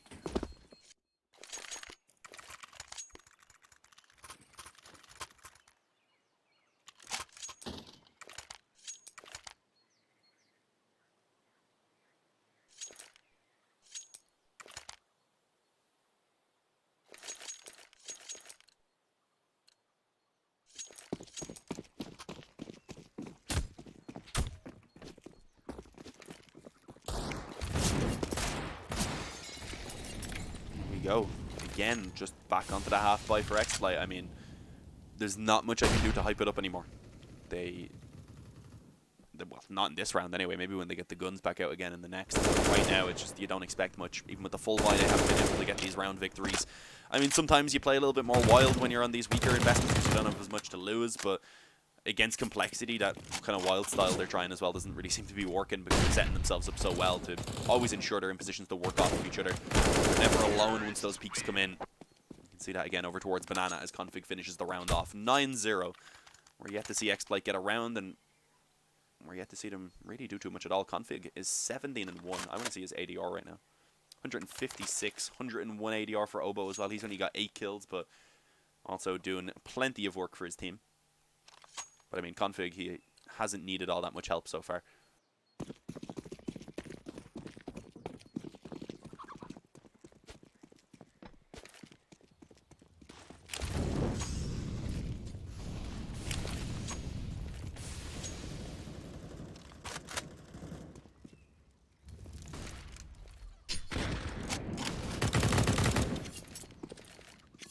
Yeah, we probably could have got a more competitive game, but I figured a quick one would also put us in a position where hopefully this one's done before the round 5 game starts, so we can actually go ahead and get a proper good game from round 5.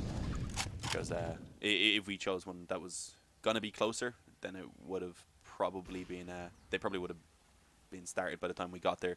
But also there wasn't really any good games going apart from Dignitas versus Division, but we had done multiple Dignitas games in a row and people were asking to see Complexity, so I figured we'd hop into this Complexity game, see how they're doing. I wasn't familiar with X-Play, so I wasn't too sure how they do, but I mean, so far, yeah, and not really giving us anything we've seen in the previous games. They've all been at least a little competitive. Not here.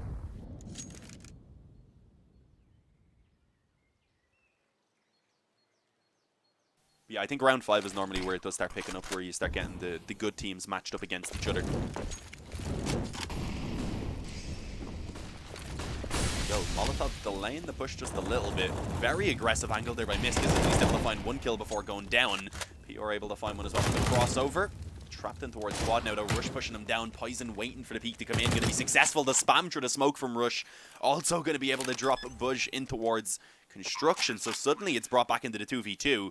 Poison has an op to retrieve as well if he wants to, but for now sticking to the Krieg. Not sure if anyone is already up close and towards Construction as he sets himself up now on the angle to spot the player who is beginning to push forward from the CT spawn. The timing not ideal, goes back to peek towards Banana, where he will find eyesight on one player, but so far not connecting these op shots. Third time's lucky, maybe because I'm here, I'm Irish. But it's 6 health for both of these players right now. 1 bullet is all that's needed by either. Sarky doesn't have a defuse kit, so I mean, there wasn't really much that he could do about this. Needed to pick up that kill immediately, and that's not going to happen. Poison steps out, hits the 1 bullet that was needed, gets the op again in his possession, and it is 10-0 now for Complexity. Double digits already being found.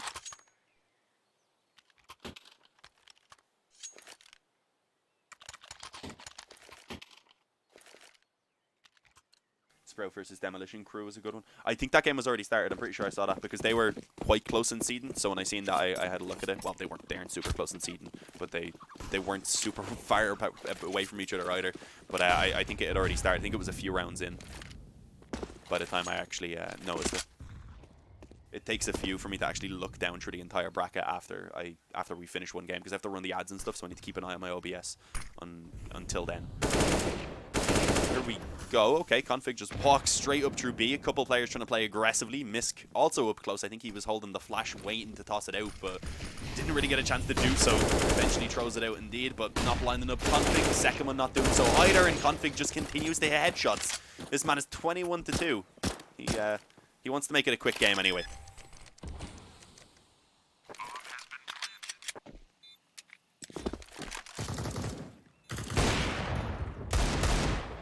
Next, please. Yeah, I want to check the bigger playing up against next actually, because hopefully if they have a good game we could hop into theirs. I definitely want to try and get a more competitive game for the next one though, even if it's kind of not too big name teams. If it's kind of two like teams we might recognize or something we know will be close. Because this one's a bit of a stomp. We don't want two stomps back to back. Preferably rather we don't want stomps at all.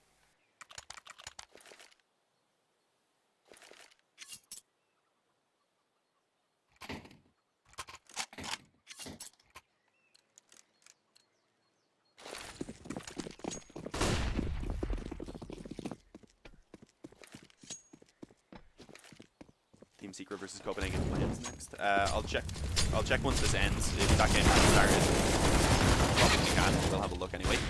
Aggression down Banana. Actually, Blame ends up dropping an 8 on Config. I'm gonna guess no, he didn't get killed because he got a kill after getting the team kill with an 8. I thought he might have died just as he had the 8 in his hands, but a little bit unfortunate. Ends up taking on a teammate with it when he threw it out towards the top of Banana, and suddenly Obo is all that remains. So it looks like Exploit should finally pick themselves up a round. I mean, it was a little bit with the help of Complexity, but I mean, you've got to take what you can get.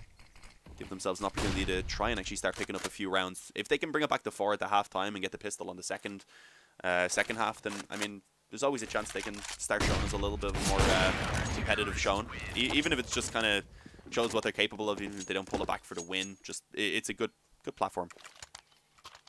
You always want to try and play your best and hopefully learn from these games as well.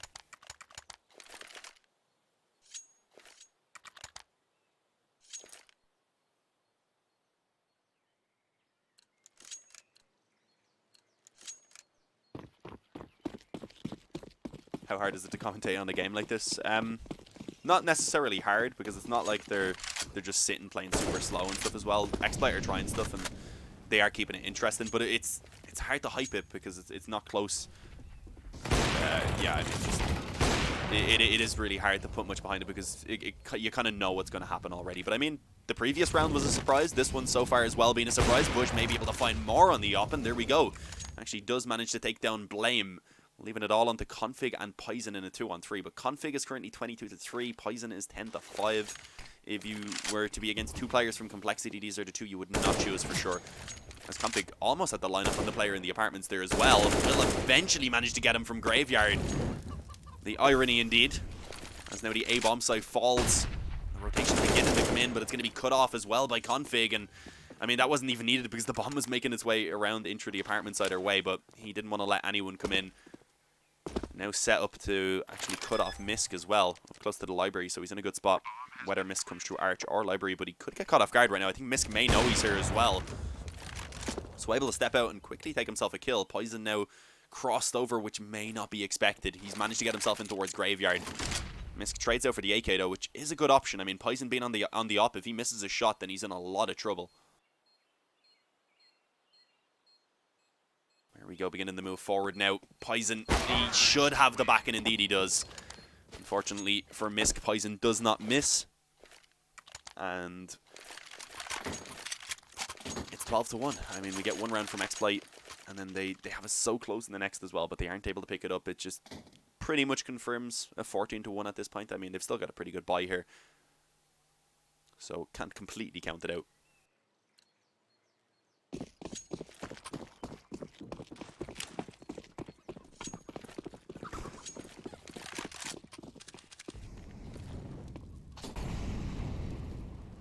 Oh, they should. Yeah, they definitely spotted the barrel right there, so that was called over. Good work by Poison to let Oboe know. I think he came in with a little bit of a pre-fire and managed to dink Budge down through the corner of the wall because he doesn't have Kevlar. Misk wants to get aggressive over towards Banana as well. Flash is actually pretty good. Config gets blinded with the Molotov down and the smoke as well around the wall. No one can help him out, so nice opening kill being found here for Exploit, which they kind of needed after taking some damage early on, and also because they had a little bit of a weaker buy overall. It gives Misk an upgrade to an AK instead of that SMG. Bujdo ready on the up. Smoke goes down. He gets pre-fired actually from the player coming out through Boiler. He was just about to click, I believe, and definitely would have found himself the kill off the back of it as well. So that might be a little bit upsetting. Let's see, there's still 2 players around this A-bomb site to try and defend. Obodo boosted up, is able to get 1. Rush going to be able to cut down, or cut off the rotation rather, as Sarky tries to come in from long. Poison's wondering what the hell's going on. Blame is just like, I got you, bro. I'll stand on top of you. I'm here to hold you while you plant.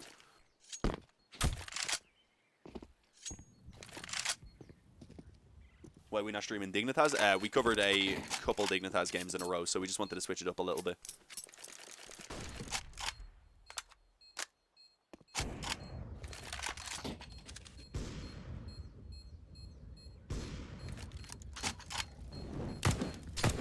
Again, Complexity just taking a convincing round. 13-1, 2 weapons at least being saved over with the full loss bonus. They'll get a couple of rifles being dropped over and will have a pretty decent buy at least on the side of Exploit, but the buys so far haven't been enough for them to get the round to. So, I mean, as I said, not much to really be hyping at this point. It does seem like Complexity, as I'm sure everyone expected, are going to take this one pretty easily. Dignitas won 16-1 against Division. Okay, well, that was the other game we were considering doing. I just didn't want to do a third Dignitas game in a row. So, I mean, I guess we were kind of in a lose-lose situation right there, whichever game we went with.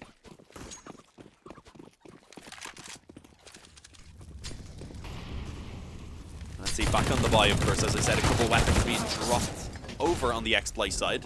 A 1-for-1 trade early on, not too bad. He was, unfortunately, on his own right there with that smoke being down, just playing above it. Didn't really leave a position for any of his teammates to try and trade it out afterwards, but a 1-for-1, of course, being something that the T side are going to be pretty happy with. And also because we do see Exploit instantly fall back away and give up banana control, which Complexity have realized by taking it very early on. So they've got a 1-for-1, they've got the full banana control, they've also got mid control now, so they can really do anything off the back of this. And if they want to go around long, there's not actually anyone spotting it. I think Misk is considering getting aggressive on short with this flashbang, so this is probably a good idea so they can try and pull some kills in their favor, and will initially go towards the CT side, but Rush quickly picks up a double headshot and opens up the A-bomb site completely. And of course, no option to save this time for PR and Budge. They have to go for it in the 2-on-3. The optimal rounds here on the half being 2 for Exploit, but 14-1 looking likely.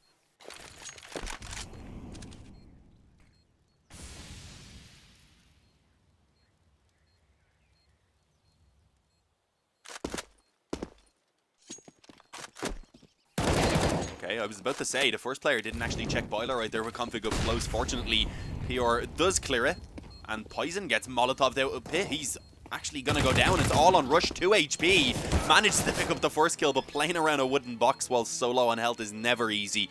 Gets spammed down. There's just about enough time for that defuse to come in.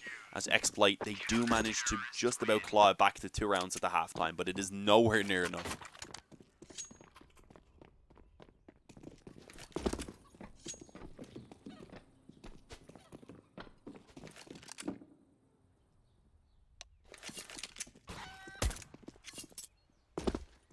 Yeah, as I've said a few times, don't mind the 999 rounds at the top. That's just a thing with the server.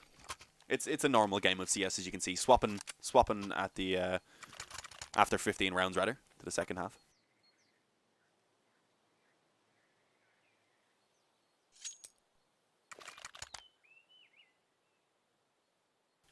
Oh damn! What is this buy? All the utility for Complexity. I mean, there's 2 players. We'll point out there's 2 players with utility on Exploit as well, so they're going to be looking for an execute. But all the nades right now, I think the hope maybe for Complexity is to just nade stack somewhere, and I don't know why they all have smokes and flashes. I think this is just BM. Honestly, I think this is BM. I'm not even going to try and rationalize it. Let's see though. The nades well timed. There's no way the T's are expecting this, but no Kevlar at all right now for Complexity. Aim punch could be a massive issue if they are not connecting these quick headshots, but even then it seems like the body spam's working as well. So far though, brought into a 3-on-3 with equal trades. Rush from the pit, continuing the frag. Poison hiding on the bomb site, going to be able to finish it off, and it works. They didn't even use all the utility. I don't even think they really used any of it apart from a few nades and maybe a couple flashes. That was just a weird buy. As I said, I'm not going to try and rationalize it.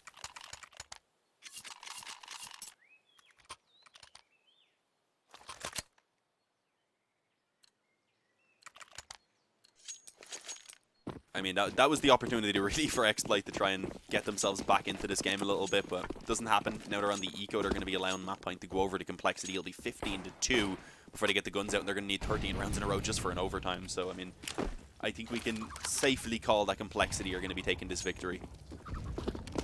I know, big balls of me to presume that they're going to win. Very, very wild. I'm a gambling man. The damage has actually been connected with a couple of dinks there over towards long, but as we do eventually see, it is just a blender instead. The SMGs come in to help.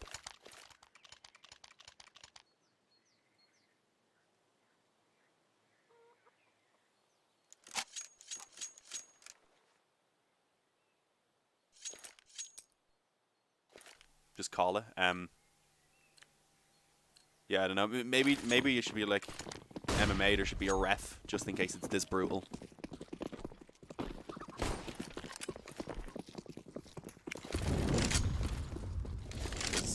Config, I mean, he slowed down a little bit, but he's still 24-6.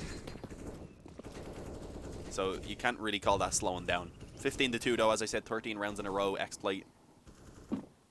It's not going to happen. I doubt. I'd like to see them getting a few rounds, as I said, give themselves something to work off of, something to look at the demo and try and improve off of, but it's not looking very likely. Already, Config picks up the opening kill over towards Bananas. He got down aggressive and finds a second as well. Just realized I do have to indeed take over the Observant. Poison smoked off at the moment over towards long, but it's actually a player getting aggressive on short. Ovo who spots that boost up. The FP9 able to spam one down, knowing there's another player up close, going to call in for the help now. Poison actually looking to just try and push straight through the smoke, I believe. And I think they do know both of these players are in towards the apartments right now. At least Sarky has dropped back out in the second mid. I believe has been spotted. Yeah, there we go. Poison indeed going to get that info. Not going to be able to live, unfortunately, but calls it over to his teammates at the very least. One more goes down, but it's still the 1v3, and with only 18 health, you really don't fancy the chances of Sark.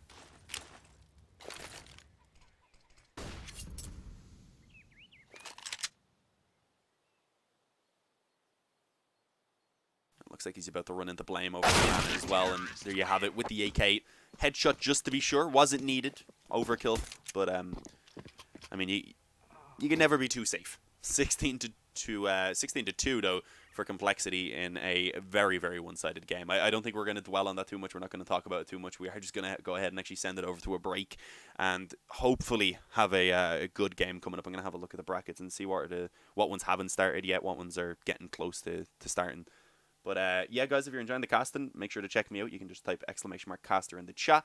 But as I said, stick around. Hopefully it won't be too long before we do manage to hop into another game.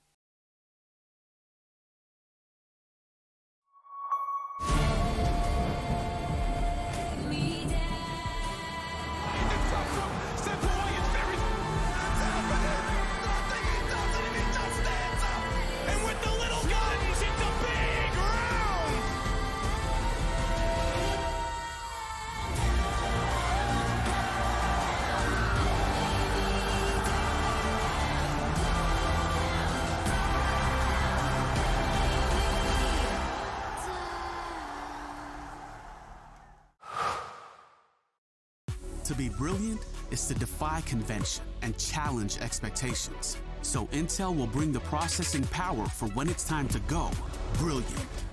Frame rates that keep up with your reflexes. Brilliant. Fast clock speeds for when you're on the clock. Brilliant. It's what we do at Intel, powering you to master your potential. Will you rise? Intel. Unleash your brilliance.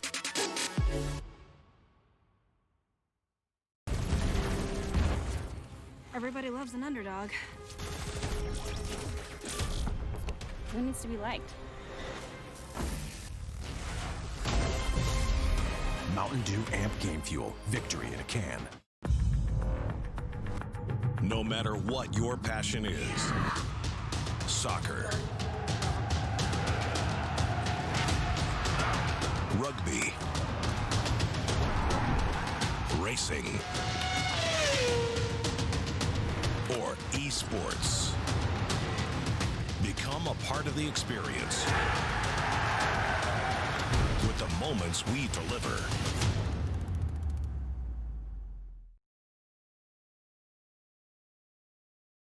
The signs and I see we're there, and I feel the lies and I feel the sand. Forever hold, no matter if we're cast away, a fire in the dark. I know that you won't be where we'll awake again.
Right from the start, I see the end.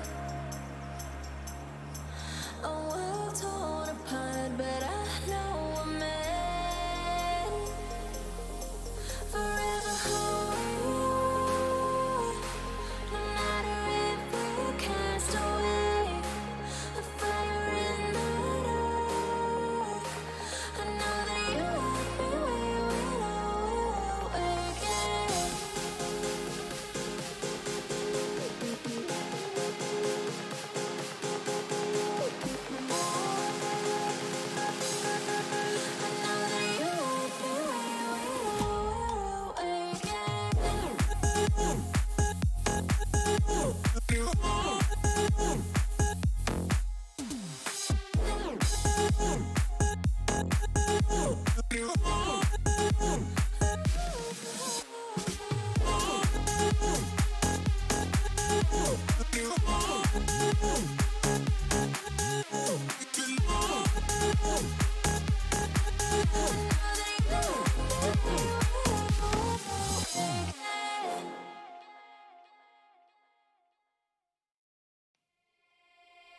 No, I can't remember the last time that I really felt fine. Now I'm trying to rewind, 'cause lately I've been feeling kinda hazy, like I'm stuck in a daydream, and you're not here to save me. Down and out, I hit the floor. All is fair in love and war, but I can't do this anymore, no, no. So take me to a place I know, somewhere I can feel my soul. Lately I'm skin and bone, so hollow. I've never felt so alone. Need you more than you know, 'cause baby, you feel like home.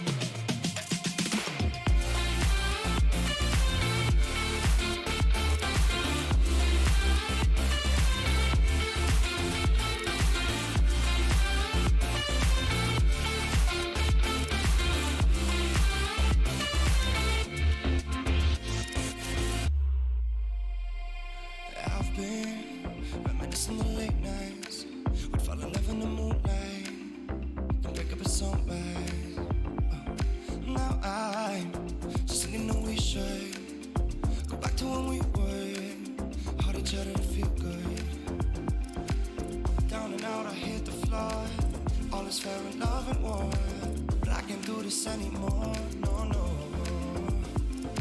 Don't take me to a place I know, somewhere where I can feel my soul. Lately I'm skin and bone, so hollow. I've never felt so alone. I need you more than you know, 'cause baby you feel like home.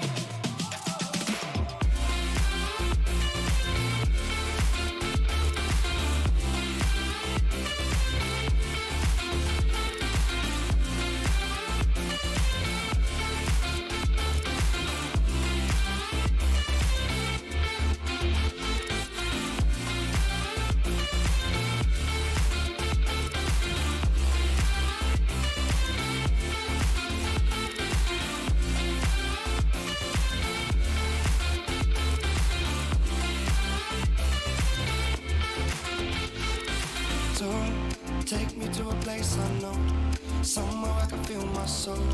Lately I'm skin and bone, so hollow. I've never felt so alone. I need you more than you know, 'cause baby you feel like home.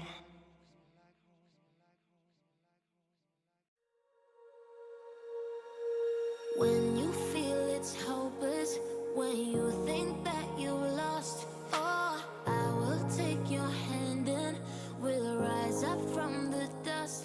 Oh, here we go, go, go, let us heal and grow. You won't be alone, we're unstoppable.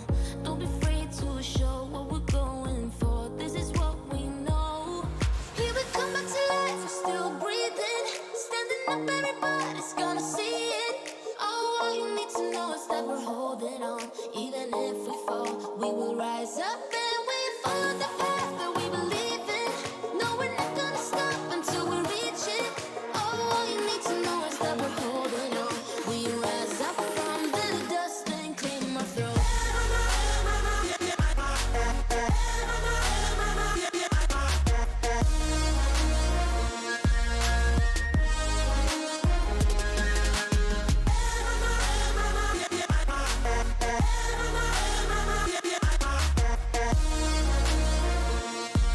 We rise up from the dust and clean my throat.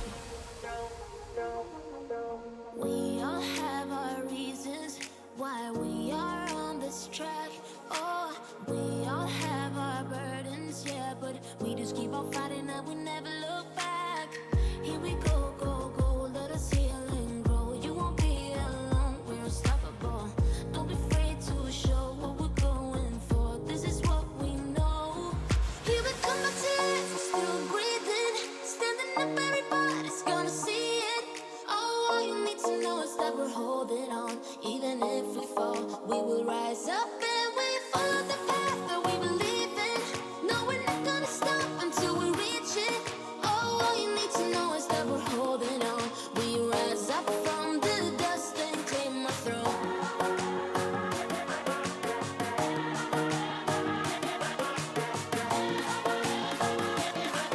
We rise up from the dust and clear my throat.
Guess who's back?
Alright everyone, welcome back. We are finally getting a game that isn't on Inferno. After doing 4 Inferno games in a row, we are going to get to see some Vertigo, and in a game that I think should be pretty competitive.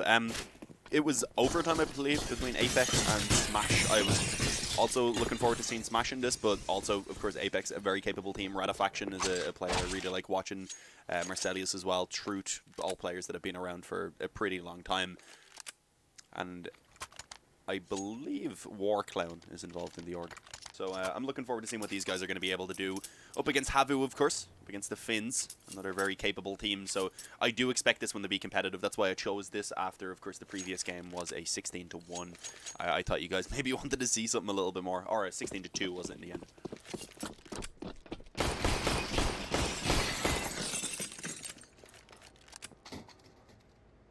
There we go, starting things off. Let's see what the initial plans are. It seems like a bit of focus over towards B, a bit of focus around middle as well for the T side in the initial moments of the round, and it does seem like that's where they're going to eventually try and bring it, but taking their time. By the time they do actually start to push out towards mid, the player who was watching it is no longer doing so because it's such a late push, so we should see this control being taken pretty easily. I mean, now Marcelius is rotated into Alto with Aki's as well, I believe is how it's pronounced. So they do have a pretty good setup, and despite Aki's going down immediately, Marcelius pulls off a quick couple of headshots from the flank as well. Grusarin going to be able to take one down, and now it's a 4-on-2. Saw and Doto left alone to try and recover it. The smoke down does give them access to the A-bomb site at least, so we have a good opportunity of seeing Havu getting this bomb plant at least. The one player who's around A, I believe, is already pushed down through the ramp, so not much can be done about the actual bomb plant.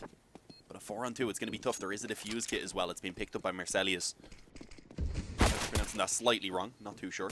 Ratafaction, though. Quick headshot on towards Doto. And they do, of course, know the position of Saw. He's trapped at the moment, being pushed from both sides. Not really much that could be done. Plenty of time for the defuse to come in. And a very convincing opening pistol round here from Apex.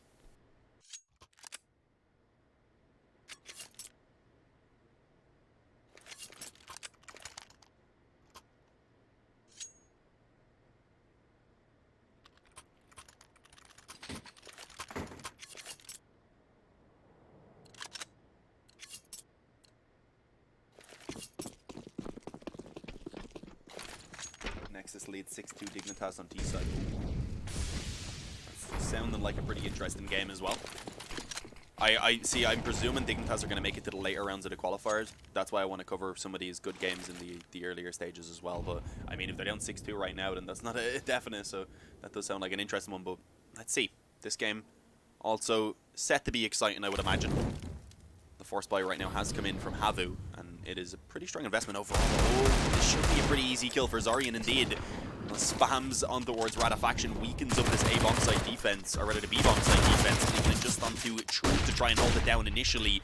Able to get himself one, but dropped low already. The flash is coming over. Able to get himself into a slightly safer position right now, just hoping to run the time down. You can see he has done so successfully. The rotations have already come in from the rest of Apex. They're set up to hold this down and have done so successfully. It's all on Zuri. 5 health and 4 opponents to face off against that. Make that now 3 because he's taken the face off of 1. Marcelius, who was on the end of a nasty deagle bullet, but it doesn't really amount to too much else for Havu, unfortunately. 2-0 here for Apex, a fairly clean round, been able to keep 3 alive. And with that, Havu, in this round, just going to have to go ahead and take themselves the full eco. I mean, they've got some money, so they could buy a few pistols maybe, but Zori is saving for the op, so he's probably not going to buy too much. Okay, buys up a deagle, they'll get 2,900 anyway, so he still has plenty of money.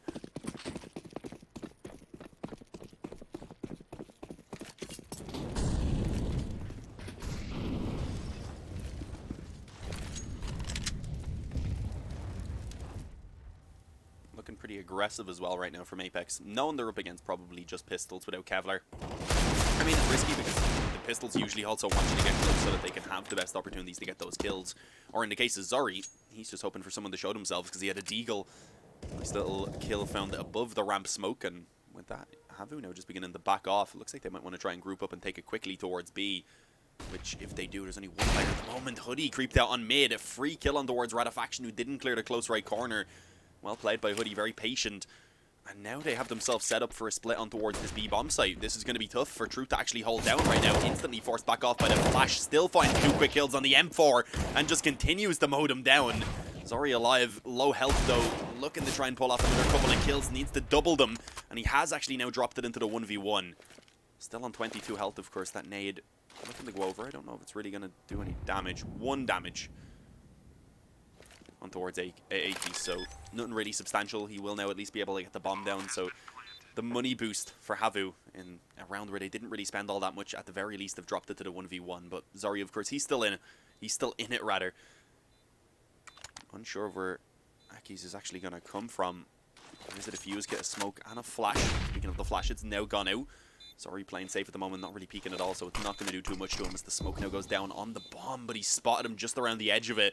Akis knows this is just going to push it down and finish it off easily onto that low health player. Plenty of time, of course, for the defuse to come in, but as I said, Havu didn't spend very much in that round, so the fact that it comes down to the 1v1 is not ideal for Apex. They end up actually taking a lot of damage that they really wouldn't have wanted to in a round where Havu didn't have to put much money in themselves. So a very strong round now. Havu come onto the full buy. They'll look to try and win this round, and if they do, Apex are looking at a double eco. So it gives them a good opportunity.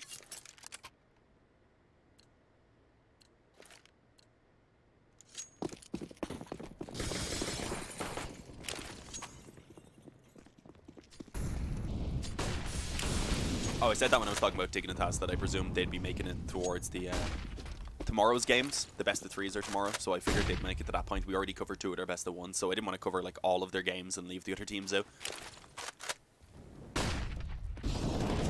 Aggression again from Apex. They went for this in the previous round also, which did cost them 1 player. The deagle, of course, of Zori. Not this time around, though. It's only Doto on his own holding. Once that smoke fades away, the flash was actually perfectly timed, and a free kill pretty much for Rusarn was found. I think they realized at this point that there's not too much going on around A, at least for the moment. We can see Havu actually creeping out on mid and setting themselves up to try and swing in together. I believe Marcelius on the left side. The assistants on the both of them just going to swing at the same time. Marcelius takes down 1, but he didn't want to risk re-peeking, which probably could have worked out because Rusarn did end up taking himself a peek pretty much immediately. Done a bit of damage on towards Saw, who's sitting on 14 health right now. So the man advantage and the health actually going in favor of Apex. So they're in a really good position in this opening gun round. And time's beginning to get quite low. They have to go back and retrieve the bomb. I'm pretty sure they've sent Slowy out to get it, but it was all the way back in spawn. So a little bit of time being wasted having to do that.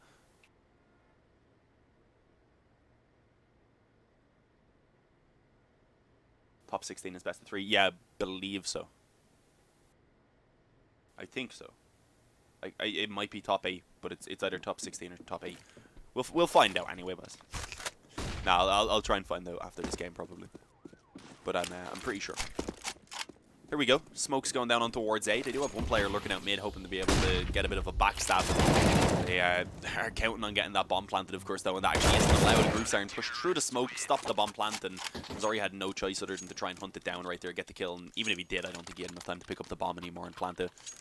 So that round was sealed by the kill from Groupsiren, the first one. 4-0. Havu not able to get the bomb down, of course, but they do still have pretty decent money, so they are able to get a pretty solid buy-in here. The only real weakness being that Mach 10 on towards Hoodie.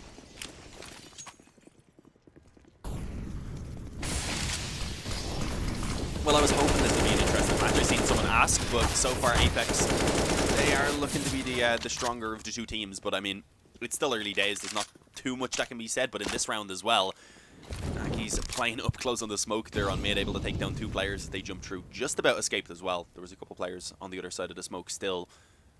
Actually playing up close. Oh, nice shot by Slow. He takes down Trude, ready for the second as the peak comes in as well. But he's been taken down low at this point, so needs to be cautious. Can't really afford to continue to take that fight on his own. And no one really from Havu are in positions to work with each other at the moment, because they have to watch for the aggression on so many different parts of the map at the moment. They don't really know what's going on.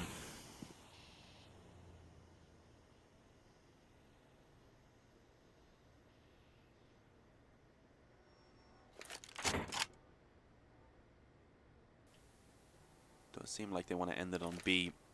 Still a bit of utility here for the CTs. As I said, the Molotov gets put down.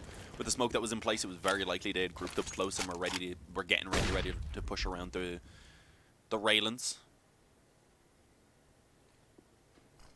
As we see Dodo trying to push for the B split, I believe. He's just been a bit of a nuisance right now, I suppose. Even manages to pick up that kill onto Marcellus as a second player, though, in the exact same position that I don't think he's ready for, and also the rotation that comes in from A, a little bit too much for him to handle. Aki's able to take down one as the push comes in towards the bomb site, and now it's all on Zori.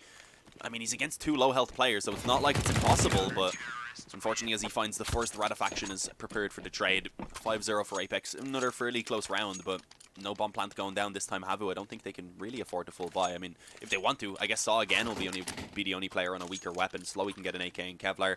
The other players can get a little bit of utility behind their Kevlars, behind their AKs rather. But they decide against it. And then what they can, they've still got the full loss bonus, of course.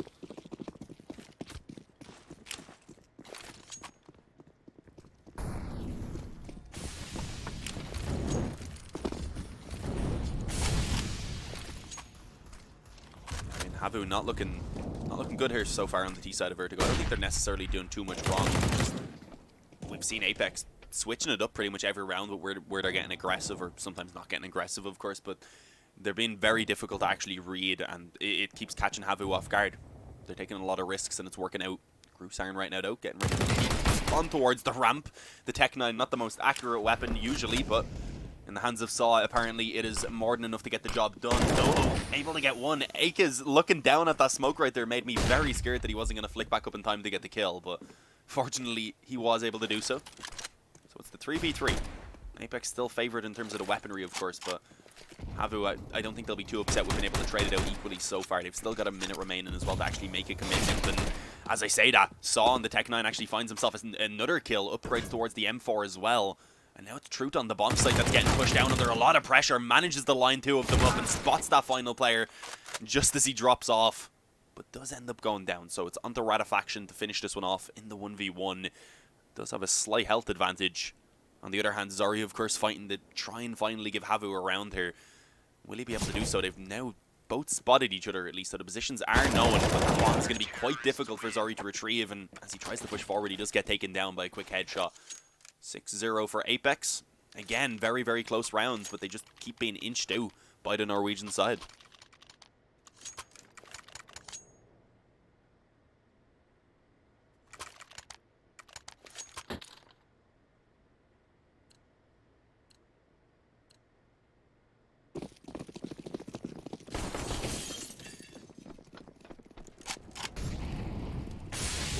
Oh, I was feeling that. The second I saw him start running across, I was like, Hoodie is ready for the spam. He doesn't want to let anyone get near that ladder.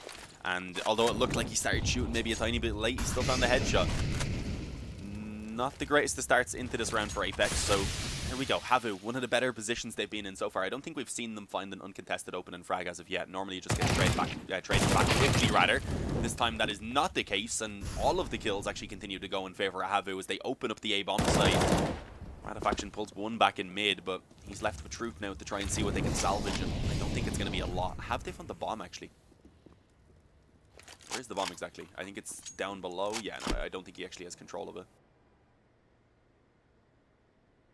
Yeah, indeed, it's down below. So Sai is going to be able to just go pick that bomb up. They'll run it towards the A-bomb site, and Truth and Ratifaction are most likely just going to save.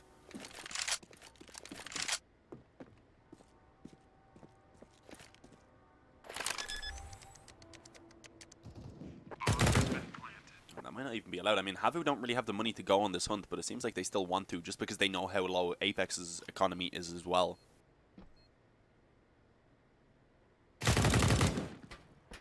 Able to take one down. If they get one more kill, they're actually impacting the buy in this following round for Havu, so that's not really worthwhile. Zari does come out on top of that against Ratifaction, and now being on 42 health, he doesn't really want to continue to go for it.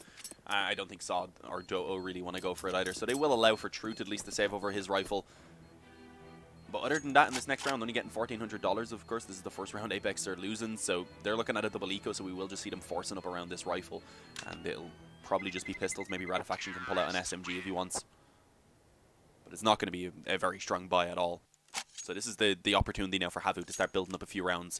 As I said, this one should be the force buy. If they win this, then it should be an eco for Apex. At that point, Havu back up to 3. If they win the next gun round, suddenly they're right back in the game. So the close rounds early on, they still could pay off for Havu.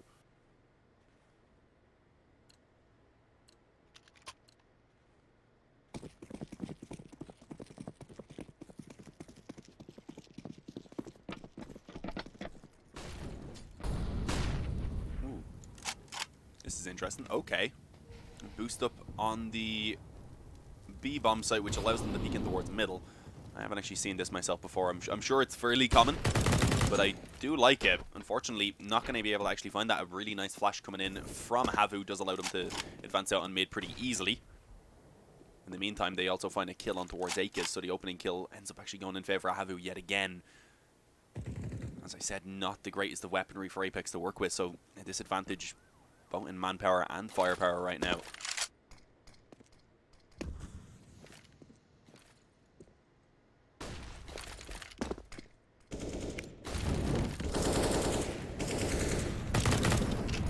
Kill as well, quickly being found on mid by Hoodie. I mean, we're not expecting too much in this round, to be fair. We really just need to see Truth on the Krieg get pretty much the majority of the work done. There's the Mag 7, of course, for Ratifaction. I think he's up close right now on B, so he is in a decent position to try and make that work. If he can get one kill upgrade to a rifle, suddenly they can definitely bring this round back, but let's see. I mean, he hears the nades being thrown out. He might be able to pounce on it. There we go. The AK should be retrievable. Suddenly it's back into the 3v3. Make that a 3-on-2. I was going to say damage is being done to Hoodie, but he gets finished off by the scout as well. And with 30 seconds remaining now, both of these players trying to get that bomb down, and Abe, they're ready for it. Truth peeks in from above. We see Marcelius go down, but he was a willing sacrifice. A very nice setup with the double peak coming in from Apex to ensure the round wins. 7-1. Havu get one round, even start off well in the next, but immediately get reset on. Fortunately, still got 2,900 in loss bonus. Unfortunately, doesn't give them enough to buy onto everyone, so I could be looking at another buy here with maybe 1 or 2 rifles, and then the rest of the players being towards pistols and Kevlar, mostly just focusing on the next round, and that's probably what they're talking about. We'll see what they actually decide to do after this pause.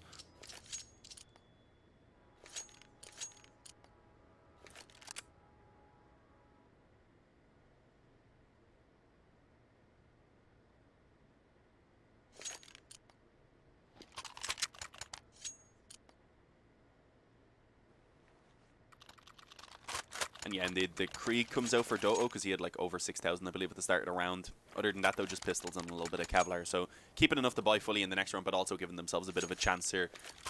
Knowing, again, that the economy is still extremely low for Apex. If they can at least get a few kills with what they've bought up right now, then it makes it worthwhile.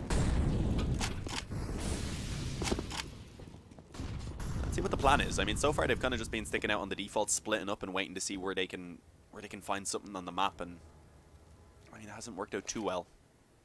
I would have liked maybe a bit of a quicker round, but considering they have 3 Deagles and a Krieg, they do more so have the weaponry to split up for that default and see what early frags they can find. And that's what they're going for. I mean, there's a couple players worked over towards the ramp on A already, and they've actually gotten very aggressive. Gruzarn just playing over towards the alley right now, but not really looking to push out himself, just holding. Not even really peeking to see if anyone actually gets up into that area in general. So let's see, because Havu are going to fully focus, but I mean, a couple steps being made below A definitely could have been heard by Gruzarn. I'm not too sure. He is still, for the moment, still being left as the sole A defender. Apart from a quick rotation, of course, that can come in from Akis. Marcelius actually was still around A, so never mind. I completely lied. I didn't realize he was here as well. Actually, able to pick up a wall bang opening kill. You do see they still want to try and commit off this. A bit of utility, a bit of an execute going in. Gruzarn, though, close. They have to run through the smoke. That's not ideal. The wild Tech 9 spam through the smoke doesn't hit a single bullet. But as he jumps through with the final couple of bullets, actually does find himself a quick kill.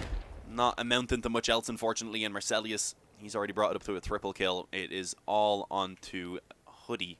And if he can find one more, even as I said, a couple of kills definitely makes it worthwhile. And he had a good position, but not able to hit that deagle shot, unfortunately.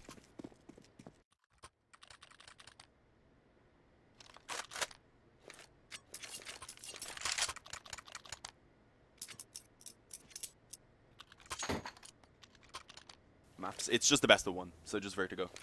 In these early stages of the open qualifier, it's just all best of ones. Otherwise, it would take decades to get through them with the amount of teams that sign up.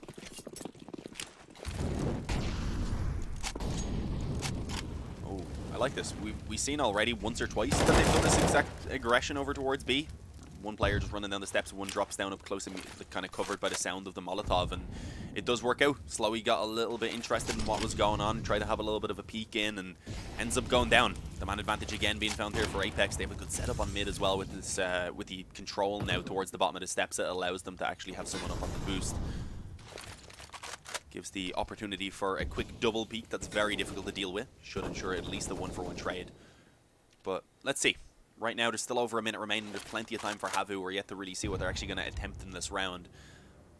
I was going to say most of their players around the A side of the map, but it seems like they're beginning to actually fall back off. They might want to try and catch these players who are aggressive down on B, feeling like if they do catch those players, that the other players may be quite far away in terms of the rotation, potentially even over towards that A bomb site. So let's see. Is there still someone up close on the right? I don't believe so. Yeah, no, they've actually fallen back off and have decided to just leave Truth around here.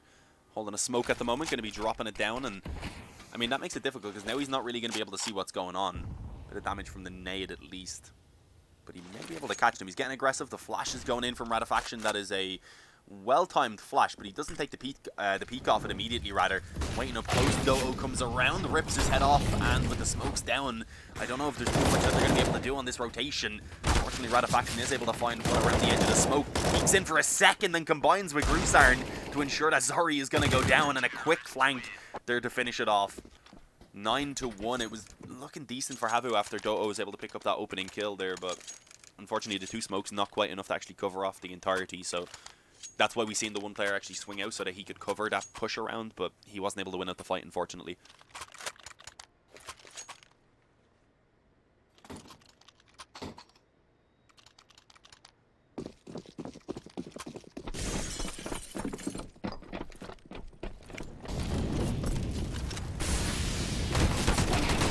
Here we go. Saw it again on the Tech 9. This is like the only weapon we've seen him get kills with. Not quite, but the majority of his kills, at least half of them have been with that weapon right now. So he's doing a pretty good job.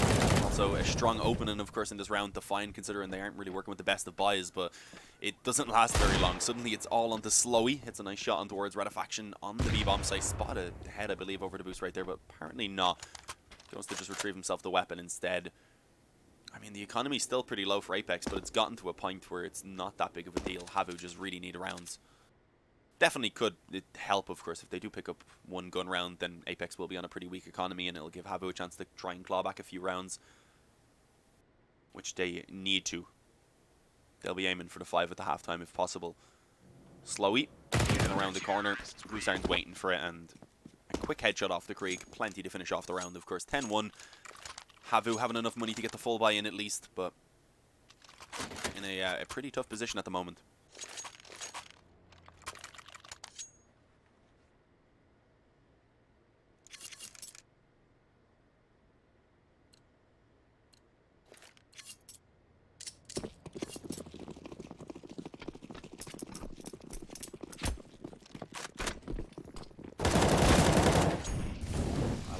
aggression from Ratifaction. We've seen him try that a couple of times. Previously, he actually just put down the smoke so that he could cross over to the ladder. This time, realizing that usually there is just one player holding around there. Mostly it's been the focus over towards the ramp and around B early in the round, but he is just leaving kind of one to either spam a smoke if it goes down there or just hold for the aggression in general. Oh, APs rather could be in a lot of trouble. They don't expect another player to be up close on the sandbags, so it looks like Groovestar should be able to pull this back pretty easily. And even then, didn't have to show himself right after the frag. Marcelius actually popped in for the quick trade. So a very successful hold from Apex right now. Slowy, he could still claw his back. He's creeped through mid. Doesn't want just the one kill, of course. Will be able to peek out, spot the player as Sandbags. Gets the second on the Ratifaction. Spamming away. Slowy, he's done everything he can to claw this round back for Havu, and he just might be successful with it. Low health for Slowy, unfortunately, but Doto still healthy as he gets the bomb planted. And Truth now looking for a 1-on-2 clutch. This is a round that Havu desperately need. Apex, or rather Truth creeping forward, my bad. He does have a flash and a defuse kit, unfortunately not a smoke. I'm not sure if there's any around to be retrieved either. He's going to be peeking out as he spots the head of Slowy. Now his position definitely known. He hears the footsteps of Doto also in the background, so we should have the idea now of where both of these players actually are, and you can see that is the case. Getting aggressive, able to find one, but not much you can do anymore. Doto, he's just going to run around, set himself up, deny that defuse, and he does so through the Molotov rather. 10-2, Havu finally clawing under a round out, but it was a close one. Only living with one player, their money not going to be amazing, but also on the other hand, as we said, the damage had been done consistently to the economy of Apex, so they don't have enough for a full buy in this round, really. I think they're in a position where they take the 1 eco, considering they have such a massive lead, and then just look to try and close it out with a 12-3 half, and that does seem to be the case. They're spending some money, but they're keeping plenty to get the full buy in the next round.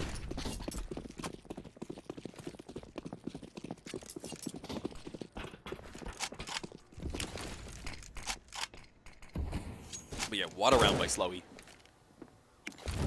He almost got caught by the timing of the player rotating in from A as well. I'm pretty sure it was extremely close just as he got around the corner. Oops. Didn't mean to go third person. Oh, Hoodie ready for the foot rather before the actual peek came in, so was immediately prepared for it. Gave him a little bit of a warning. Nice opening kill from that Eagle of Hoodie. And a player so far who, I mean, has been having some pretty decent rounds. There's no one really trailing behind on the side of Apex. Everyone's contributing as you would expect in such a kind of convincing lead. But he gets himself a second. Akaz wanted to try and test his luck as well in towards middle, seeing if he could maybe find a little bit more than Marcelius. Anything really would have been a little bit more than Marcelius, but he also finds just as much success. Ratifaction on the 5-7 does find one as they group up over towards B. Gets a second as well. So they kind of bunched up and made it a little bit easier for that 5-7 to spam away. But Havu still having the man advantage as they move forward onto this B-bomb site. But as I say that, we do realize Truth and Groovestar have already rotated in, so I was going to say have pretty good positions to try and at least give an attempt at this. But unfortunately, Truth was taken down. Groovestar now left alone with the scout, and with his position known, of course, not much he can do about it. Peeks out into the crosshair Doto and instantly gets his head ripped off. 10-3, Havu, they do manage to overcome the kind of half-ish buy from Apex, but this is where they come back onto the full investment again. But if Havu do take this one, then of course the final round of the half is going to be an extremely weak buy for Apex. So at that point, then there's a good opportunity for Havu to bring it back to 5, which is a really good recovery considering how it was looking.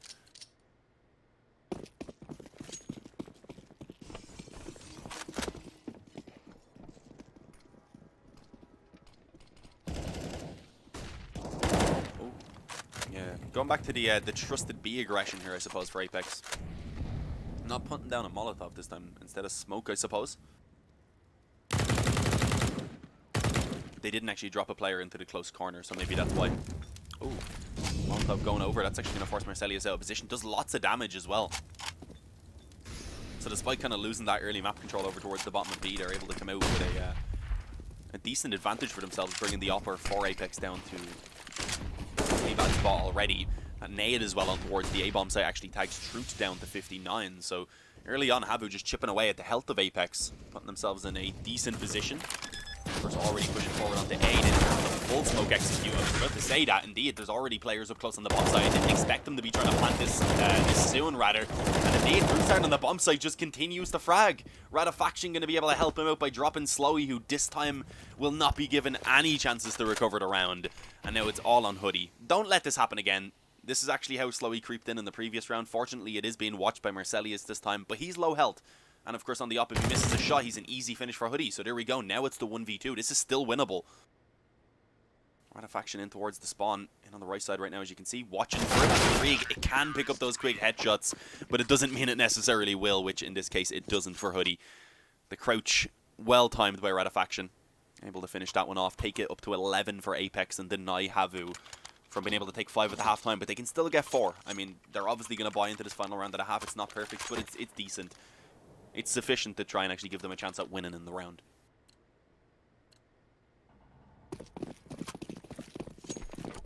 Is this a best of 3 or a best of 1? This is just a best of 1.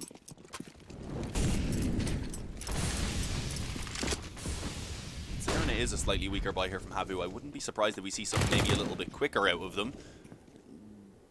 That was interesting though by Zori. He knows they've been getting aggressive on B pretty much every time, and when they put that smoke down, they're pretty much always peeking in. So the fact that he was willing to go through on his own, out through the smoke, is just a strange risk.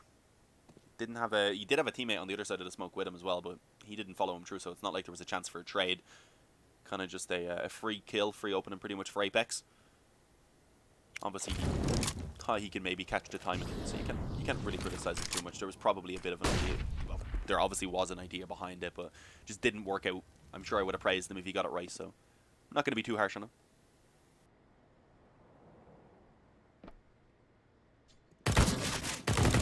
Nice shot by Slowy.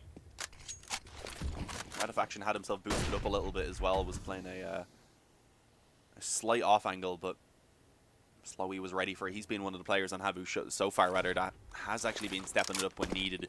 Only has 8 kills. I mean, he's pretty close with everyone else, but the impact we've seen from him has actually picked them up a couple of rounds.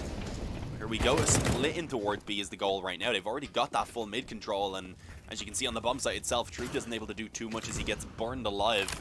Marcelius comes in the meantime, though, to take one of them before that bomb can go down, and another kill quickly from Akez leaves it all on Saw. They know he's up close because, of course, he was that bomb planter, and he's about to be slowed on by 3 players with pretty much absolutely 0 chance to do anything.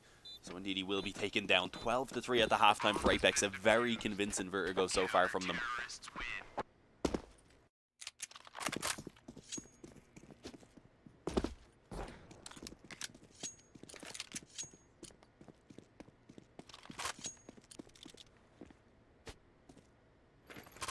It's definitely possible that Havu could pull off the City side just as good, if not even better, but it's just not looking too good with the momentum we see right now for Apex. As I said, so many of those rounds were close, especially early on in the half. But it was just such a massive lead that Apex were able to get, and when Havu did pick up their first round, then weren't able to actually chain another round off the back of it. So let's see. I mean, pistol goes in their favor, as I normally say when it's down as much. Get the pistol, get the gun round, and then you can start kind of thinking about the comeback.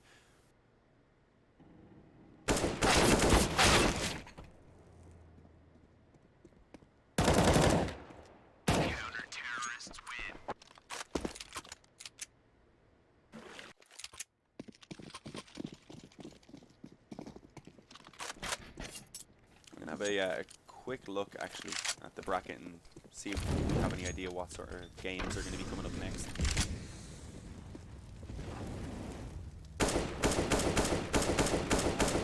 Six next? Yeah, we'll be around 6 next. I actually want to look at next is Dignitas games. So 13-11 right now to Dignitas, so they are winning. Despite, I believe someone said it was 6-2 at one point for Nexus. Give you guys updates on some other games potentially as well. LDLC versus Gamer Legion is on at the moment, and that's 5-2 to Gamer Legion. They're playing on Nuke.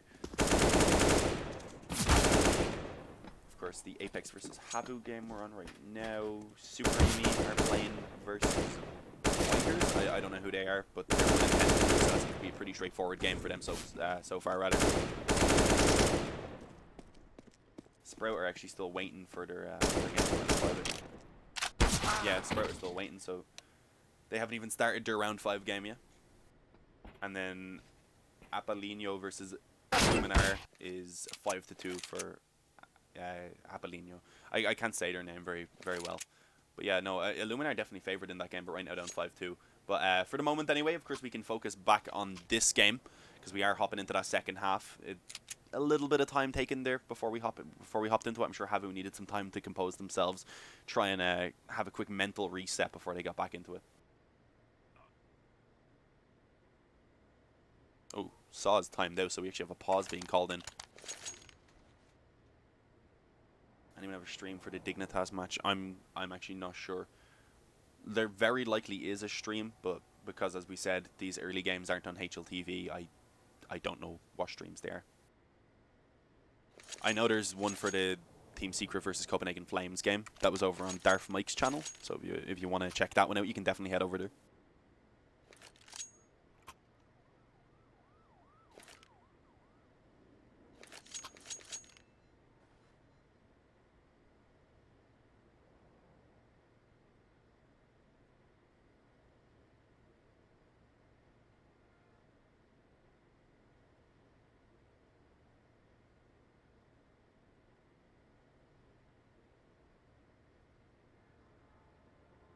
I'm hoping it won't take too long for Saw to get back in. I unfortunately don't have any info about why pauses are called, etc. In these open qualifiers, it would just logistically be impossible, I guess, to have admins in every game keeping up with the issues. Just because there's so many going on.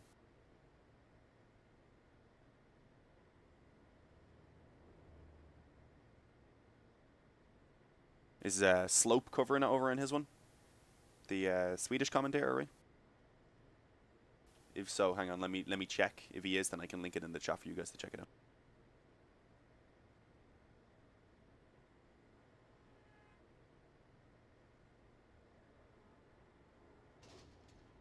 And indeed he is. Here we go.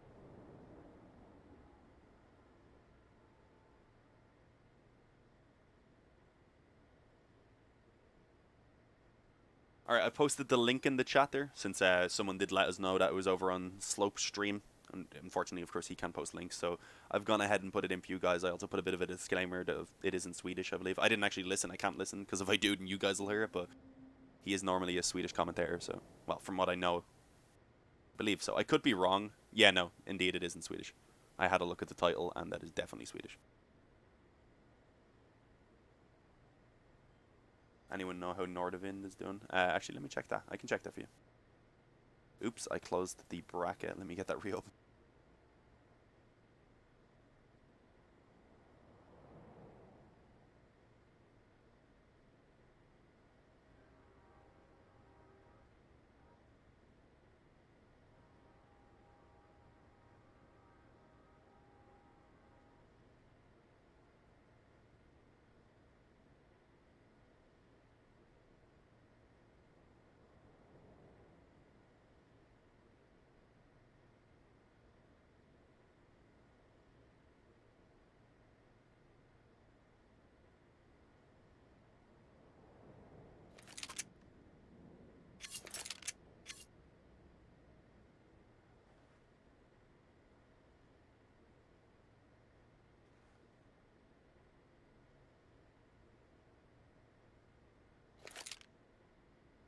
Alright, sorry, I'm back. I also had to take a drink, and as I said, I accidentally closed the bracket and had to get it reopened.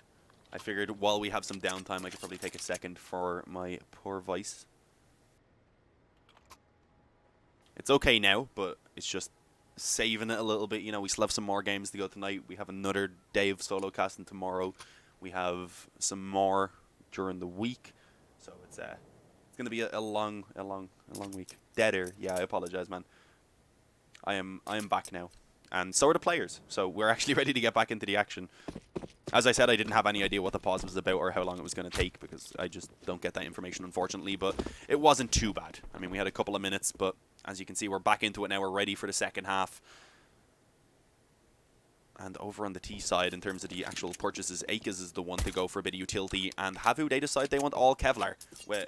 I mean, normally that means you're going to see some aggressive peaks early on, because without the defuse kit, you don't really want to be setting up for a retake. You're kind of opting on being able to actually find the frags, which they have kind of gone for. They have a couple players peeking aggressively over towards A, I believe that is, and then, as you can see, Saw rotating back after initially being on that side of the map as well. He ends up getting dinked. So that's not a bad beginning here for the T side. Smokes down towards the A-bomb site as well. Havu definitely could be in trouble as the Glocks begin to close in the range, and indeed the trades are ready. Broussard and Marcelli is going to be able to find some Saw. Low health, still trying to play around the site, but it's not going to be allowed. Finished off by a quick headshot. It's all on the Zori. He's been spotted on the rotation and finished off by Truth. And if I'm going to tell you the truth right now, the chances for Havu do not look good. It's 13-3. God damn it, why those numbers? I can't say them. Where can you find the brackets? If you just type exclamation mark bracket rather, it pops up.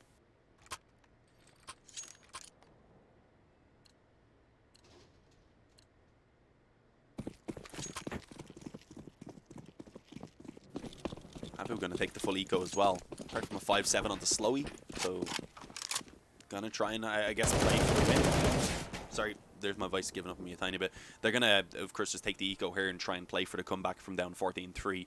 Which, if they want to get the win in regulation, they have no room for error. They'll have to win all of the rounds without dropping one. If they do drop one, they can still get overtime. But that's really the only room for mistake that they have. Complexity result. Can't check it out at the moment. Well, I guess I could because they're on an eco.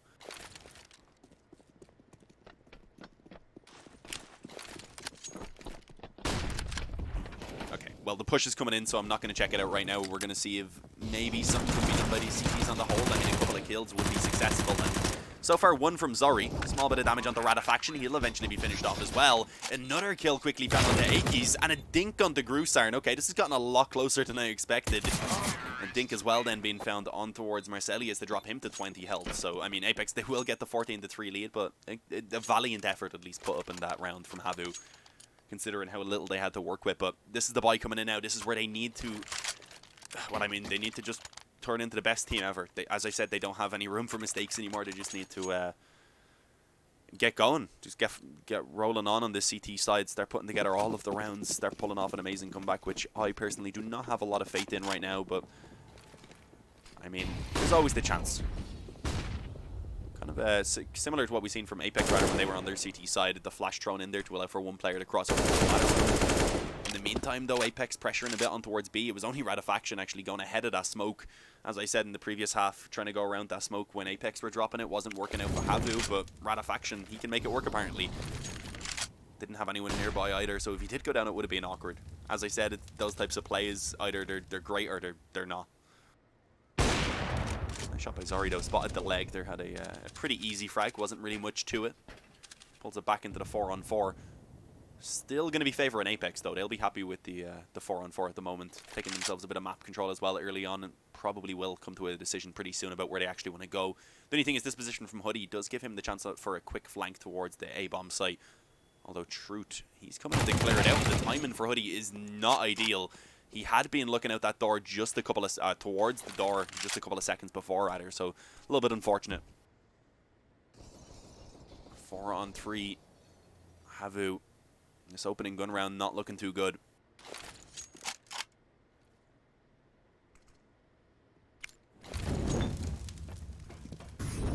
That Molotov right onto where Doto was? Yeah, that was a perfect Molotov. Forces him out into a pretty awkward position, and then the spam through the smoke actually takes down Saw as well, so he doesn't even have any help. Finished off quickly by Akis, and this looks like it's going to be it. Coming into the final round, potentially, of the game. There's not going to be much for Havu to work with. I think Zori probably just looks to try and run away and save this up. That definitely should be the goal anyway.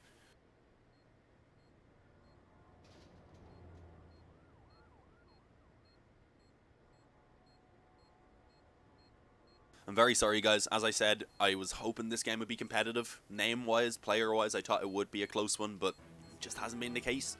I thought maybe, honestly, I thought if it was going to be a one-sided game, it would maybe be to Havu, but I didn't expect that to be very likely. But no, Apex just come in and stomp all over them. I remember someone asked how Nordavind are doing. Actually, I'll see if I can have a quick check on that. See how the other Norwegians are doing. I don't know if they've been knocked out yet or if they're still going or whatever. I'm just going to have a look now. I hadn't actually really kept a track on how they've been doing at all. Okay, Nordavind lost to 5, I believe. Yeah, they lost to 5, so like Twanu and Body and stuff. They lost in round number 4, unfortunately.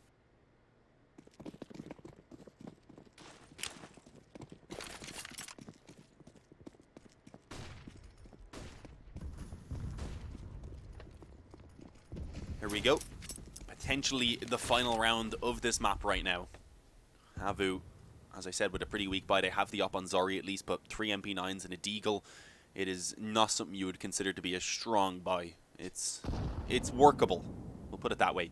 Especially with some good damage actually being found early on by the nades here. 2 players being weakened up for that T side makes it a little bit easier on the hold, especially for these weaker weapons. Molotov down to try and delay any sort of push that may be coming in. The peak then coming through by Slowy is good enough for 1, but Marcelius was ready for the trade. So they're not going to be able to get too much off the back of it, and right now they're still taking their time before they actually push forward. I believe there's a flank actually coming down through the ramp. No, though it's actually gone back over towards the A-bomb site, so no flanks for now. It's just been a very slow push so far. They're waiting to see what happens because, I mean, Apex aren't in too much of a rush. They do have a lot of time to work with. They've got some control in towards middle, and they've still got options. As I say that, though, eventually we will see the action start to kick off over towards this bomb site, and it's Akis who just finds everything. Takes down 3, takes down any hopes, really, of Abu being able to make this a comeback, and it's True to actually... who actually seals the deal with the final kill. 16-3, not what I expected, but a very dominant game by Apex, and I'm looking forward to seeing what they're going to be able to do against some of the other teams now in this qualifier. Who knows, maybe they can actually make it through. Definitely going to be interesting to see. But guys, we are going to go ahead and send it over to a break. Before we do so, as always, if you don't follow the channel already, if you don't follow ESL_CSGO for some reason, what are you doing, you silly?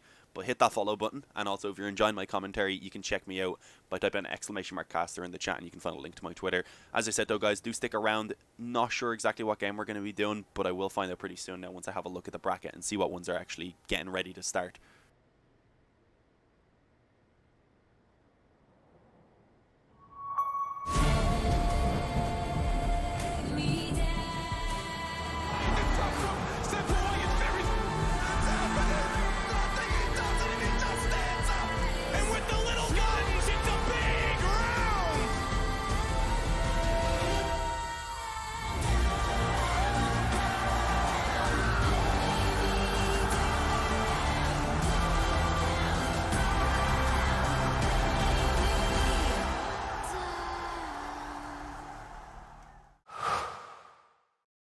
To be brilliant is to defy convention and challenge expectations. So Intel will bring the processing power for when it's time to go brilliant. Frame rates that keep up with your reflexes. Brilliant. Fast clock speeds for when you're on the clock. Brilliant. It's what we do at Intel, powering you to master your potential. Will you rise? Intel. Unleash your brilliance.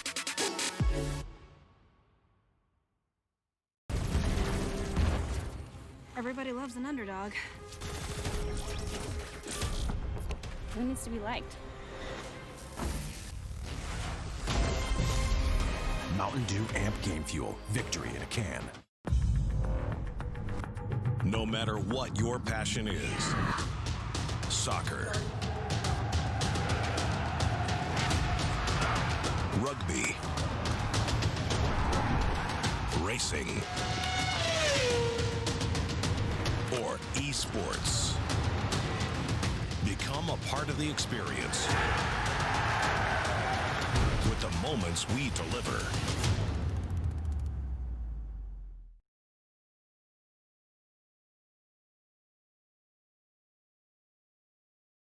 Signs and I see we're there, and I feel the lies and I feel the sand. Forever who we are, no matter if we're cast away, a fire in the dark. I know that you will be where we'll awake.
No, I can't remember the last time that I really felt fine.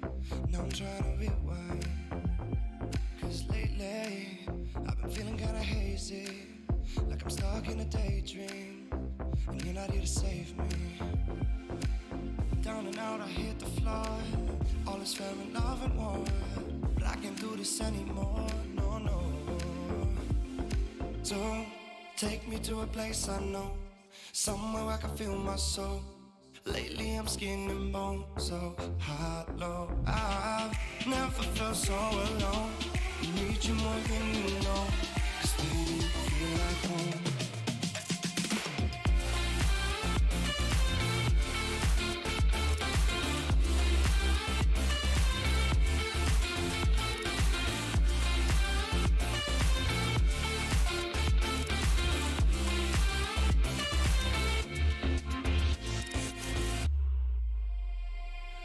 I've been reminiscing the late nights. We'd fall in love in the moonlight, then wake up at sunrise.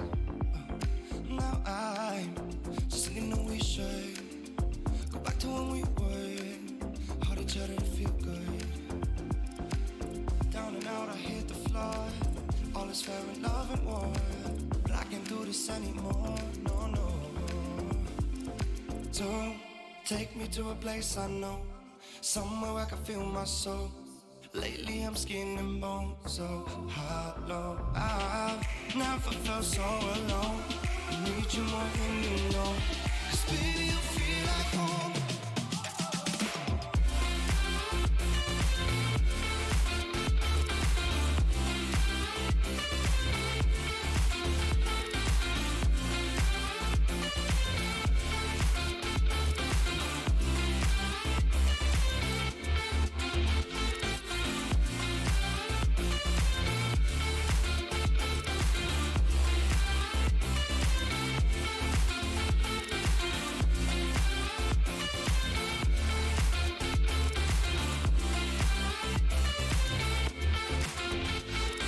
So take me to a place I know, somewhere I can feel my soul.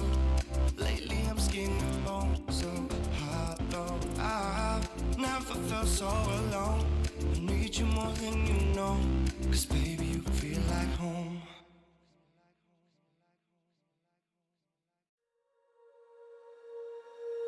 When you feel it's hopeless, when you think that you lost, oh, I will take your hand and we'll rise up from the dust.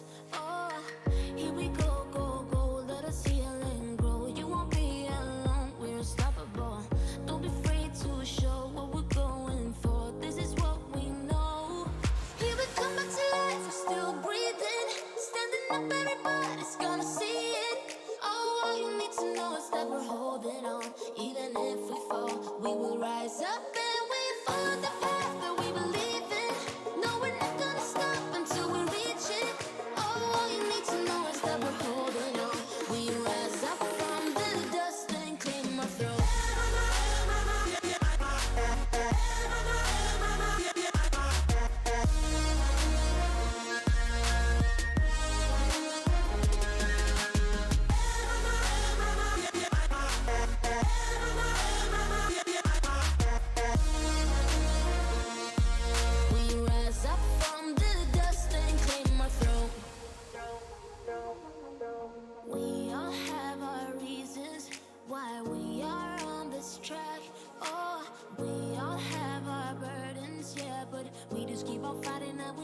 Guess who's back?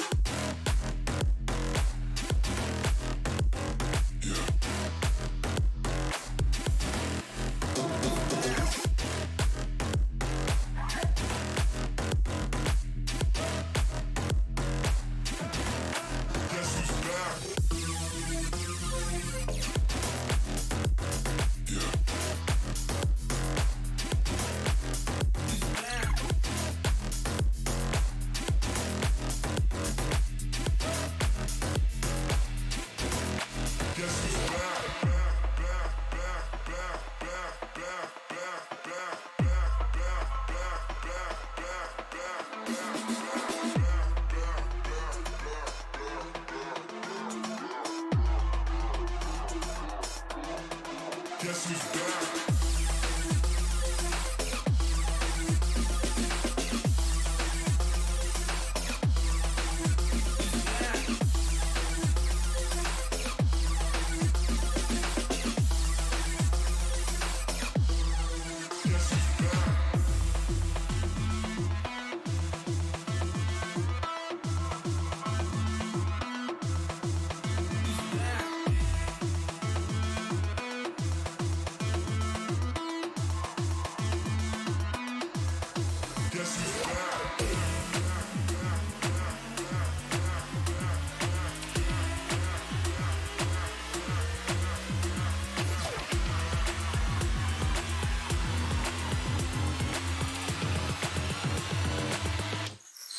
Guess who's back?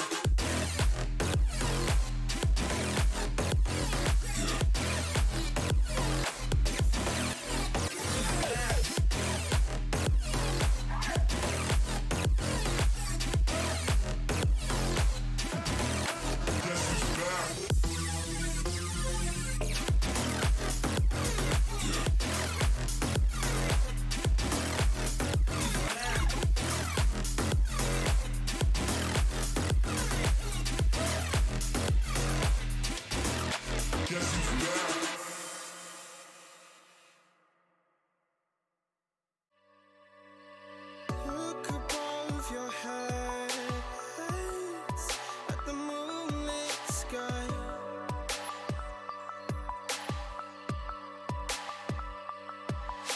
The stardust drips and shines brightly in your eye.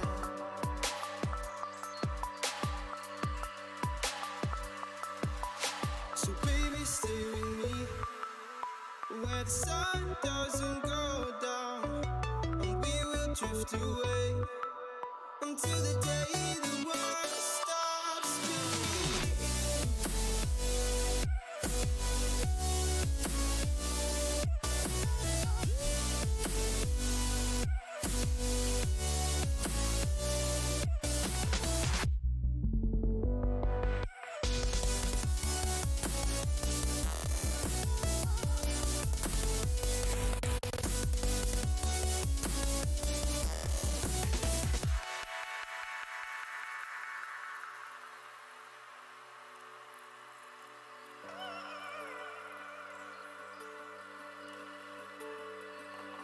Oh, baby.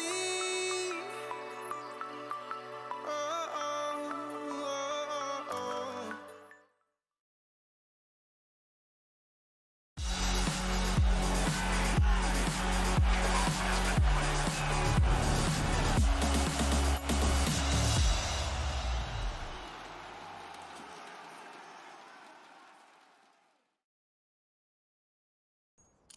Alright, welcome back everyone. We are hopping on into the round of 16 now. Of course, this is the final best of one. After this, it's just going to be best of threes throughout. So this is kind of where, well, I want to say it gets a little bit easier afterwards, but maybe a little bit less random. But yeah, of course, we have a good game coming up right now. We have Apex versus Gamer Legion. Apex surprising with a very dominant win over Havu. Gamer Legion, I believe, having an equally dominant win over LDLC, but I don't think that was really as surprising. Of course, a little bit more expected. But I do think this is definitely going to be an exciting game here as Draken spotting that cross over towards Secret. Sees 4 players making their way over and actually is able to connect a decent amount of damage. Akis gets dinked down. Nido should be able to find this player in towards Door, and indeed he will in the end. So the goal really there for Grusound, of course, was to try and hold off the rotation down to the vents, so that's not going to happen anymore. Instead, now Apex they're going to have quite a few players already on this B bomb site to actually deal with it. It's not going to be easy. Dennis finds two quickly on the USP. Known as the Pistol King in the past, shows what he's capable of still as he brings it up to 3 off the back of that Glock frag in the end. 1-0, Gamer Legion can pick up the opening pistol here on their CT side of Nuke. This is the first time we get to see them as well. We haven't covered any of their games yet, so it's going to be interesting to see how they're playing. Obviously playing pretty well if they've made it to this point, but Apex, I do think could be a considerable foe after what we've seen from them there in that previous map against Havu. But it didn't really seem like Havu were too great on Vertigo based on how they played in that previous one.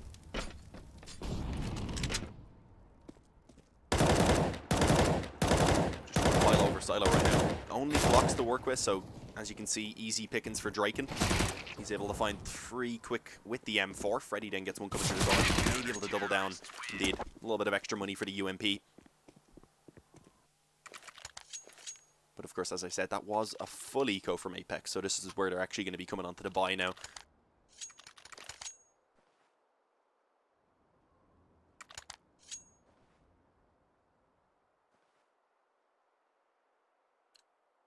Two Kriegs, 3 AKs. Utility-wise, it is also pretty good. They've got nades, the smokes, a few flashes, a couple of Molotovs as well. One Molotov.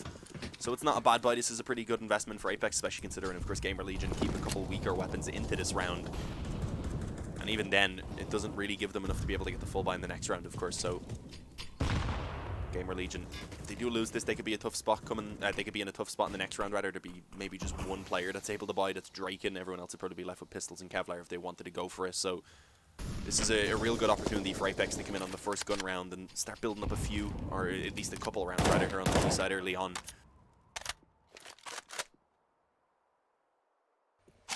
Dignitas lost. Now, Dignitas won their game, but they're going to be waiting a while because the game in the round before them was 2-0.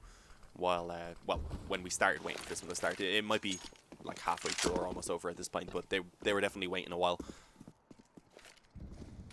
They picked up their previous win against Nexus. Close game, I believe, 16-13 or something. But the opening kill in this round has gone over towards Apex, of course, and the wall of smokes down has allowed them to get very aggressive up in towards the garage. Not all that much time to work with, though, so where are they actually going to try and bring this one? The bomb, I think, is pushed up towards the spawn as well in garage, so yeah. I mean, maybe an A-split, try and send a couple players up into heaven, a couple players in through main. I think they creeped one down Secret, so they could potentially have that. No, they didn't actually. Yeah, there's one kind of just watching it. They haven't actually sent one down. That's a CT player, I believe, that is positioned down there. In the meantime, they try and defend the A-bomb site, but they're not going to be successful. Grusiron finds Hampus. We've seen Rusty try and swing out to at least get the trade. He gets his head ripped off, and with that Apex, they just overrun the A-bomb site. Freddy B and Dennis are in a position where if they can at least save these 2 M4s, it'll give them a decent enough buy in the next round, because Draken can manage to buy for himself as well. Rusty could maybe scrape together a buy with a FAMAS and a small bit of utility potentially. But Gamer Legion not going to have a perfect buy in this next round, so it kind of does rely on both of these players being able to save. Is that Freddy right below Truth? Yeah, this could be dangerous. I'm not sure if he heard the scope of the Krieg. Apparently not.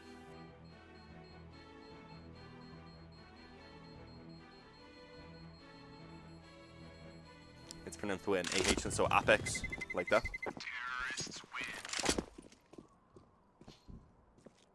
Cheers, Jova, for the information.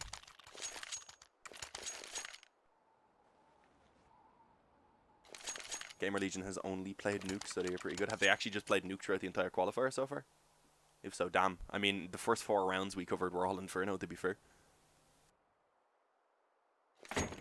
2-1, as I said, the weapons needed to be saved over. Draken does manage to buy up an M4 for a teammate, I believe, and takes a scout in return. They have a FAMAS that was able to be dropped over by bringing one of those weapons into play, so it is a decent buy overall, as I said, for Gamer Legion, but not perfect. This is an opportunity if Apex pick up this round, then Gamer Legion are looking at an eco. At that point, it's going to be a 3-2 lead for Apex, most likely, before we actually see another full gun round from Gamer Legion. So, ideally, Gamer Legion do want to pick this up and not allow for Apex to actually get off to such a strong start.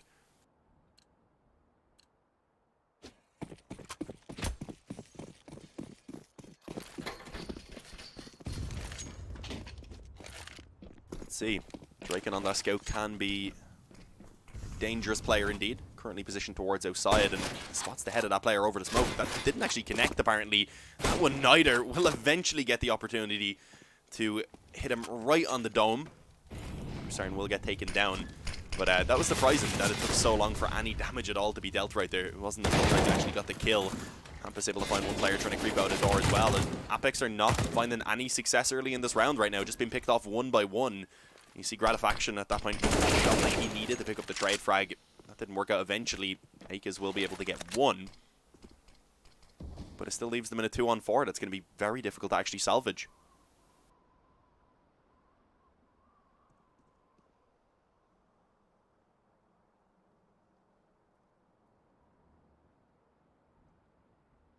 Looks like they want to try and creep outside over towards Secret.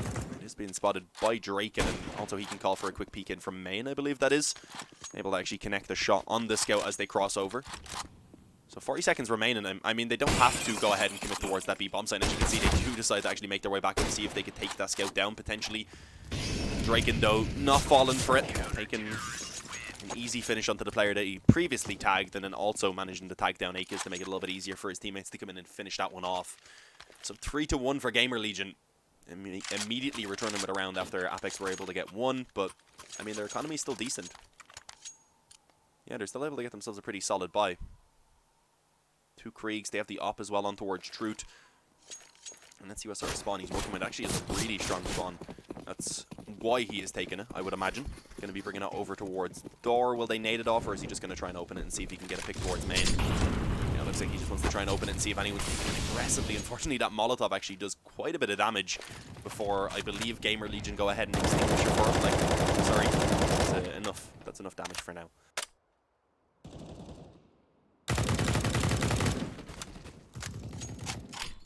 Oh, that nade. Slowing Mercedes. It looked like he was about to get spammed alongside it, but fortunately for his sake, that didn't happen. But Apex taking it slow here in the beginning of the round. Most of their players focus towards outside, including the bomb. You can see Truth, I believe, just boosted up right now, trying to see if he can find any kills. And of course, Draken's still working with just the scout at the moment, so he doesn't have the best weapon to actually fight off against that op. And already taken low. I mean, at this point, it doesn't matter too much. The op will take him down either way in one shot. Time is slowly beginning to run down. We will eventually see them beginning to move forward. It looks like they do want to try and split in towards A. So yeah, the smoke going over towards Garage, I believe it was, to stop anyone who might be playing on the right side from actually holding the A main cross. We do see Freddy B, though. He's pushed close to Secret, which is a position, rather, that very likely won't be expected, but so far hasn't even been needed. The players on the bomb site itself are going to be successful in holding it down, while only one casualty as Draken did eventually fall, but that's not a worry because the op now is being retrieved and dropped over to Draken. 4-1 it. Apex will have to just go ahead and take the eco now as well. I mean, they've some money to work with, so they're able to at least buy a few deagles. They're getting 2,900 in the next round as well, so they've plenty to get the buyout. So they've got the opportunity here to at least try and get a couple kills, continue doing some damage, and just keep that economy low for Gamer Legion.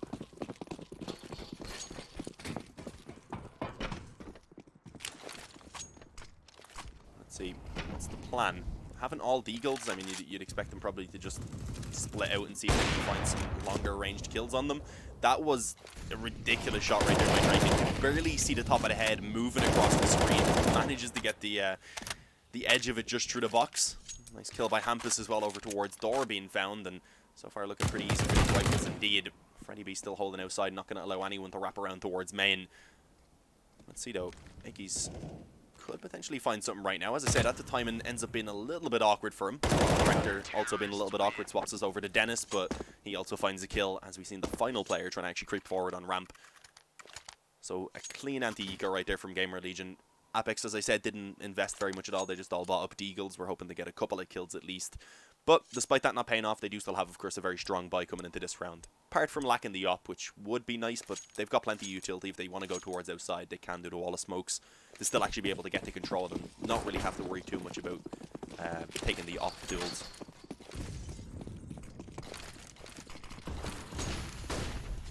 Freddy B going to be crossing over to Secret again. Seen him here in the round before, but he didn't really actually get a chance to do too much. This time around, there will be 3 players moving forward. manages to take down 2 quick headshots, and also with the damage on towards Marcelius, it made the spam easy for Hampus. A nice combination of the nade and the M4 right there from Dennis to give Radafaction absolutely no hope in that fight over towards ramp. So it's all on to Truth. I think he's creeped up into the garage right now. Yeah, could potentially catch Draken. Yeah, just as he peeks out, I think Draken had unscoped, I believe. Wasn't ready for it other way. Wasn't able to get the shot off. Quick flank, I believe, potentially coming through secret already, and indeed, yeah, Hampus comes up. Truth not expecting it, will be taken down from behind, and Gamer Legion just continuing to build up this lead right now here on the CT side of Nuke. Looking extremely comfortable, and despite Apex rather coming off a dominant victory against Havu so far, we haven't seen too much here on the T side of Nuke. And again, I mean, for this round at least, we don't expect to see a lot, because it's just going to be pistols again. Lots of utility though, so they definitely have a plan in mind.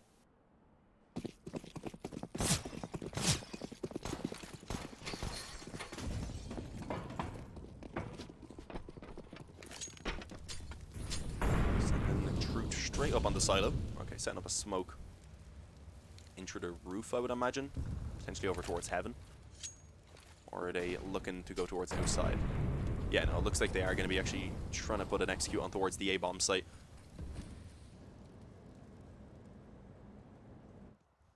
Seems like Radafaction's going to be the one entrusted with trying to lead the way. Only having the pistols, though, it is going to be pretty difficult. There's still a decent amount of utility for the CTs. One positive being there's no Molotovs for Gamer Legion, so they won't have those at least to try and actually slow down the push. And Hampus find those openings, and with no one actually watching ramp, Dennis is able to push through freely and actually find the players coming back down from the roof. So not much hope. Truth outside, going to be the last man standing, and he's down in just a couple of seconds, I'd imagine. Like a very nice headshot onto Hampus to give himself a little bit of a chance. I mean, Rusty was also low, so maybe there was some hope, but in the end, it's not allowed. Radafaction right now, 0-0-7. Not really what you are hoping for from Radafaction. One of the standout names over on that lineup for me. Not familiar with Grusarn, and I'm not super familiar with Akis either. I've definitely seen him and maybe covered a couple of his games.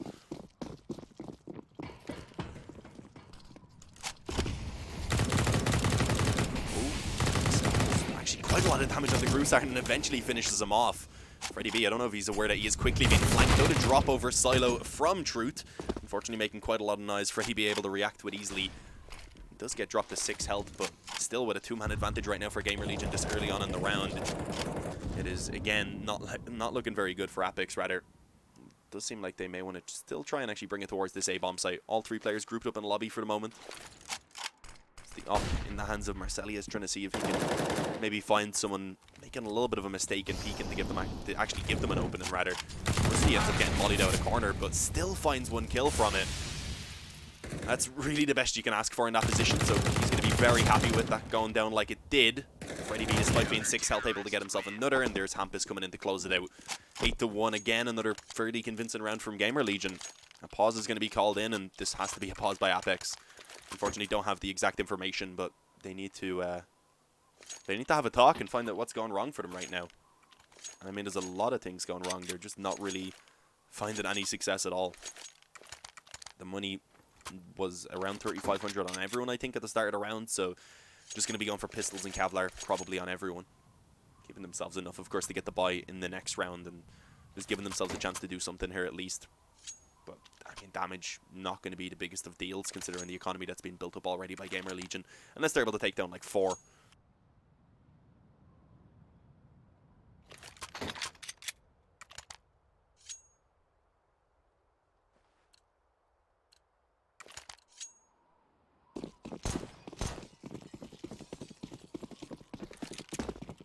There we go. Let's see what the plan is for them now. Maybe something a little bit quicker. Heading straight towards the door. Not going to actually be going out with it this time, though. Of course, we've seen that was attempted in the previous round by Grusarn, I believe. He got dropped quickly by Freddy B. So instead, breaking the door, trying to run down those Molotovs and a couple of smokes as well, potentially from Gamer Legion before they actually attempt to push. And this could work out. Yeah, we see 2 players actually making it down the vent. Marcelli is not going to be quite as lucky. Ended up getting caught on the edge of the vent. His legs completely exposed, making it an easy kill. And in the meantime, Dennis actually catches Radafaction rather crossing over towards the bomb site down on B, so was able to extend the advantage, also delay the bomb plant by an extra couple of seconds, and just make it an easy cleanup. 9-1 again, 4 players able to survive, but Apex, I mean, at least they're able to get the bomb down. It is a small victory. With the loss bonus going, the full loss bonus on top of the 800 now from the bomb plant, they have more than enough to get whatever they want really on this buy.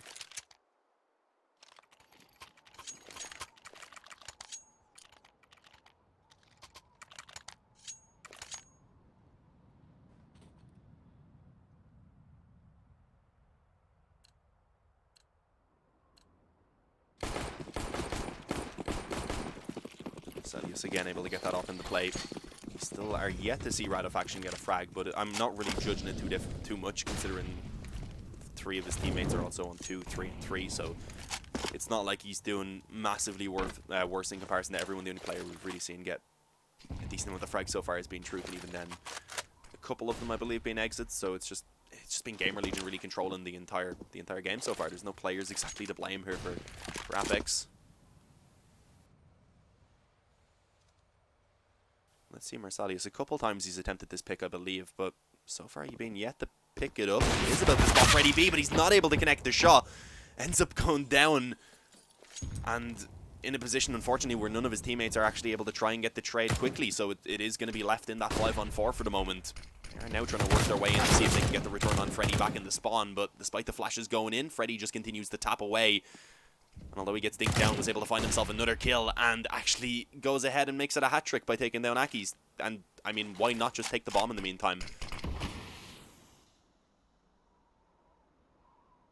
Only Radofaction down. Radofaction also going to be going down over towards ramp, leaving it all on Truth. 1-on-5, I'm not expecting him to be able to do much in this one. He needs an ace clutch and also has very little time to actually make it happen. So his chances obviously not looking good. Finds one onto Draken at least, but now his position's known, so at this point, really, Gamer Legion don't have to continue peeking him. They can just play the time. They have the bomb in their possession. As he peeks out, he's not even able to find any more kills. Taken down by Dennis. 10-1. I was expecting this to be a close game after what we've seen from Apex back on Vertigo up against Havu. It seems like Gamer Legion just too strong on Nuke.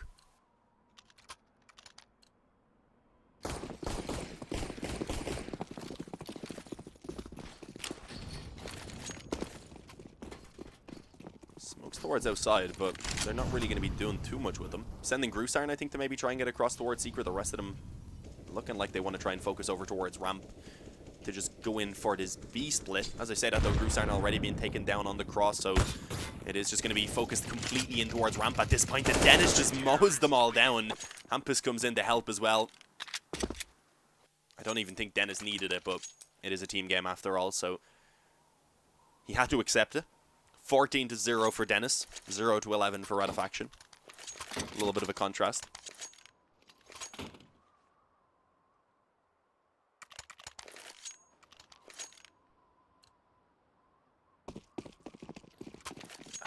It's just a struggle. They're trying a lot of different things as well. I'm pretty sure they had both smokes down there on the cross. I think Grusarn may have just got a little bit unlucky and got spammed through the smoke, but they didn't actually get to catch it. Again, the wall of smokes towards outside. This time, though, going to be using that as a bit of a distraction as they peek up close to the main.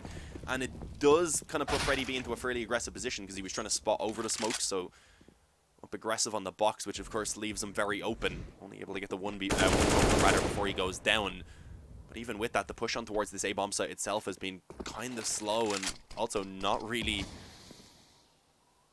not very together, I guess is one way to put it. I'm blanking on words for some reason. But yeah, unfortunately, they weren't actually able to get towards heaven, with Draken here kind of holding them off. We've seen one player pushing out a hut and one out a door, and they just weren't able to try and even trade each other. Hampus should have a free kill pretty soon as well. Nade gonna go in. Draken pushes out as well, catches the back, is ready for that flank up through the ladder as well. Knowing, of course, that Ikis was down there in hell. 12-1, 3 players surviving at this point. It doesn't even matter how many players survive. Gamer Legion have money for the rest of the half.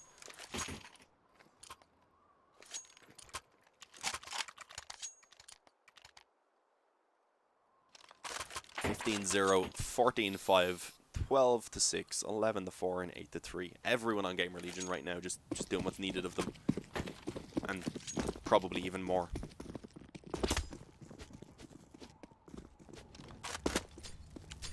like a quick play outdoor again. Molotov straight down alongside the spam. Quite a lot of damage being done before they can even get out of the door. It's just too easy at this point. Rusty takes down 3. Hampus was still up on top of the hut, just chilling. And he rips off the head of Marselius to finish off that round, 13-1. No bomb plant, even with the full loss bonus, rather. Apex coming into the final round of the half are not going to be able to get a great buy. A bunch of deagles on the ground. I mean, if they can manage to make their way over towards the CT spawn, there's some free weapons at least. I kind of hope someone creeps towards the spawn, picks up one of those weapons, and someone who didn't have a rifle picks up one of those weapons and ends up just going insane with it. Just because it'd be funny.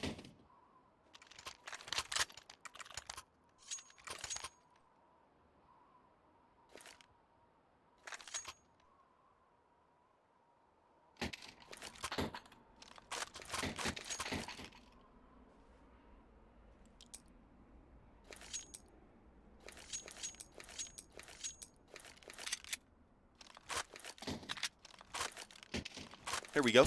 Pause has been removed. Apex Spreader were just having a little bit of a discussion about what way they were going to buy up in this round, making sure they get whatever utility they need if they have an execute perhaps in mind. And who can pull out those actual rifles. You see Radifaction is one of those players, only having body armor unfortunately with the AK. The other rifle they have available then is a Galil. So it's not a great buy here for Apex. Gamer Legion definitely looking favored to try and close it on a 14-1 lead on the half. As again, smokes towards outside. With a player in lobby. One up on Silo and Marselius as well. He's actually not in lobby. He's just looking to set up the execute as well from the roof. So it does look like it's going to be an A split coming in again. Wasn't successful in the previous round. This time the Molotovs, though, trying to make it a little bit easier, but it's not happening. Freddy be able to get 2. Rusty picking up a couple as well. They were joined by Hampus. It's 14-1 at halftime, and Gamer Legion are just making it look easy. We've had quite a few one-sided games today, unfortunately, and this is looking like another one.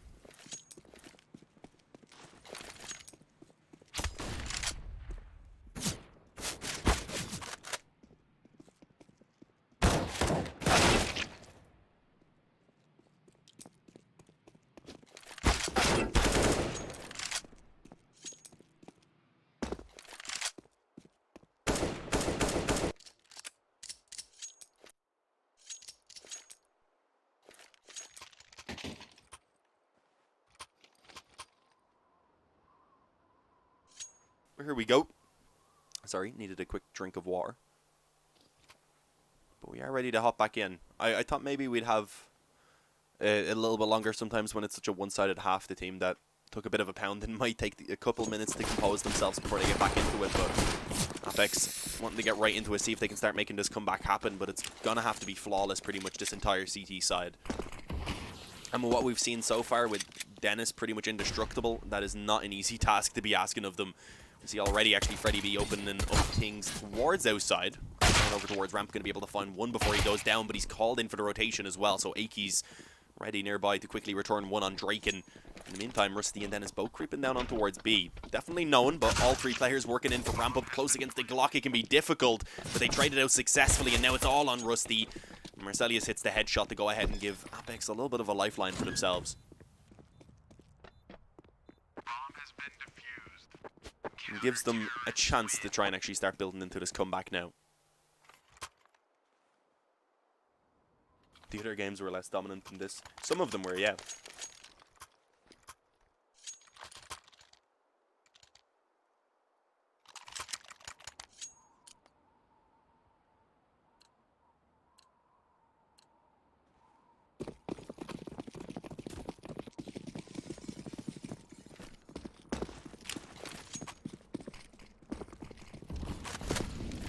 See, Gamer Legion willing to take the eco in this. They did get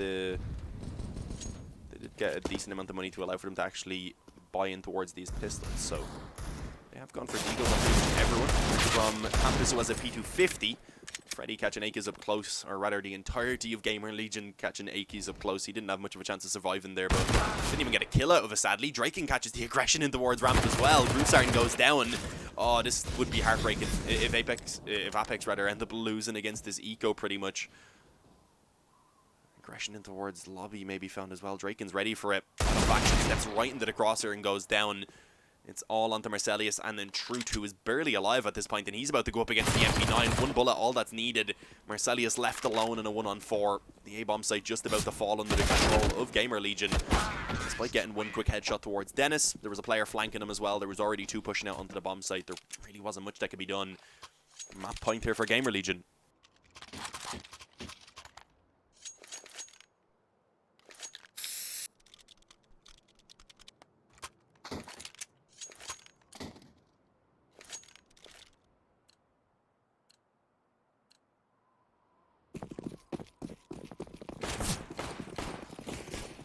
Yeah, boys, we'll probably very likely hop into the dig game rather after this one. I think that'll be the last game then for the night. Just gotta wait and see if this one finishes off. Of course, even if the other ones, if the dig game starts rather, since it is the last one, we will definitely hop straight in.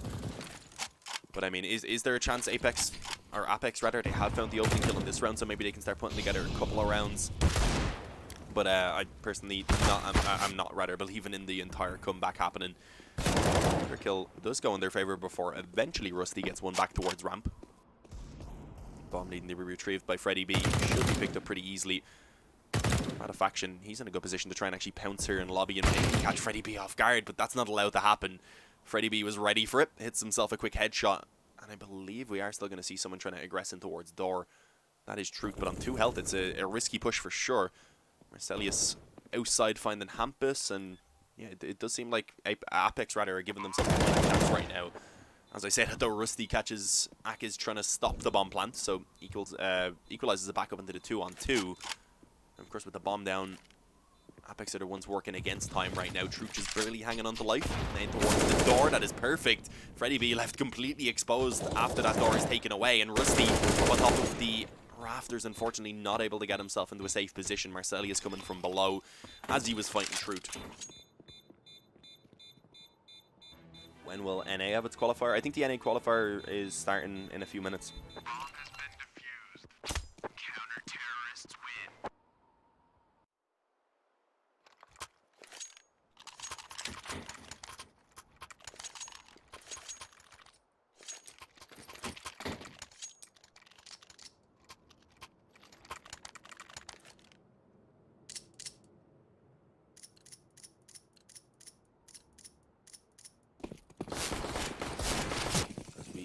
Gamer Legion coming back in for the buy immediately, as you would pretty much expect, considering they can get 3 AKs out.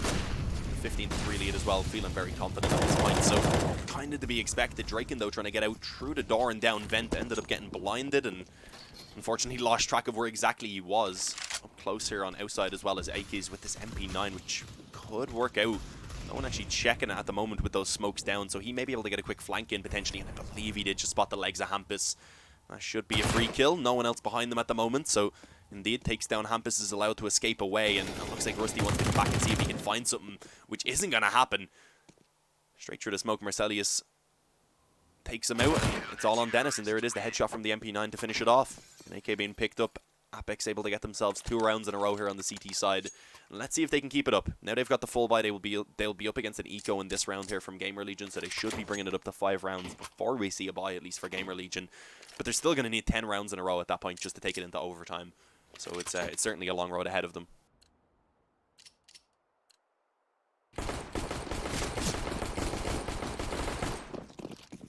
This is round of 32. No, this is round of 16, I believe, unless I'm remembering wrong, but I'm pretty sure it's round of 16.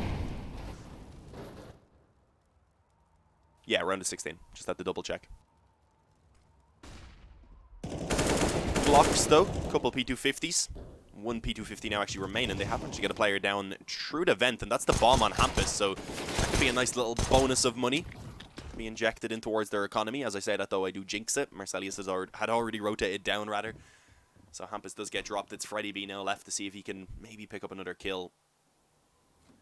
Let's see if he's able to find anything at all. Not expecting a lot considering he has the P250, and also Gamer Legion not having invested much into this round. Probably not too worried. There we go, playing with the door for a while. Eventually he does get spammed down by Truth.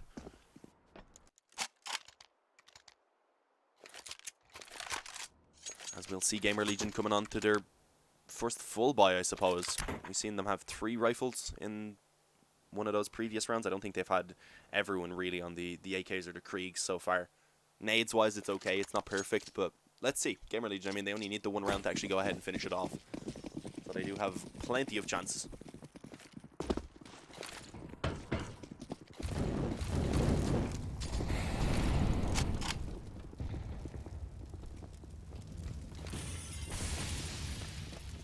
Oh. See through that smoke for a second, so I wasn't sure if maybe Radofaction could see Hampus, but potentially it was the other way around. Either that or Hampus just going for the spam, which is pretty common. Either way, he does manage to pick up the opening kill in favor of Gamer Legion here early on in the round. And it puts Apex heavily on the back foot right now on the 4-on-5. Marcelli is going to risk a rotation away from the ramp. Do they have someone down on B maybe? Nah, they're just taking a gamble that no one's going to go over towards ramp right now. I guess Marcelli is kind of playing around hell. Can peek ramp every now and again, can try and peek outside as well, just so he can be called in if outside actually does need that help. And there we go. Good timing on the Molotov, at least. He's able to actually separate a couple of these players, at least do a small bit of damage as they push forward, and even finds 2 on the op before eventually going down. And in the meantime, Grusarn taking down Freddy B, who was trying to actually cut off the rotation. So the man advantage goes over towards the CT side now. Bomb. Oh, I was going to say should be planted, but it actually was 4 single doors, so Truth's able to take him down pretty easily. And now Ak is up close on the double doors, ready for the trade, and also had Grusarn right beside him, so it was very difficult there for Dennis to really do anything. Good recovery. Very good recovery from Apex after going down by 1 at the beginning of the round.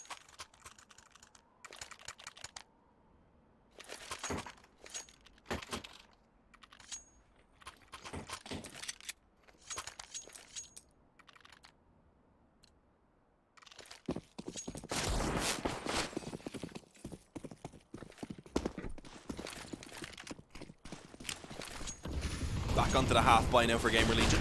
They have the loss bonus going, so this is what we're going to see. If they aren't able to close it out, unless they get bomb plants in every round, then they'll just be going from buy to half buy, back to the buy. And as I said, still 9 chances to close this out, but Apex slowly but surely, I mean, another few rounds, and then maybe we can start actually believing in the comeback. Oh, okay, it swapped right over to Dennis as he was just staring at Akez. I was going to say that was a nice opening kill from the CT side, but the pistols now are actually beginning to make this very awkward. It was the bomb that was dropped down on the B initially, on the B bomb site rather initially by Apex, as they had snuck it down the vent, I believe. But Gamer Legion just kind of got themselves into awkward positions throughout that time while the rotations were coming in, and it's given them a bit of a fighting chance. I mean, 2 Kriegs in play, Draken only having the Glock. It's not ideal, but let's see if he can maybe even upgrade to a slightly better weapon. Not exactly sure how Truth managed to get himself into that position behind Rusty, but it happened. So it's a 3-on-2. Apex have got themselves back to man advantage at least. And with that, I believe, still have control of the bomb down on B. Should just still be on the bomb site, and yeah, it is. Oh, did Dennis get spotted there? I'm actually not 100% sure if Marcelli has seen his head, but re-peeking on the op, it was dangerous, but manages to hit the shot. And now it's all on Drake in his position, known. Trapped in at this point. Where he goes, he's going to have to try and fight someone, and he's not able to actually come out on top of that fight against Truth.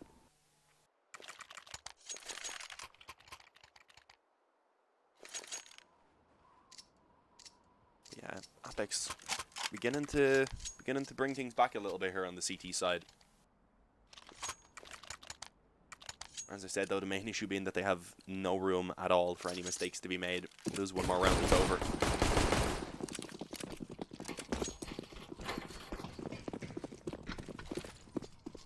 Back onto the buy. Gamer Legion having the up for Drake in the work as well. Hampus getting spammed down through the vent. Very well played by Truth. Took a little bit of damage from the Molotov, but was able to step back, find the angle perfectly. And that's Hampus gone early. Again, Gamer Legion at the beginning of one of these T rounds, losing a player before they can really set themselves up to do whatever they want. Hampus, of course, was trying to pressure the door, just stop anyone from really being able to get too aggressive around that area.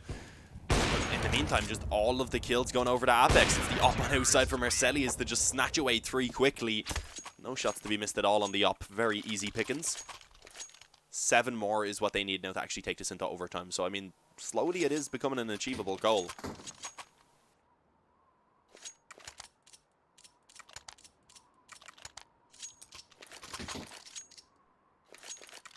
Kind of once they hit 10, when I start kind of believing, at that point it's usually 3, maybe 4 gun rounds between them in an overtime. Oh god, that was awkward. Get your fat ass out my way. That was exactly what was going on right there in the spawn. They were moving perfectly in sync with each other. I think the first player, the one in the front rather, was trying to step back to buy something that he forgot to buy in the spawn, and the one of course in the back was just trying to push out a spawn. Perfect synchronization without meaning to. Rusty with a quick headshot in towards the garage, but not before, of course, Akez was able to find one. As was Radafaction to put the man advantage over in favour of the CT side and now be extended as Rusty goes down as well. Seems like, again, Apex should have this round pretty easily in their favour. Be expected with only the pistols in play for Gamer Legion. Apex finds himself actually 2 quick kills on the deagle, gave himself a fighting chance right there. Was slightly worried for Radafaction as those shots were being hit.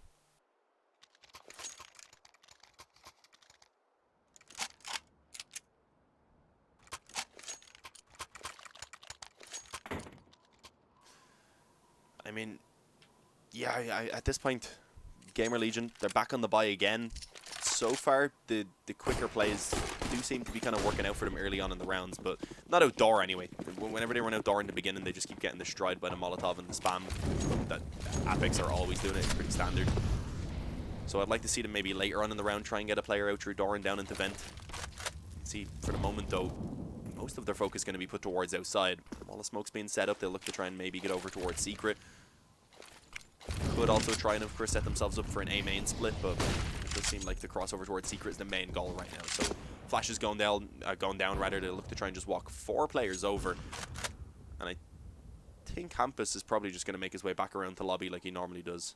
No, he's actually going to be following them up as well. By the time he gets there, the smokes will probably be gone, so it'll be interesting to see what his plan's going to be. Maybe just try and creep around towards main, catch a player dropping down the vent even potentially, cut someone off around garage.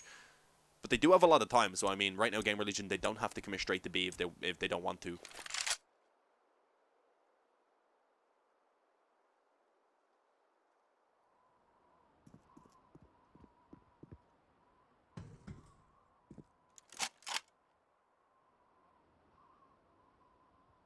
But they have set themselves up to push onto B from every single possible angle right now. As I said, Hampus is up close on A main at the moment, so he's probably just looking to try and catch some of these players once they begin rotating off of A. We see actually down on towards the B-bomb site, Rusty is the one to pick up the opening kill, which does give them the bomb plant. It was only Grusarn that was down there immediately to defend. A couple players quickly able to rotate in through ramp, but not quick enough. As you can see, another kill even being found there by Hampus on towards Truth, so the lurk does end up working out for them. It's the 5-on-3. All remaining players for the CT is going to be working in from ramp.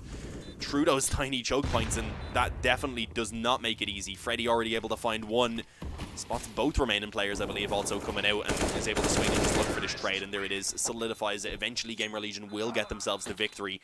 But, I mean, in the end, we did see Apex putting up a bit of a fight on the CT side. If they started on the CT side, I think we probably would have seen a much more competitive game. But, unfortunately, that wasn't the case, so they will be eliminated, of course. Let me check. I think the Dignitas versus Avez game has already started. I would imagine it has. I do need to check something, actually.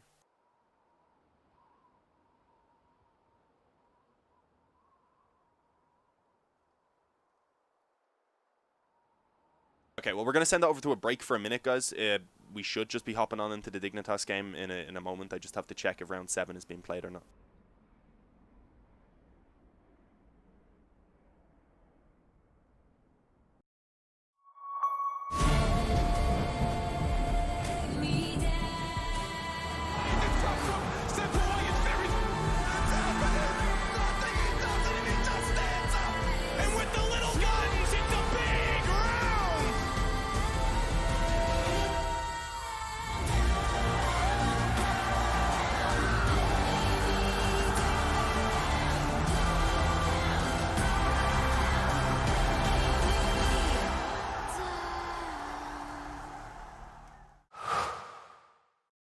To be brilliant is to defy convention and challenge expectations. So Intel will bring the processing power for when it's time to go brilliant.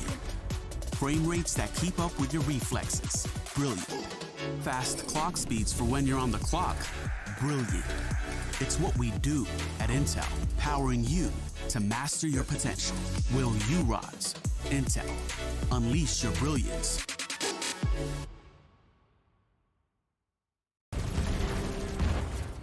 Everybody loves an underdog.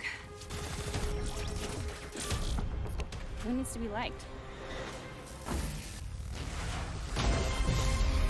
Mountain Dew Amp Game Fuel. Victory in a can. No matter what your passion is, soccer, rugby, racing, or esports, become a part of the experience with the moments we deliver.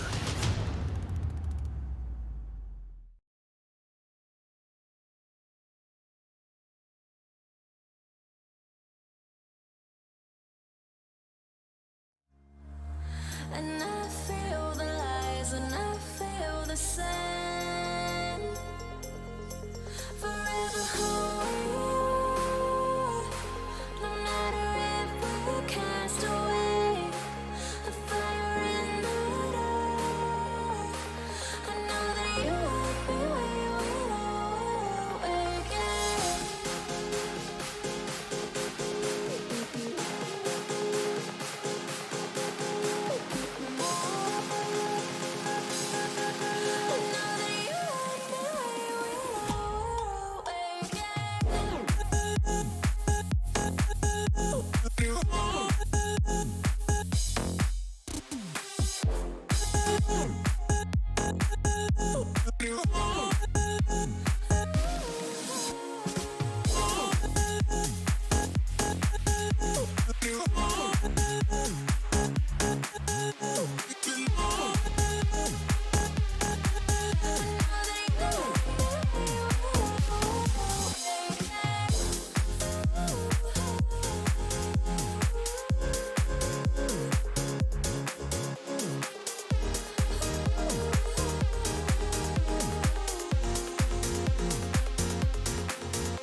Right from the start, I see the end. A world torn apart, but I know we're meant. Forever hold, no matter if we're cast away. A fire in the dark. I know that you won't be waiting again.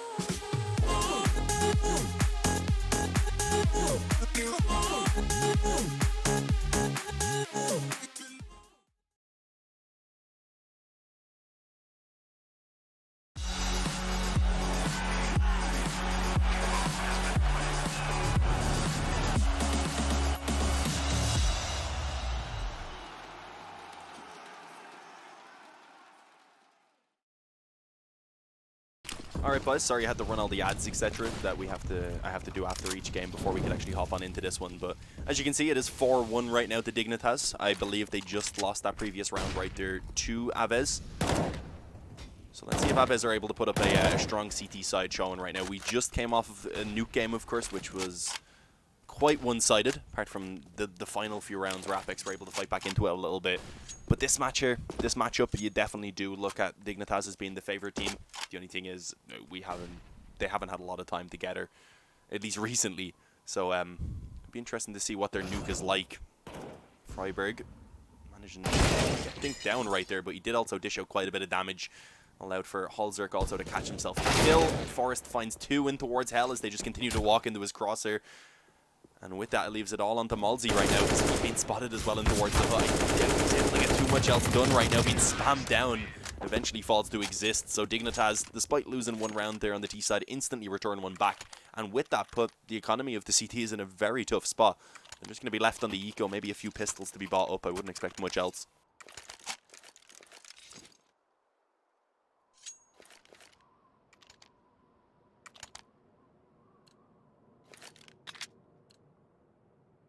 Yeah, I actually I didn't even take a break. Kind of need to pee, but I don't expect this to be a super long game, so we should be okay. I had to stay at my PC like after the game while I run the ads, etc. Actually get the IP to hop into this one.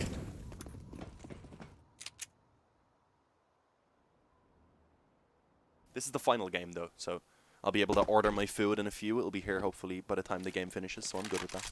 Well, it should be the final game. I think round 7 can be played if the teams want to, but starting a best of 3 at this time, you'll be mad. You'd be mad, you would. This round, though, should be pretty straightforward for Dignitas. Only the pistols for Avez. I mean, they do have Kevlar onto 3 of the players, at least. Get right, though, catching that aggression in through lobby, holding it massively. Molotov dropped down as well to stop the player who was looking to try and come below him from actually being able to do so. So, very well read, rather, by Get Right. Forrest also creep towards outside, catches one player coming back out through the door, and so far Dignitas just kind of picking them apart. I want to have a look at the scoreboard actually, because Forrest has been playing insane in the games we actually seen today from them. Right now 8-6, so pretty good start. Holzerk 11-2. He's been playing really well also, which is definitely good to see. But they do have that op presence.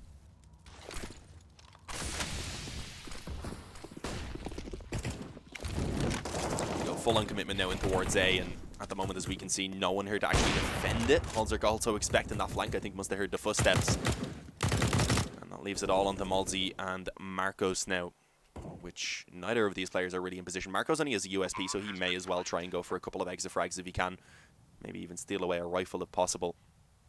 Malzi, on the other hand, maybe considering saving the CZ and the Kevlar. I mean, they do have full loss bonus, so with the 3400 coming in, that's not really a necessity. Maybe he can stick with Marcos and see if they can get a couple of kills at least, because Dignitas do not have that much money despite being up 5-1. But if they do manage to survive with all 5, then they would definitely build up a decent amount.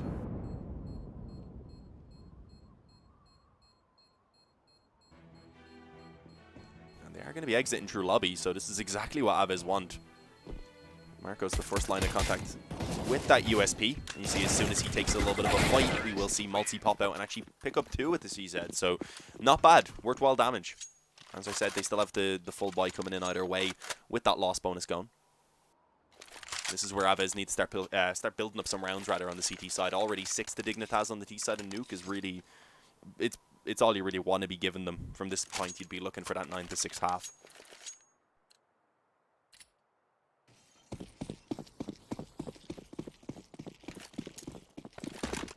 Let's see the op for Marcos. We've seen, of course, he didn't really spend anything in that previous round, so was, of course, looking to try and pull that out and bring it up towards heaven, I believe, in the beginning. Really too much going on around the A-bomb site itself, though. You see one player being able to creep across towards Seeker with a wall of smokes down from Dignitas, so early on a bit of control being found, and with that, it should force Avez to have to actually rotate someone down on towards B. Unless they don't realize. I don't think they realize. Okay, yeah, now they're beginning to actually rotate Narot down, rather.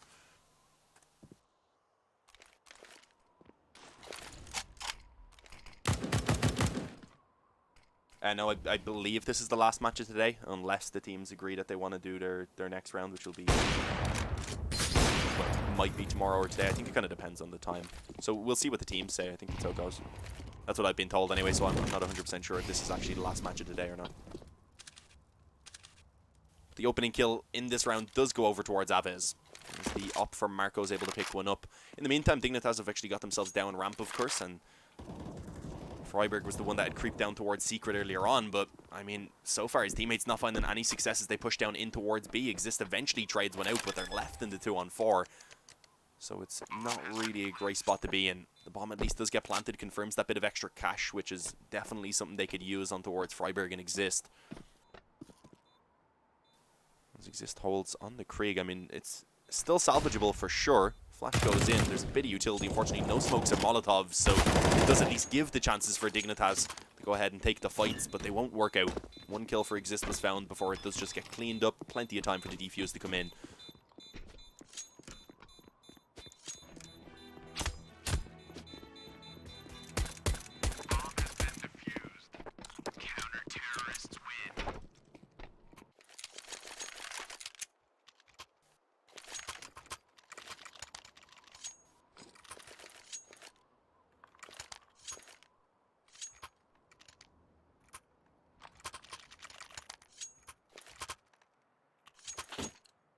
I'm not sure about the player models, to be honest.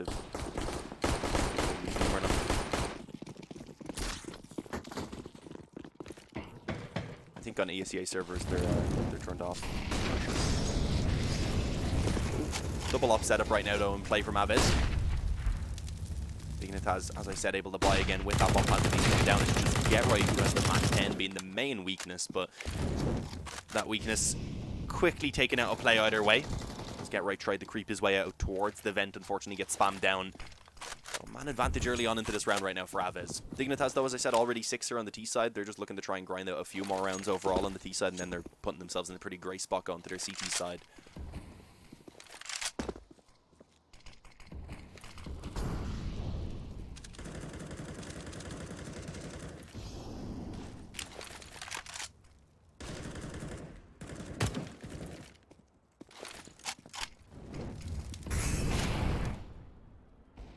Look like Dignitas at this point not really been able to find too much outside. They're just going to focus on towards the lobby. Okay, Forest gets the spam. I was thinking maybe they were going to try and move in towards ramp a little bit later on, but with that kill in towards the A bomb site, I think that probably will influence them a little bit to maybe bring it in towards a out through the hut and through door. If they wanted to go back, go ramp rather, they still could. Naruto watching it with the op, so let's see. Halzerk right now focusing around the A bomb site, seeing if he can find anyone, and instead it's going to be Malzy who's waiting for him, spots the head creeping out. He was actually going first in with the bomb as well, so now they have to commit towards A quickly, and that's not going to be allowed. Avez just mowed him down everywhere.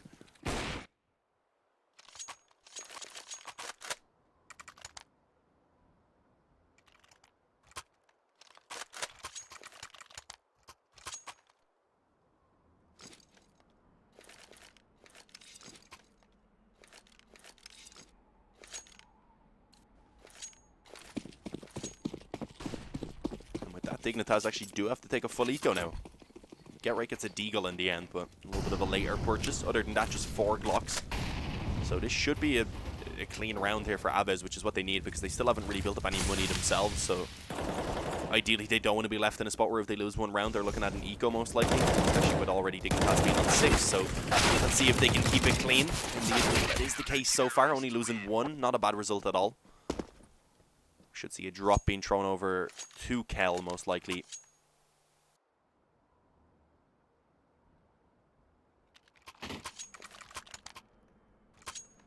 And indeed, gets an M4 just to even the money out a little bit. Is able to get himself the full utility then behind it as well. 4 now on the board for Avez on the CT side. So, beginning to bring themselves back into this for sure. As I said, they're looking for the 9. If Dignitas can pull out 1, even 2 more, then they're in a pretty good position going into the second half. I mean, they wouldn't be super happy considering they had such a good start, but it would still be a decent score for them on the T side, rather. Back to this outside control. The wall of smoke's down, but Hell playing up on top of the red box. Over the smoke, actually finds a second as well onto Forest. It's looking like he will be able to fade away. Had to get that reload in, so he decided to just drop a nade and run back towards the A bomb site, and indeed gets to fall back without any trades coming in for Dignitas. So a 5-on-3 quickly being found, and make that a 5-on-2 now as the bomb's not able to cross. Marcos is able to deny it, and then it's cleaned up by Kylaro and Malzy. 6-5. Avez now with 4 rounds, I believe, in a row, leaving Dignitas back again onto a half buy at the best. You can see Mac 10, some pistols, bit of Kevlar. This should be Avez actually bringing it up to a 6-6 scoreline.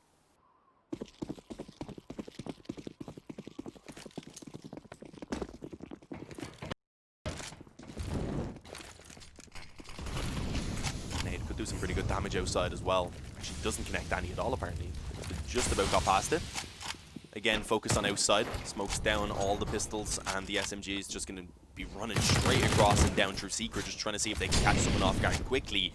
Unfortunately, the rotations have already come in. The Molotov's going down as well to try and actually delay the push and allow Avez to just set themselves up everywhere, really. Kel, he could still be in trouble down towards the single door on his own at the moment. It was only Freiburg, though, that tried to challenge him, and he decided to actually hunt that one down and ensure he wasn't going to be able to escape away. And with that, Avez just cleaning this up again, just killing everyone everywhere. The bomb not able to go down. It looked like Exist was considering just sticking it in the smoke. Decided against it and is seeing now if he can find a couple of kills for himself. But that's not going to happen. Gets spotted by Malzy in the vent. 6-6. As I said, though, not much being invested in that round for Dignitas. They weren't expecting a lot to happen, I guess.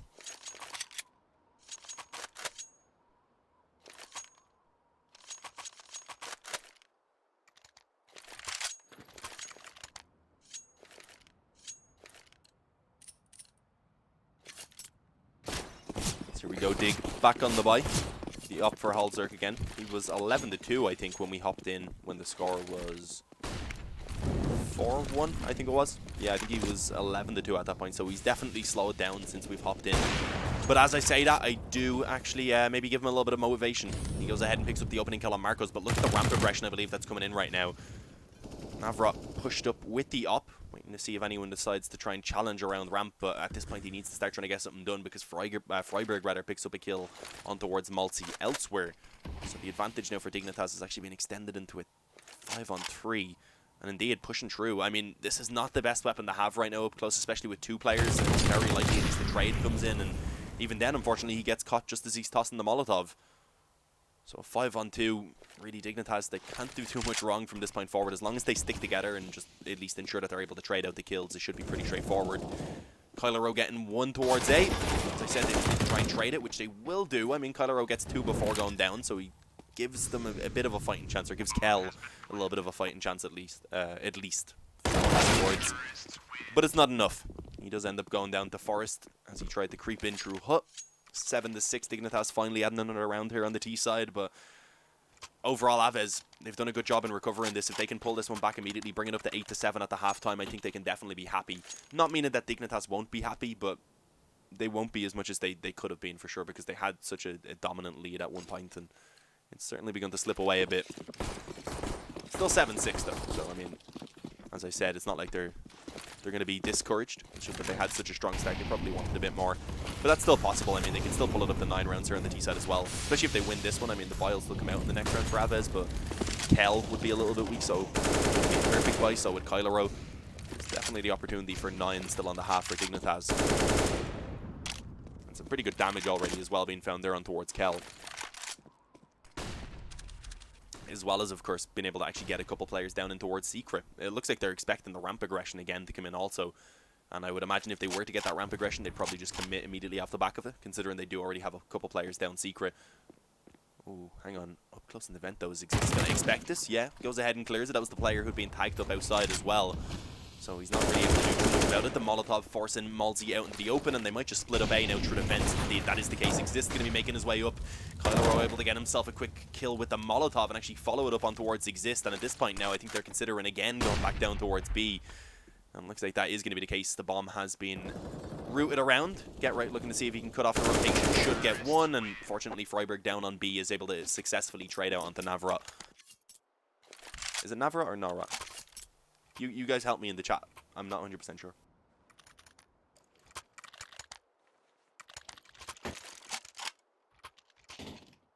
ESL did tweet. Yeah, well, it is only meant to be played up to round 6. And we've actually done 2 round 6 games. We managed to do the previous round 6 game and then still hop into this one while it was only a couple rounds in. I think this is my... Yeah, no, this is my 7th map of the day, I believe, that I've casted. A couple of them were quite quick, though, so that's why it only took, like, 7 hours. Normally you can expect a little bit more with the time in between matches and such. Oh, not actually that good of a nade. Get Right's nade in return actually done more damage onto Malzi.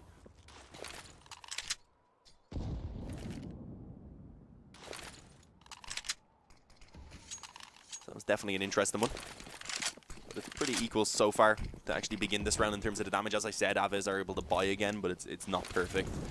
It's decent in terms of the actual weaponry, the only weakness in that regard being the MP9. But nade-wise already with 1 minute and 10 seconds remaining, they don't have all that much to work with, so you see Dignitas has been able to cover quite a bit of ground already. Again, being able to get down in towards Secret, which so far has been a little bit of a struggle for them to deal with. Rotating down actually finds 2 before falling himself. And Malzi going to be successful with the trade also. Halzerk on the up. Is he aware that Malzi's low health? If so, he probably could have just resorted to the P250, but for now, sticking on the op, it seems, and when Navrot also rotated in, there's probably not much you can do about this at all. As soon as that Molotov is tossed in, Navrot popping up, realizing that, of course, Halzer could be exposed. He's able to get himself a pretty easy kill. Where's Get Right now? He's alone. He has managed to lurk his way in towards radio. And he could potentially find at least one free kill to drop it into the 1v2. I mean, Malzi's low. I think that's the player he's actually going to find. No, never mind. Malzi is ready. Peeked in with the up and is able to take him down. 8-7 at halftime, though. I mean, Dignitas are still going to be happy with 8 rounds. Avez are going to be happy with 7, considering they had such a poor start. So, coming into the second half, it should still be interesting, but I am still afraid for Avez that Dignitas are just going to be able to run away with it on the CT side. Just because, I mean, Halzerk, he can be a monster on the up. I think he could be difficult to deal with. Forrest has been playing really well today. Freiburg has been having some good games as well. But let's see, especially if Avez are able to get that pistol round and continue on with the momentum that they did really start building up towards the latter end of that first half.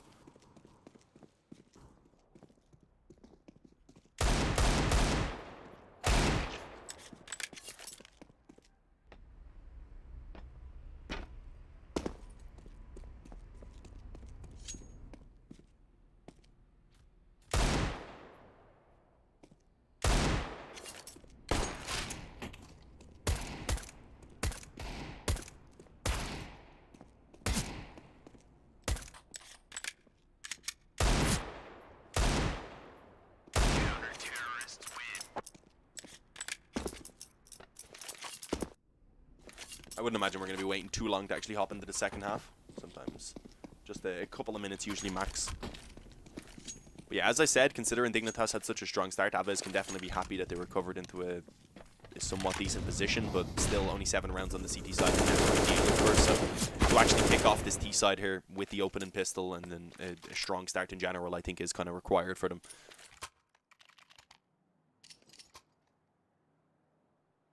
Seen someone saying they missed the old Dig logo. I kind of like this new one, though. I don't think it looks bad, but yeah, the old Dignitas logo was iconic, of course.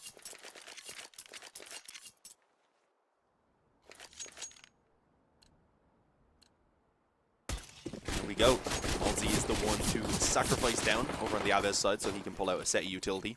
Give them some options. The question is, where will they use it? Right now, I believe, focusing around the lobby. Is he going to be going up on the roof? No, okay, just going to be throwing the nade over towards the door. Smoke, I believe, being thrown out as well. He did have a smoke, but he didn't throw it out towards the door unless it was open before the nade went in, so I'm not 100% sure. Flash going to be going out, though. It does give them a little bit of control up close on the door, and if they wanted, they could go down the vent, but I think they realized, of course, that Freiburg dropped down. They must have heard it, so being a little bit more cautious, it seems like instead they want to just commit on towards A, where they're going to have to try and deal with Forrest. This man is a master for the USP, already finding himself 2 quick headshots, but it may not be enough because elsewhere, Dignitas just continuing the fall. Get right on the nade, trades 1 back before going down, and now it's all on exist. Position being noted, the bomb yet to be planted, and Kel is extremely low on health, so I mean, it's definitely still winnable. There's a defuse kit as well on the ground, needs 1 bullet to the body. Actually, that was the low player he took down, rather. I thought it was Kel who was going for the bomb plant, but it doesn't matter. Navrat peeks in, he gets the headshot either way, drops down safely, realizing the kid is, of course, already down there, and with it has an abundance of time, of course. What exactly was that graffiti? I can't see it because of the blood. Is it like the guy, like, blowing the smoke off the gun, I think? We'll have a quick check. Okay, I'm not sure. Probably some form of BM anyway. We'll leave it at that. But a pause comes in. Why are we stuck in third person? Yeah, there we go. Thank you.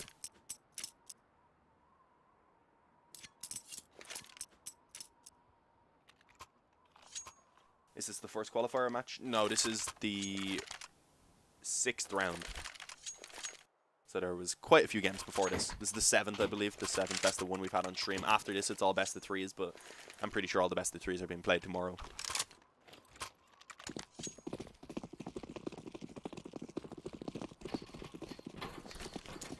Ooh. Double auto shot action over on the side of Dignitas from Freiburg and Get Right. You like to see it. A scout then for Halzerk and a couple of rifles, so overall a safe buy, but also a little bit gambly with those shotguns. They don't have much utility, but the shotgun's definitely going to do very viable. Lots of close range positions around the hut. You can see one of them, I believe, sitting up there. That's Freiburg. Get Right. Currently playing his down in towards Secret, actually waiting for anyone to make cross outside. But for the moment, that's not being allowed. The kills and the damage overall going in favor of Dignitas, with Navrat being the one who was taken out early on. But of course, I mean, the force buy has come in here by Avez. Of course, they've been able to get like, all rifles out, so it is still a pretty strong buy. That could be tough for Dignitas to deal with, and you can see why. Kelly on the AK pulls one back. Forrest is eventually able to come in and trade. And I think he may be able to find this player making his way up the ladder right now. Will that be expected? I think Kyler did actually creep up just in time to not be spotted. And yeah, Freiberg, even if he turns around, he can't do anything about this with the shotgun. That's the only issue. Doesn't quite have the range. Maybe he could get a dink for like 30 or 40 health, but he definitely wasn't getting the kill. So Avez have fought their way right back into this round now. The bomb's going to be getting planted. Do they still have one up in heaven, I believe? Yeah, Kylo didn't drop down, so now they can try and play the time from heaven. They can keep control of this, just making the retake very, very difficult. And with two M4s, one of them being low, with the shotgun as well in play, it seems like they might consider a save.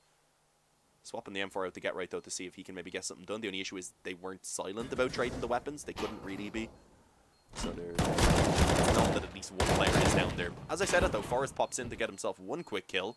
If he can take this kill and Marco's in towards main, I would say there is still definitely a good chance, but of course that doesn't work out. Marcos drops Forrest. Get right. He does eventually call for the save. Avez making the force buy work, bringing themselves right back into this here on the T side, not letting Dignitas run away with it. How did I forget to update the title? Oops. Sorry, boys, we hopped over pretty quickly from that previous game into this one as it already started.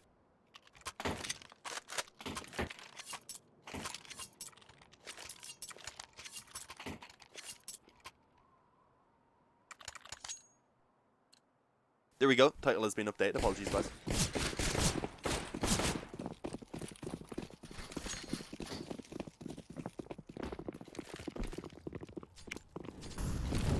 Because they actually come back in with a force buy of their own, so they don't want to let Avez get off with easy rounds here, I guess, on the early part of the T side.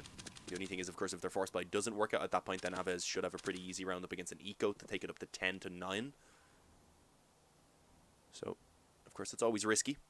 With a few players on double eco at the start of this round, it's not like they had too much of an option, to be fair.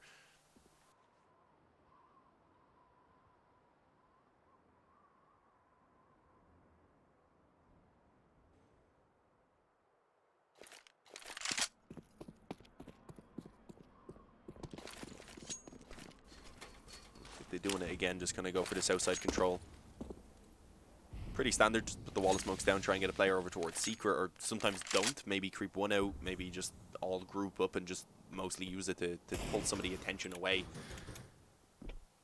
Especially, maybe even from the A main player, which kind of is the case. You can see Get Right focused towards outside right now. They're blowing the door off. They're throwing flashes out to make it look like they're going to be moving in towards A. But of course, that's not the case. Working over towards ramp right now. It's Alzerk on the scout that's there to hold it down. Finds one quick headshot. Gets dinked up slightly through the corner of the wall, but it doesn't do all that much damage, so it's still looking pretty healthy. Let him go down where Exist is going to be waiting for them. They've got to know he's here. They've been spamming him away for a while, but he's still able to find two. The P250 spam is magnificent. Get Right takes down Marcos, and there it is. Dignitas instantly hit Avez with a bit of their own medicine, I guess, just coming straight back in with the force buy. For Dignitas, though, of course, they didn't have as quite as strong of a force buy. We see Avez were able to get out all rifles pretty much on their force buy in the round before. Dignitas, though, they make it work with a little bit less. I think that opening kill, though, by Halzerk to actually just slightly delay that ramp push was huge. And, of course, then Exist being able to find two kills. Somehow, it looked like he should have died from the spam when he was playing around the edge of the smoke.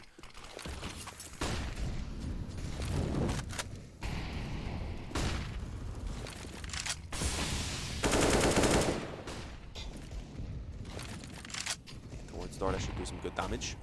Not as much as I was expecting, but definitely is a small bit. But again, the force buy comes in from Avez. Of course, this time not nearly as strong. They don't have the boosted loss bonus to begin the half because they lost the pistol. They don't have the bomb plant either to boost it up, so mostly pistols and SMG down on towards Navrat.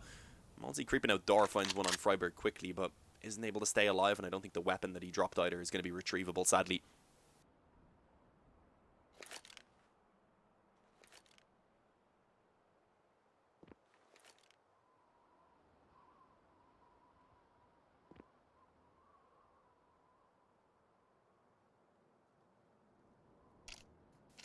Plan. Group Been up outside main, I believe, right now, and actually creeping outdoor. I didn't realize the it already went forward. One kill for Halzerk before he goes down. Forrest, thankfully, for Dignitas, is able to find a quick double kill. But Kel still left. He gets himself the AK.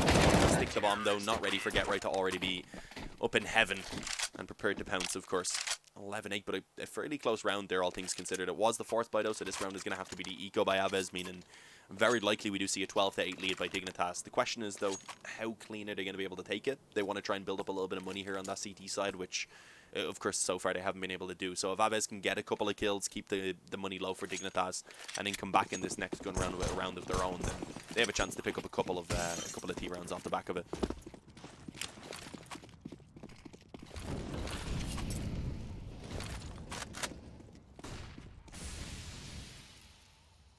Though looking like they want to just try and pile out of Huss, so it's a little bit of a change up. You don't see this all too often anymore, only having the pistols as well, but it's working out. The Molotovs weren't put down, or at least initially they were, and then once they ran out, bursting forward worked perfectly for Avez initially for 2 kills, but very quick rotations do come in. Dig are able to actually salvage it, but as I said, a couple of kills being found for Avez, considering they didn't invest all that much, is a pretty strong round for them. They're able to keep the money low. You see, Exist actually buys up an auto shotgun and drops it over to Get Right, I believe. That's an interesting one. I mean, yeah, but still a usable weapon. Decides to give it to Freiburg instead. He's the player who plays around the hut normally, so it makes a little bit more sense as well. Get Right usually playing around main, I believe. Or at least in those previous rounds, just playing outside in general, it seems. Spotting the main push, but he's not actually able to see the secret cross itself. He'll definitely hear a lot of footsteps, so he'll be able to give that info over to Dig. With that, I'd imagine they'll start rotating someone down. But a lot of early map control being found for Avez.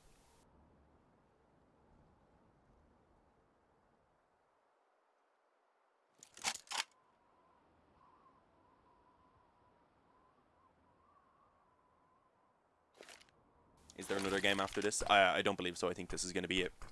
Unless the players decide they want to play a best of 3, but I doubt they'll decide to play a best of 3 when it's nearly 1 AM for most of those guys already.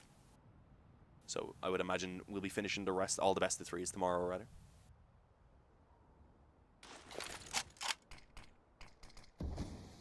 Let's see, just under a minute now remaining, so Avez do need to pretty soon make the decision about which bomb site they actually want to end it on. Showing a little bit of presence down towards Secret again, the Molotov on the steps to force anyone who's up close away. But in the meantime, beginning to make their way back up and out. Still in garage, though. I don't think they'll be expecting Get Right to be up close on the right. Although, as I say that, they do go ahead and at least try and clear it out. Get Right still going to be able to take down one pretty quickly without even taking any damage. And just try and delay as much as possible. Unfortunately, that is not for very long. Does get traded out without really doing too much more damage. Freiburg on that shotgun going to be successful in towards the hut. Nice little upgrade to a rifle as well. And as you can see, with 20 seconds now remaining, they've just got to go ahead and commit to this A bomb site. Flash from Forrest not being able to do too much, unfortunately. Small bit of damage on the Marcos, at least from the nade there as well for the bomb. It will go down. And 3-on-4 after plant now for Avez to try and hold off.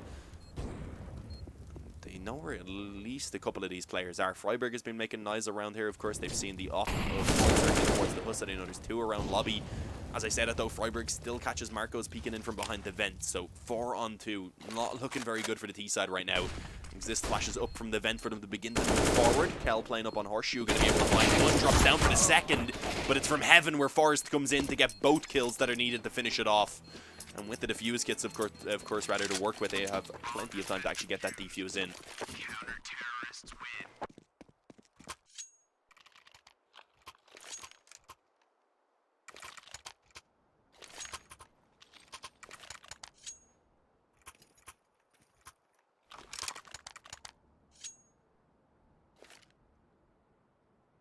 What's going on in this match? Can someone fill you in? Sure. I guess since your name is an idiot. But yeah, I'm going to presume you just joined. Well, I mean, Avez showed us a decent showing towards the end of their CT side, but other than that, it has mostly just been Dignitas so far, kind of controlling it as you would expect. Definitely the favorite team coming into this. Avez do have some recognizable names who've been around in the Polish scene for a pretty long time. I don't recognize Kel or Kylero, but Malzi, Navra, and Marcos I've definitely seen playing before, and I've covered a few of their games, I believe. So you see Avez now moving towards the ramp. We've seen the initial ramp defender just falling down on towards B, leaving Exist and Get Right from hell to actually get all of the kills combined, or at least 3 of them so far. Eventually Get Right will be taken down, but he also manages to get that dink in towards Kel before being dropped. So a pretty hefty advantage right now for Dignitas. 4-on-2, Kel barely hanging on to life. It's really Marcos that has to get all the work done if Avez want to recover this round.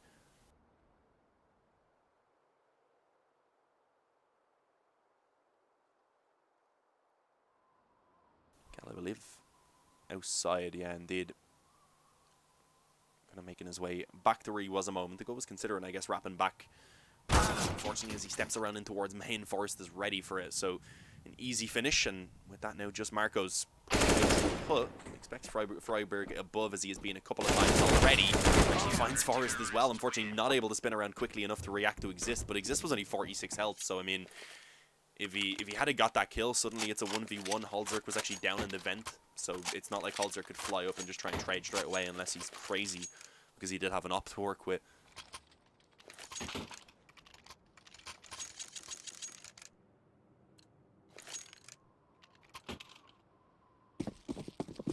$14-8. The buy comes in from Avez. They don't spend everything. They have the full loss bonus, of course, so they'll still be able to buy in the next round. But they're giving themselves a chance here. Mostly, though, their main focus is going to be to try and actually play for the overtime, which, against Dignitas here, being on the T side of Nuke themselves, needing 7 rounds in a row for overtime, if they aren't able to actually pick this one up, you just don't fancy their chances.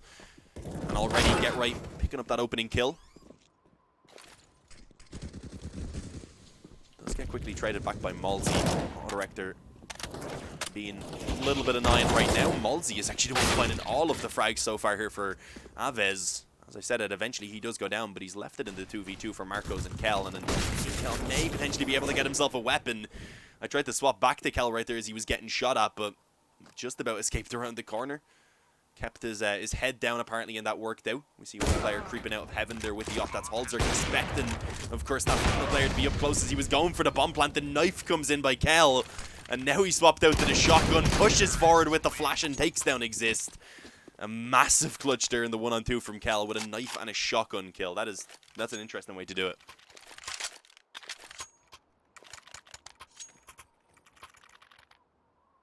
It just seemed like the timing was a little bit off there on the player trying to get up the vent to actually help out Halzerk.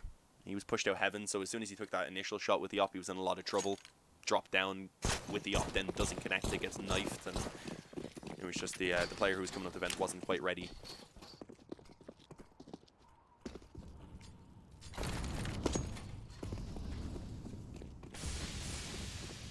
Here we go.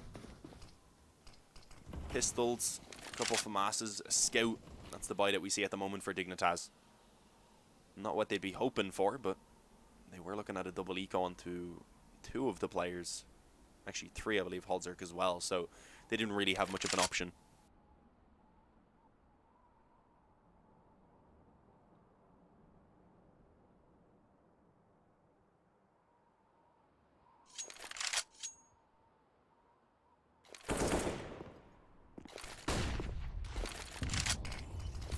Control already been found.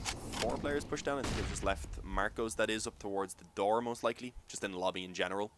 Waiting to see if anyone decides to get aggressive now that they've shown quite a lot of presence down in towards Secret, but as we can see, no one looking to do so. Instead, they've already rotated players down towards this B area of the map, including Get Right, who actually picks up the opening kill before being traded back on, but immediately Exist, of course, ready to swing in and get the trade again. So Dignitas pull it into a 1-man advantage. Observing Nuke is very difficult, especially while commentating. Halzerk on the scout could be able to get 1, and although he doesn't take down Navrot, it's still the 3 versus 1 with a kill coming in elsewhere as well for Dignitas. So Navrot left alone, he's going to try and push around in through A. There was 2 players waiting for him already, and Forrest is the one to take him down. 15-9. Buy again going to be quite limited here for Avez.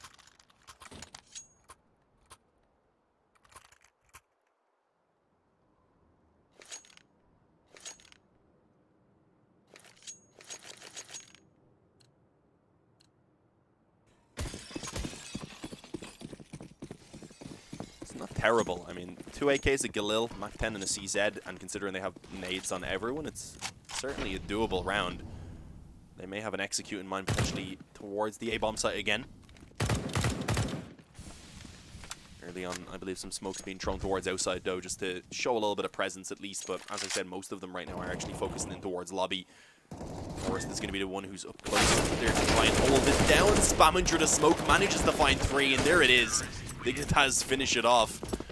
Overall, a decent showing from Avez, but in the end, I mean, they just weren't able to get enough done. They had a slow start on their CT side initially, and then, of course, swapping over to the... slow start on their T side initially, rather. No, slow start on their CT side. That is what I meant to say initially. And then swapping over with only 7 rounds from that T side, despite winning the pistol then as well, I believe it was there in the second. Not winning the pistol. Despite losing the pistol, then winning their force by, they ended up losing again against the pistols and the cavalry in the round afterwards then to Dignitas, and that was kind of where it kind of went out of control for them. Up until that point, I felt like they definitely had the opportunity to try and get it going, try and actually get that victory, but in the end just wasn't able to happen. Dignitas looking too good. I do believe that's the final game of the day. I do just want to quickly double check. Don't think there's any more games being thrown on. Yeah, no, that is going to be at the end of it then, guys. So I hope you did enjoy, of course. We will be back tomorrow with all of the best of 3s, the round of 8 onwards. So that's, of course, what I'm really excited for, to be able to see Dignitas in these best of 3s and see what their map pool is going to be like, to see complexity, etc. I think tomorrow is definitely going to be a day with a lot more close games. We had a few one-sided ones today, let's put it that way. But guys, that is it. As I said, if you enjoyed the stream, of course, hit that follow button above. If you enjoyed my commentary, you can check me out with !caster in the chat. And I do hope you will return tomorrow, of course, to check out those best of 3s and, of course, spend time with me again.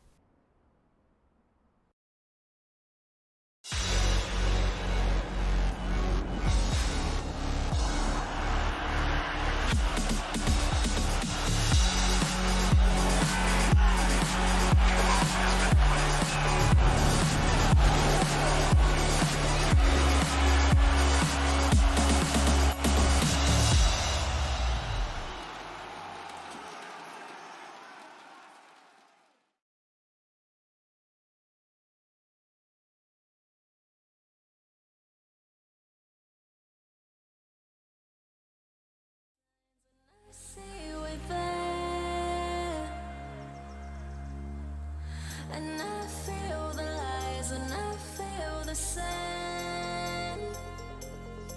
Forever who we are, no matter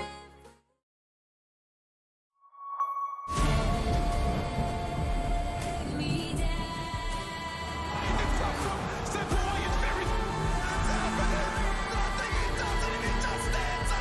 And with the little guns, it's a big round!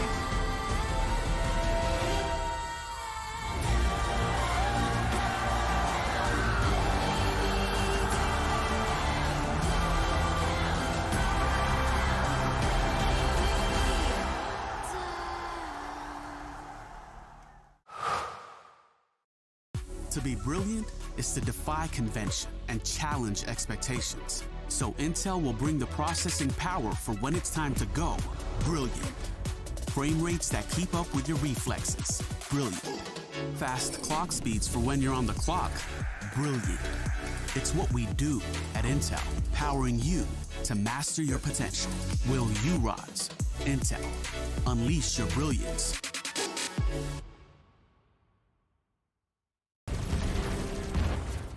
Everybody loves an underdog. Who needs to be liked? Mountain Dew Amp Game Fuel. Victory in a can. No matter what your passion is, soccer, rugby, racing, or esports, become a part of the experience with the moments we deliver.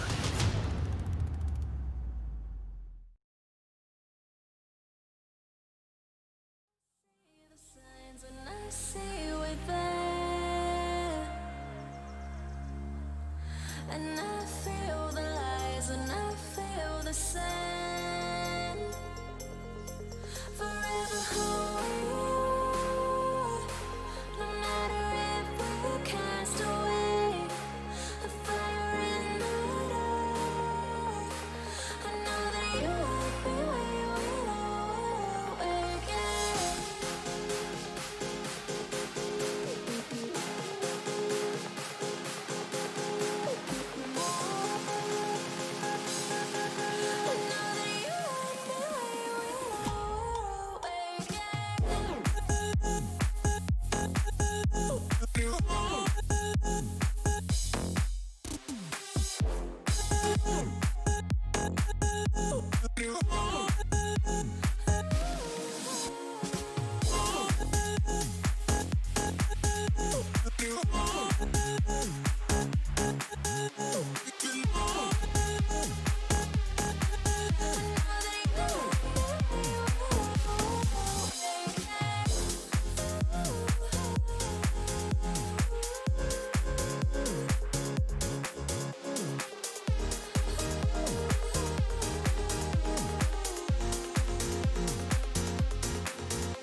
can't remember the last time that I really felt fine. Now I'm trying to rewind, 'cause lately I've been feeling kinda hazy, like I'm stuck in a daydream, and you're not here to save me. Down and out, I hit the floor. All is fair in love and war, but I can't do this anymore, no, no. So take me to a place I know, somewhere where I can feel my soul. Lately I'm skin and bone, so hollow. I've never felt so alone. I need you more than you know.